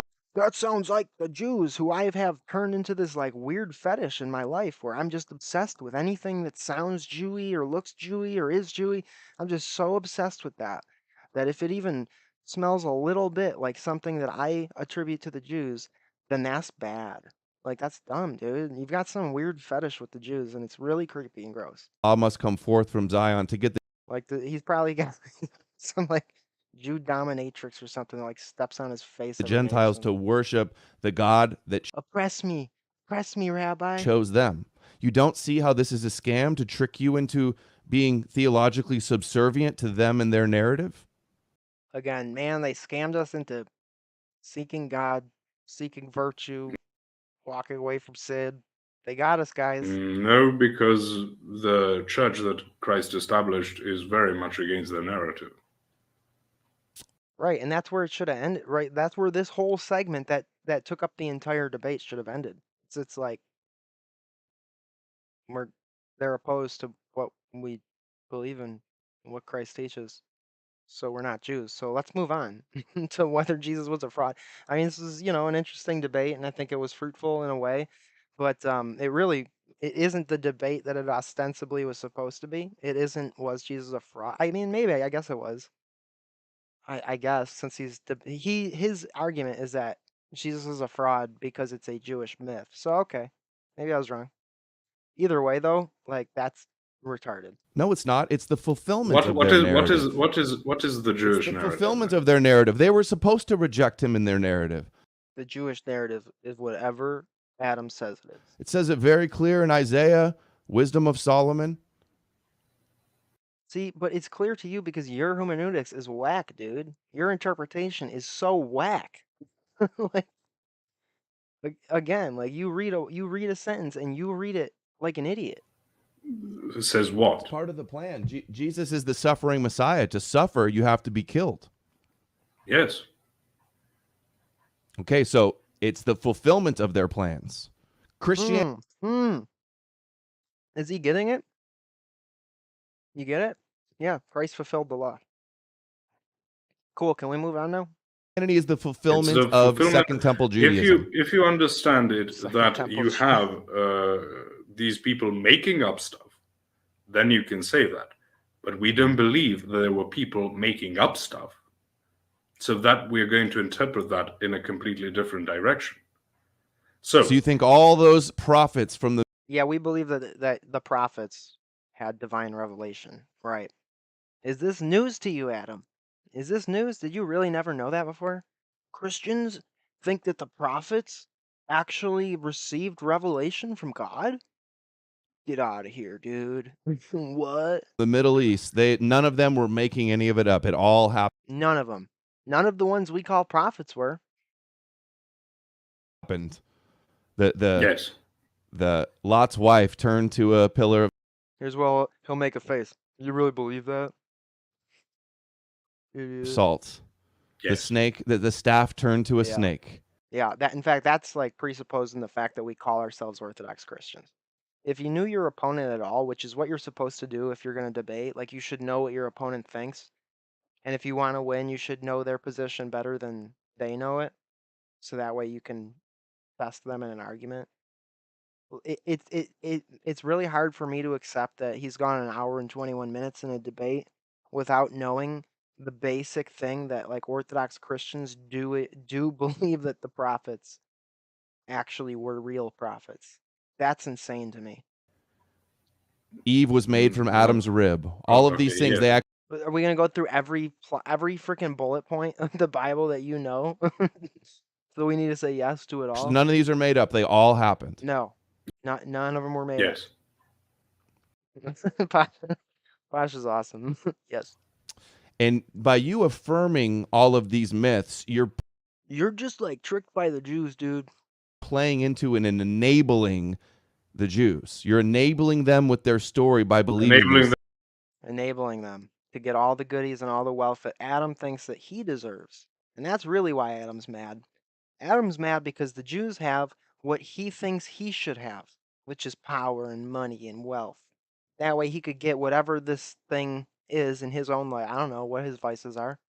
That way he can get all his vices. And again, even if you did get all those things, it would actually leave you worse off than how you are now, which is why, in God's mercy, he's even helping you, an enemy of him, by your own choice, by keeping those things from you. So glory to God. Them for what? Well, you're reinforcing the idea that they're chosen by you believing in this. If you were on my I side don't and you believe they're said the chosen. Torah's nonsense, it's supremacist, I it's believe anti-Gentile, it's dangerous, instead that you they defend it and you promote it and you I reinforce believe it. that You're codependents the with the rabbis. You Orthodox guys need each Church, other. the Orthodox Shouts out to Eliana. What's up, Ellie? Good to see you here. Thank you so much for being here. Much love to you, Ellie, and have a good day at church. Peace. Church believes the Jews that rejected Christ are no longer part of Israel. But they were once chosen. They were. This is just ridiculous, man.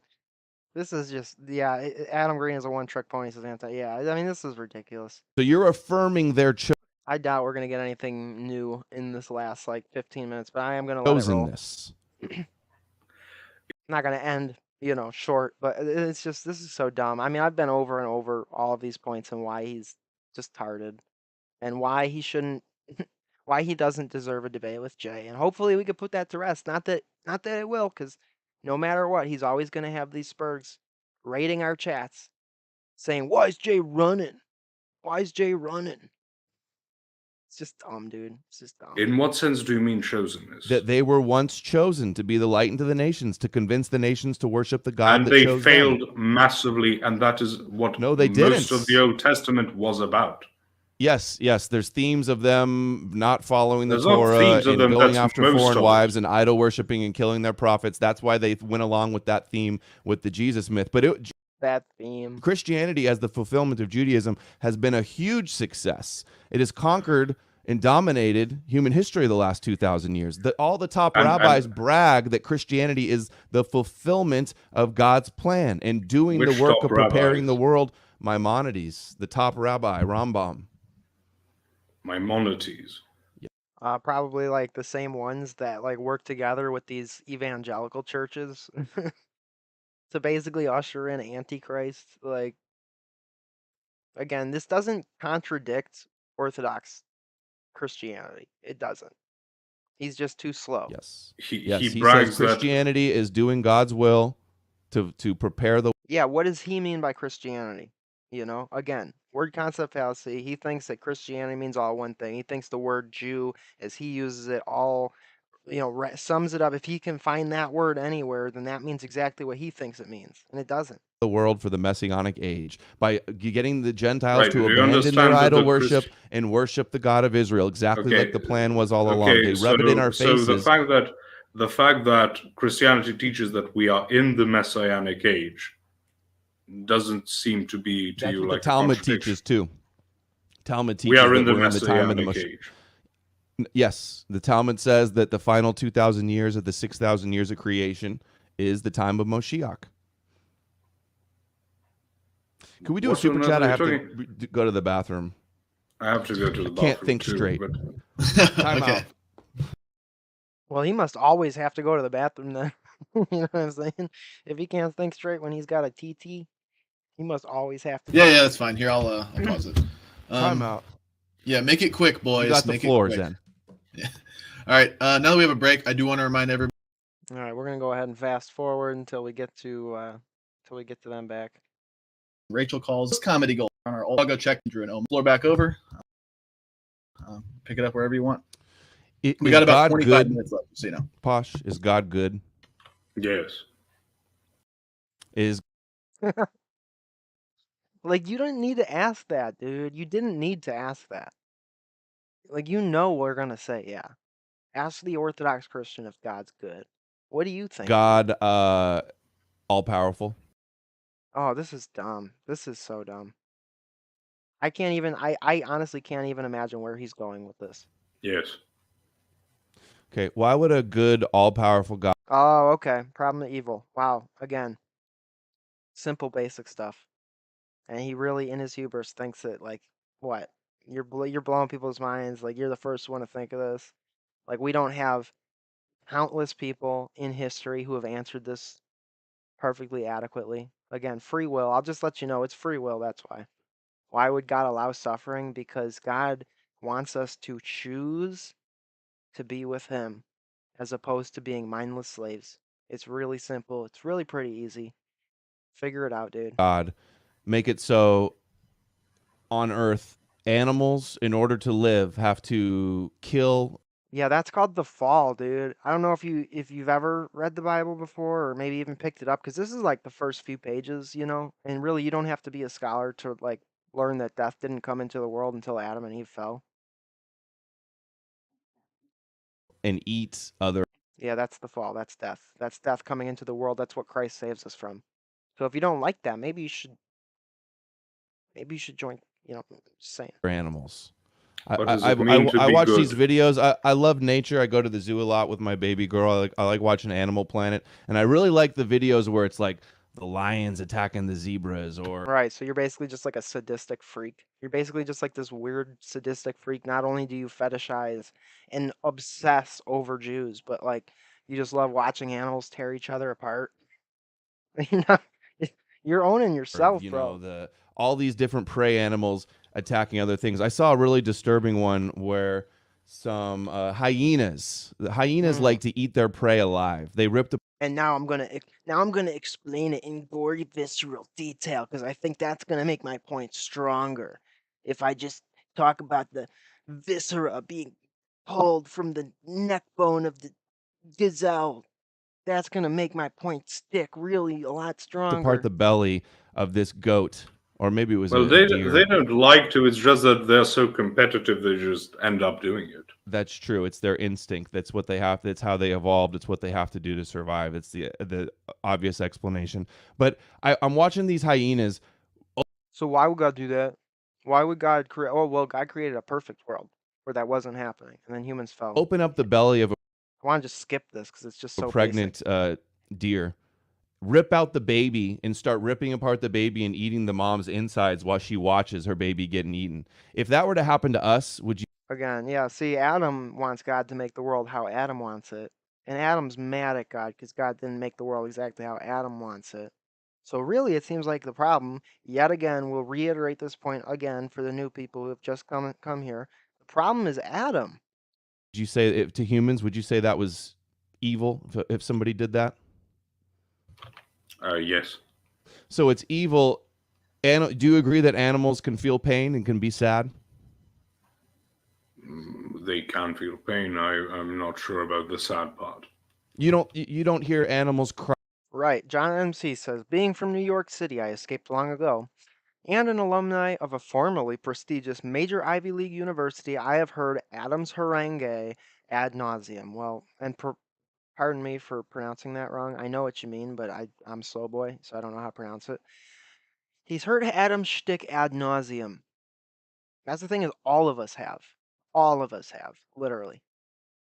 All of us here on YouTube talking about orthodoxy have heard this position over and over and over again. If you watch Jay Dyer's debates, you have heard this position over and over and over again, which is another reason why he is not entitled to a debate with Jay.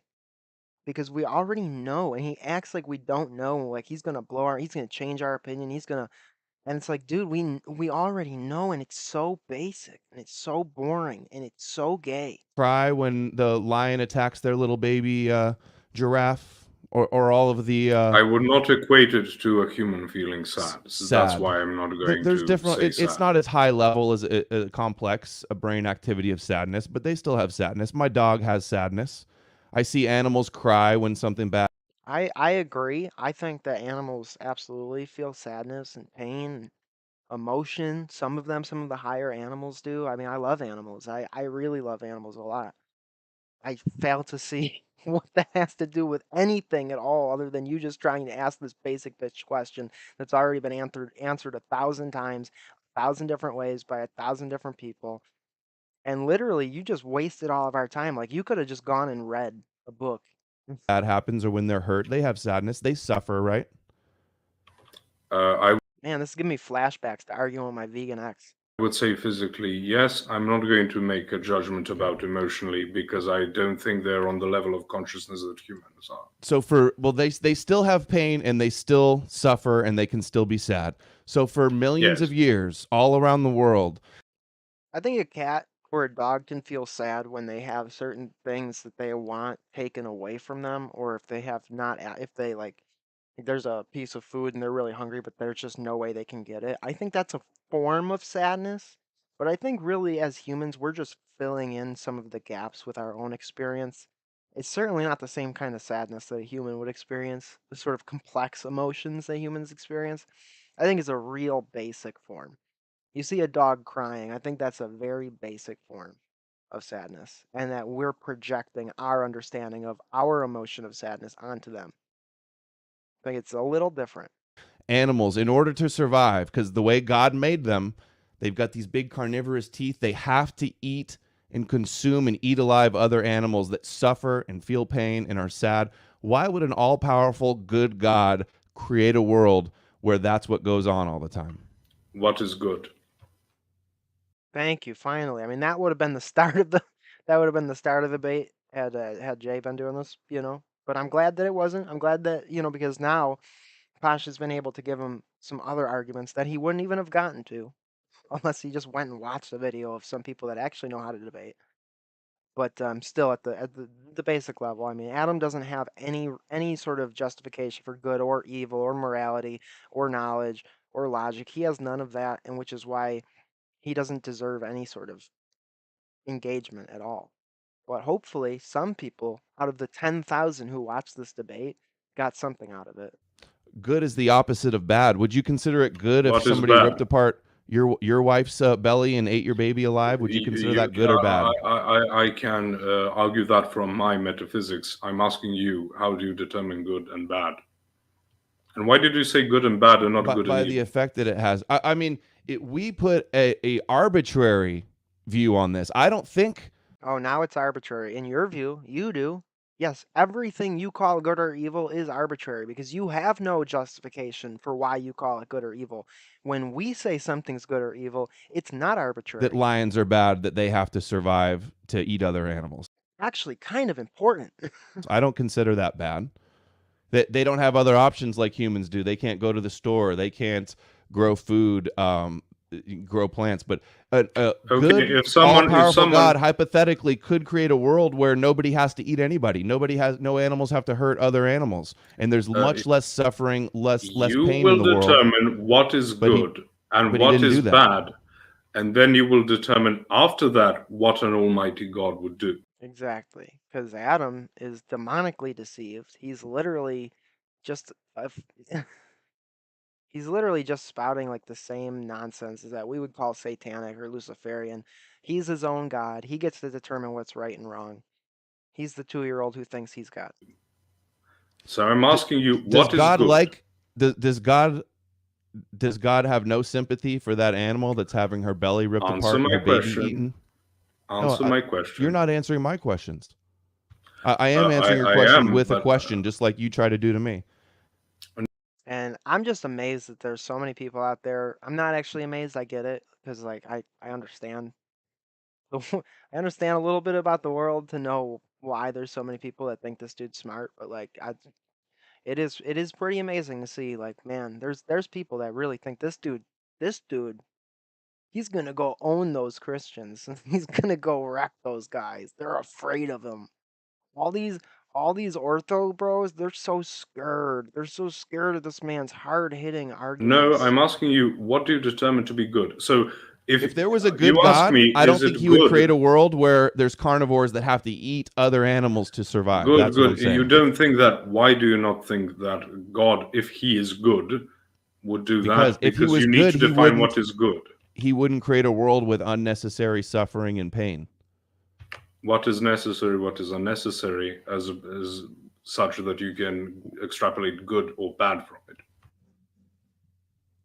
You could argue that some pain is necessary because it has benefits. That's why we evolved to have pain, so we can feel if something's wrong. We can walk tender on your hurt foot so it can heal itself.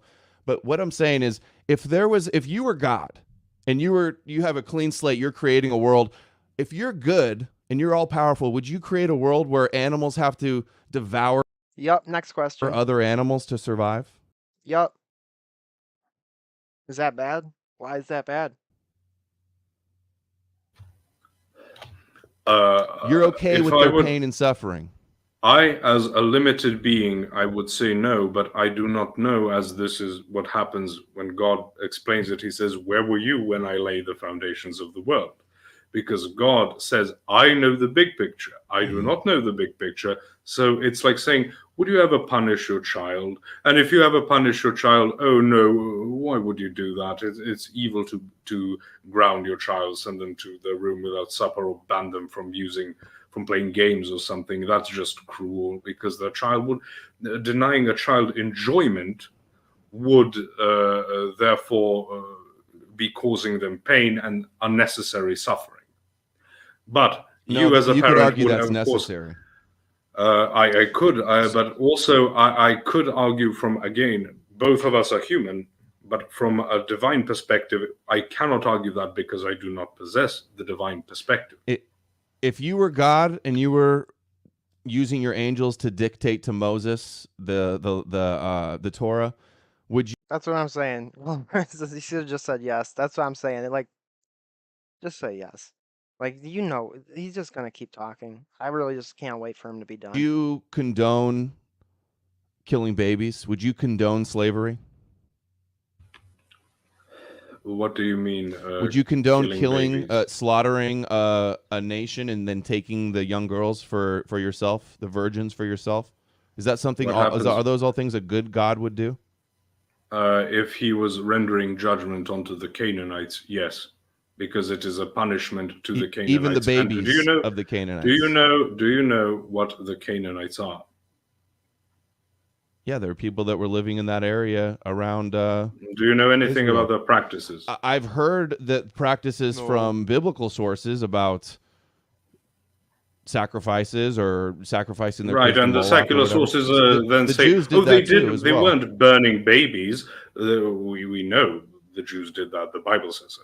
Mm-hmm. And they are disobeying God by doing so. So it's like, oh, we found baby bones, but that doesn't mean that they were charred, but that doesn't mean they were burned before they were alive. But we find them also with goat bones that were used for sacrifice. Oh, but that doesn't mean anything. I know how secular academia works. It's just common for them to rewrite history and dehumanize the people that they wanted to. What? The secularists? Secular and religious. But your excuse about why would God create a world where animals have to eat each other? Let me finish, mate. So if I was going to exact judgment as God, if I was going to exact judgment as God onto a nation for their practices, I would be brutal. But in the divine perspective, you take those children to yourself. Do you understand that? Instead of being brutal, I would show myself to them and try to teach them to not do those things. I wouldn't slaughter them all. Right. If I was God, if Adam was God. I wouldn't create a world where I know that everybody's going to fall away and they're going to sin and then have to drown the whole world like a genocidal maniac God. Again, let me go back before we get too far, though. Can be a good thing in atheism. But we moved that I wanted to elaborate on more. Your response to why would God create a world where animals have to eat animals to survive? You say, well, we can't understand God's plan, or you weren't there when God created the world, so you don't know why he does these things. He works in mysterious ways. You hear different variations of that. But you say that when we pose you a difficult question that shows it's really not difficult. You're just dumb. That the God of the Bible is incoherent and inconsistent. As Jay would say, you're retarded. I'm out. And yet you guys know everything else about the Bible, and you take as the word of God everything. What if God was Adam Green? Do do do do. He wouldn't make tigers eat gazelles, but he would probably make himself rich. Do do do.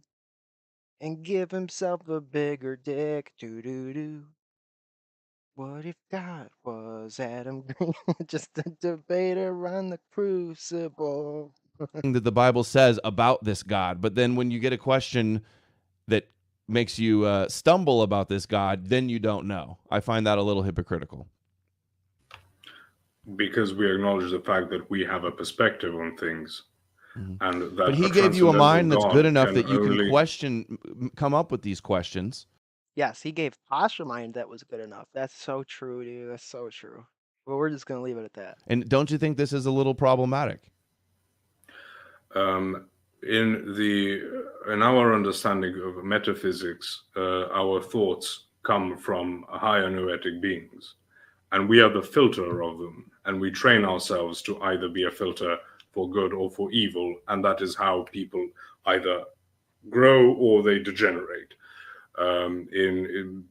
There's a similar perspective in secular understanding, but they call it the subconsciousness. No one knows what it is, but it's just like your brain doing stuff. But it's also not. It's also not predetermined like everything else in physicalism and naturalism. So when you have the ability to choose, you will choose good or bad, and God knows why he does certain things because he has the divine perspective. He knows that with good and with evil.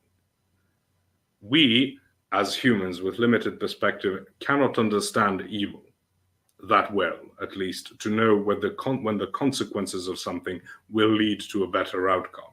You say we don't understand evil? Yes.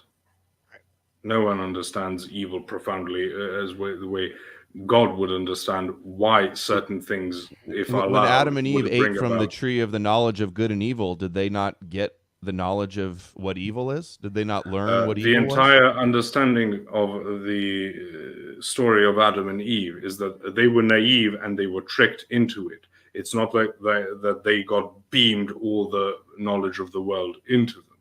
Did God know that they were going to eat the apple?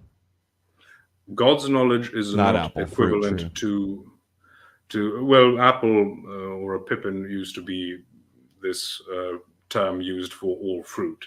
Mm-hmm. That's why people got it equated with an apple, even though it's not specifically an apple. But they got tricked. Sorry, I got lost by that. When we talk about then disobedience coming into play, they were cutting themselves off from God, and they were given mortality in order to have suffering, in order to be able to repent. Because the demons, the fallen angels, they were not mortal, and they never did repent, and they had all the knowledge that a created being could have in that regard. So this is the orthodox understanding of why we were given mortality.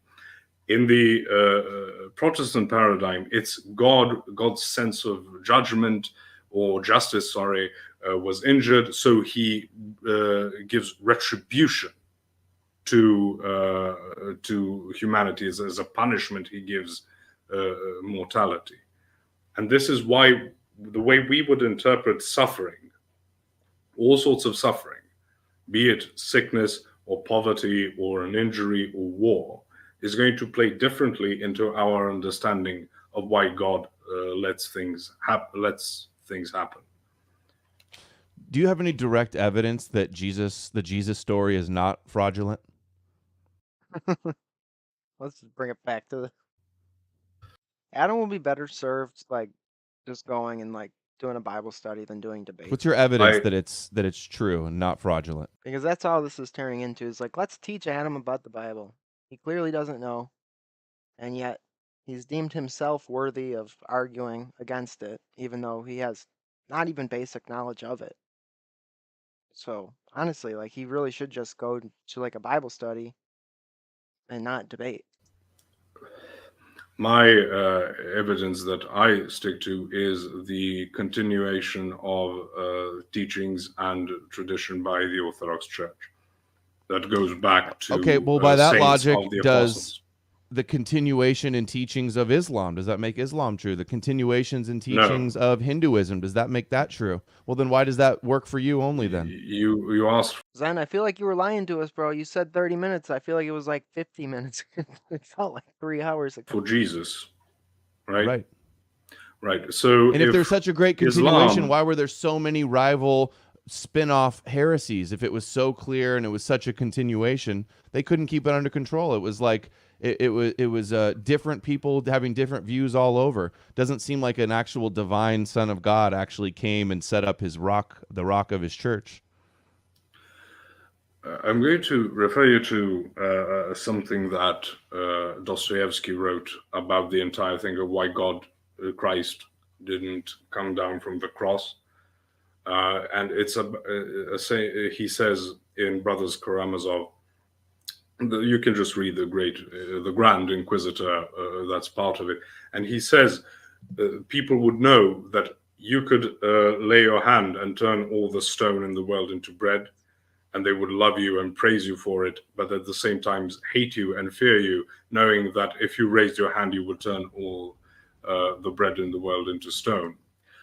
So this is something that plays into the fact that God, unlike the pagan deities, does not deal with such retribution in the way that they did. Yeah, John MC, his evidence that Jesus' story is fraudulent is Jew. That's his argument. Because Jew, Jesus fake. Because this Jew over here can create myth equals the Jew who was an early Christian was a myth maker. That's literally his argument, and it's so dumb. Deals with it the way I explained earlier on with why God allows for suffering. I think we might have. I'm not familiar with the book that you said, but the idea of why did Jesus not come down from the cross? Because the story and the prophecy called for the suffering Messiah to have to die to atone as the yes, scapegoat, but at the same time. Goat. At the same time, this is why this is something I argue against Protestants, and I say if it is faith alone, wouldn't the entire thing of Christ calling down all the angels, like when he is attacked at Gethsemane, and then Peter attacks this soldier, and he says, if I asked my Father, he would send, 1,000 legions of angels or something like that. I can't remember exactly. That would be a pretty good show if you just need to believe. But at the same time, because they would say, God, if Jesus didn't die on the cross, it wouldn't fulfill the prophecies. But we would say, yes, but the prophecies are from God. So there is a reason that God played this out. So why would not God play it out differently if it's only about belief? It's about this agreeing to certain propositions. So the whole entire spirituality. Let's let Adam get a response in, and then I want to move us into closing statements. We are pushing up on that hour and a half mark. Thank God. So let's let Adam respond to that, and then we'll go to Posh for his closer. The whole thing about how Jesus was mocked on the cross, and they said, if you're really the Messiah, use your power and come down from there. That's all. That didn't happen. That's from the prophecies again. That's a rewriting from the scripture. So that's your answer to why he didn't come down from the cross.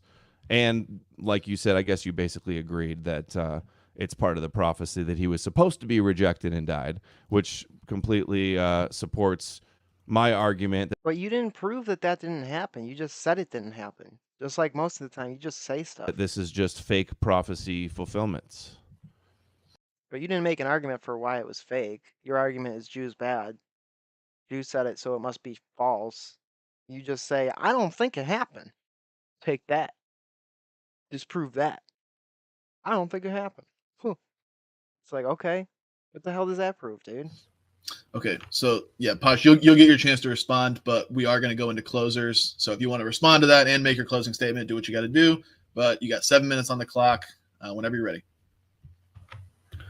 Okay, so I'll respond quickly and then go into my closing. So no, the entire thing of why he didn't come down from the cross doesn't play into your understanding, because you've got a certain presupposition that plays out in, basically it is reiteration of literary archetypes or themes at least. So we reject that. That is why you're going to interpret it differently, because there is no neutral stance to interpret this from. So Christ fulfilling prophecy in all sorts of ways is showing that this is part of the signs that what was foretold was happening now, which is why Islam doesn't make sense, because Islam then goes back and reinterprets things back from Yeah, that's a whole other debate. I mean, that's just stupid. Why would even bring Islam into it? the entire like, oh, Jesus didn't actually die. There was some guy who was killed instead of him, and it was all made to seem like he died, which breaks the entire idea of the prophecy. So, as for my closing statement, why I opened up with the jokey example, and I don't actually believe Adam to be a Jewish shill, of course, is because if we don't recognize the fact that we've got certain presuppositions, He could be a Jewish shill for all I know. I don't know. Maybe he's there to make everybody think Jews are like all powerful. Like, I don't know. Maybe he's there to encourage dumb people to Fed post themselves and like get themselves in. I have no idea. it's not that you can have opinions without presuppositions. You cannot have opinions or interpretations without a paradigm. What I'm saying is, if you do not recognize this, you will never account for the fact that there are other paradigms that could be correct and yours isn't. This is why I said, if atheism was this thing that destroys all nations, all cultures, goyim and the Jews alike. I gotta pee, y'all. So if you got any more super chats, get them in now, so that way I can read them right when they wrap up. Because I'll probably, I'll do a little conclusion at the end, but I'm probably not gonna be streaming much longer after this debate. I can just interpret anyone who believes. Thank you to everybody who has supported, man. This has been a fun show. I've been really enjoying it. But the end here, I'm like, atheism to be a servant of the entire of any type of elite, be they Jewish, be they Irish. Sorry, Zen, I'm used to Andrew being here. So be they Norse or whatever. I could just then go and interpret things in a matter that leads to my conclusion the same way. We see all sorts of progressive narratives. Everything is about oppressing people of color. Everything is about oppressing the LGBTQ or whatever nonsense is around. Everything is going to just be playing out of my theory. At the same time, if we look at Christian history, it is in complete contradiction with the rabbinical tradition that arose, which is inheriting the Pharisees, and the Pharisees had no claim to the truth again, because there are competing sects that exist at the time. So why we would accept rabbis in the rabbinical tradition, the ones that follow the Talmud, to be authorities on the matter is beyond me, because we have something set up that was prophesied to be set up and operates in the way that it was prophesied it would operate. And the people who have different expectations, because they're going to be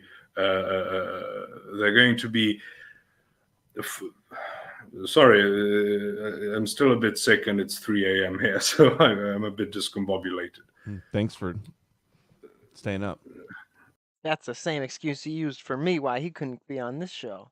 Conspiracy, dude. I'm starting to sense a conspiracy. I think Posh is actually in Eastern Standard Time, but he just uses it as an out. That's my conspiracy theory. No. Thank you for postponing this from Tuesday. That's gracious of you. So what I'm saying is, if you're going to have this entire worldview that's going to interpret facts in this light and don't correct for it, you can have any opinion you'd like. You can have the aliens, you can have the evil white people, you can have the Jews, you can have the Chicans, you can have anything that you would like to be the paramount entity or organization or guiding force in the world that's going to lead to the current predicament. And if you don't acknowledge that, then we can't really have a debate, because we're going to function from two completely different operating systems. So thank you, Adam, for being here, and Zen for moderating. All right. Is that it for your closer? Okay, what's his closing argument going to be? I think that Christianity is just a Jewish myth, and I think that y'all are been fooled because, you're doing exactly what the Jews wanted you to do. And so, yeah, I think everybody should reject Christ, and I don't have anything to replace it with other than an idolatry of our race or something. I don't know. But you should definitely subscribe to me. All right. Thank you for that, Adam. Whenever you're ready, you got 7 minutes on the clock. The debate topic was Jesus a fraud? Was the Jesus story a fraud? Is Christianity real? Is it true? Is it historical? Did these things happen? And you brought nothing to even try to refute any of the points I made about the problems with Paul, the silences of Paul, the silences of any extra That's not even true. biblical proof of Jesus existing, all the issues with the hiding God that doesn't show himself, the lack of miracles, lack of answers of prayers. Instead, you decided to not talk about Christianity at all, really. You just wanted to do God of the Gaps, say, well, you can't explain where the universe came from, or you can't explain how life started, or you think the Big Bang. I mean, I don't even know if I believe in the Big Bang. They might find another theory that better explains existence. But I'll tell you, the scientific naturalistic approach to at least trying to find the answers to these hard questions is much better than just accepting 2,500-year-old desert myths. So old equals bad. Bad because old.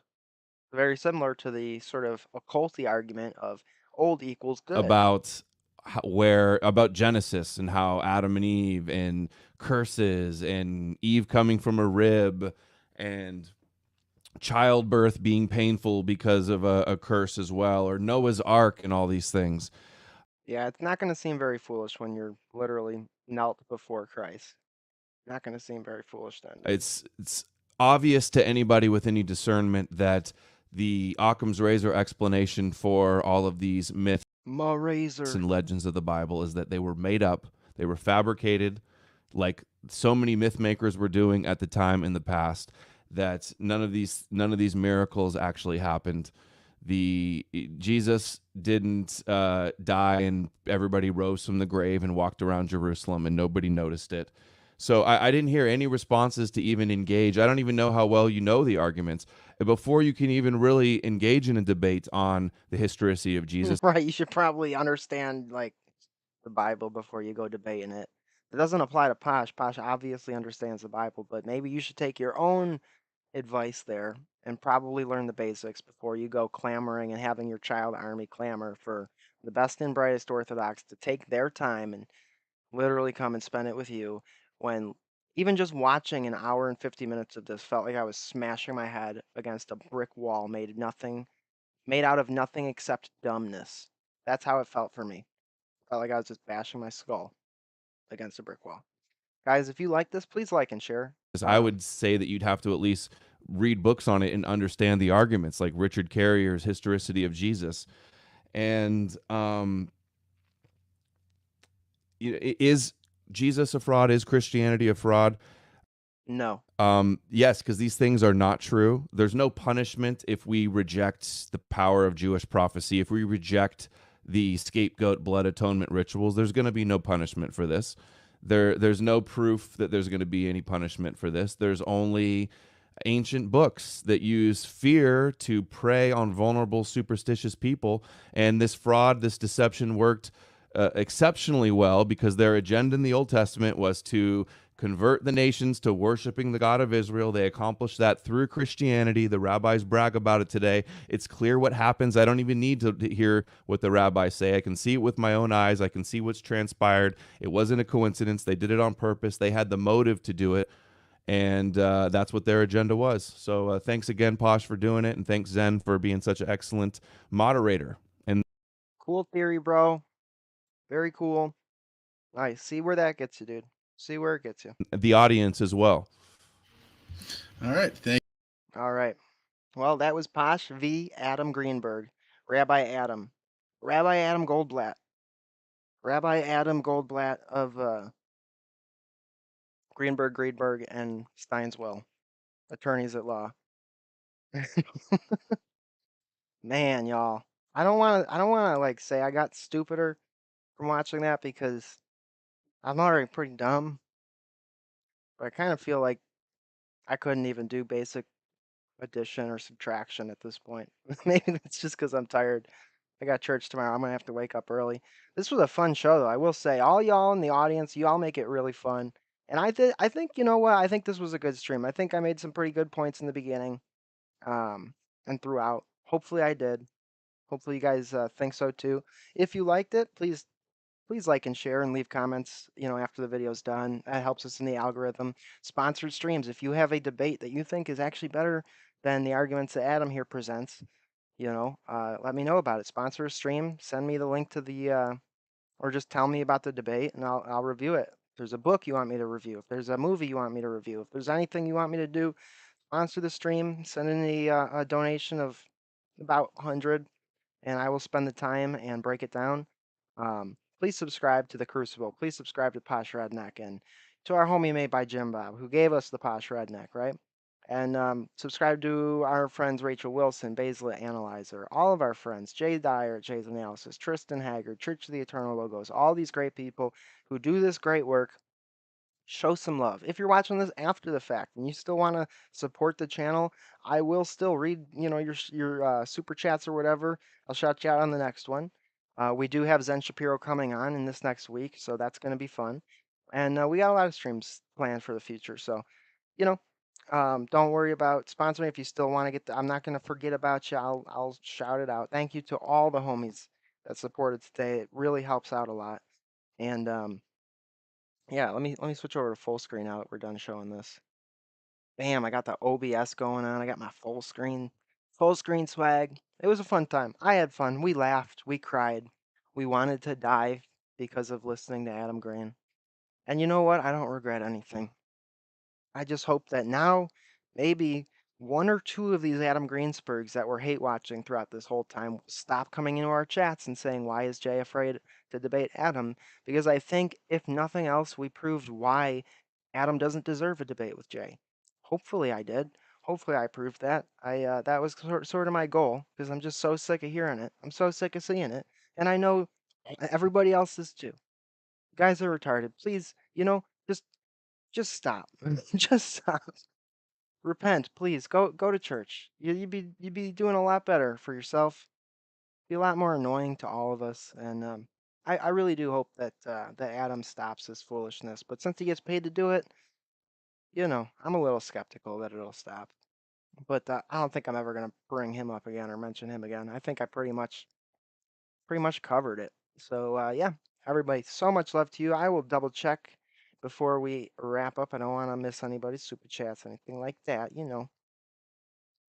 But yeah, guys, like and share all that stuff. And that's pretty much all I got to say. I hope everybody's going to liturgy tomorrow. And that's it. All right, y'all. God bless. Peace out.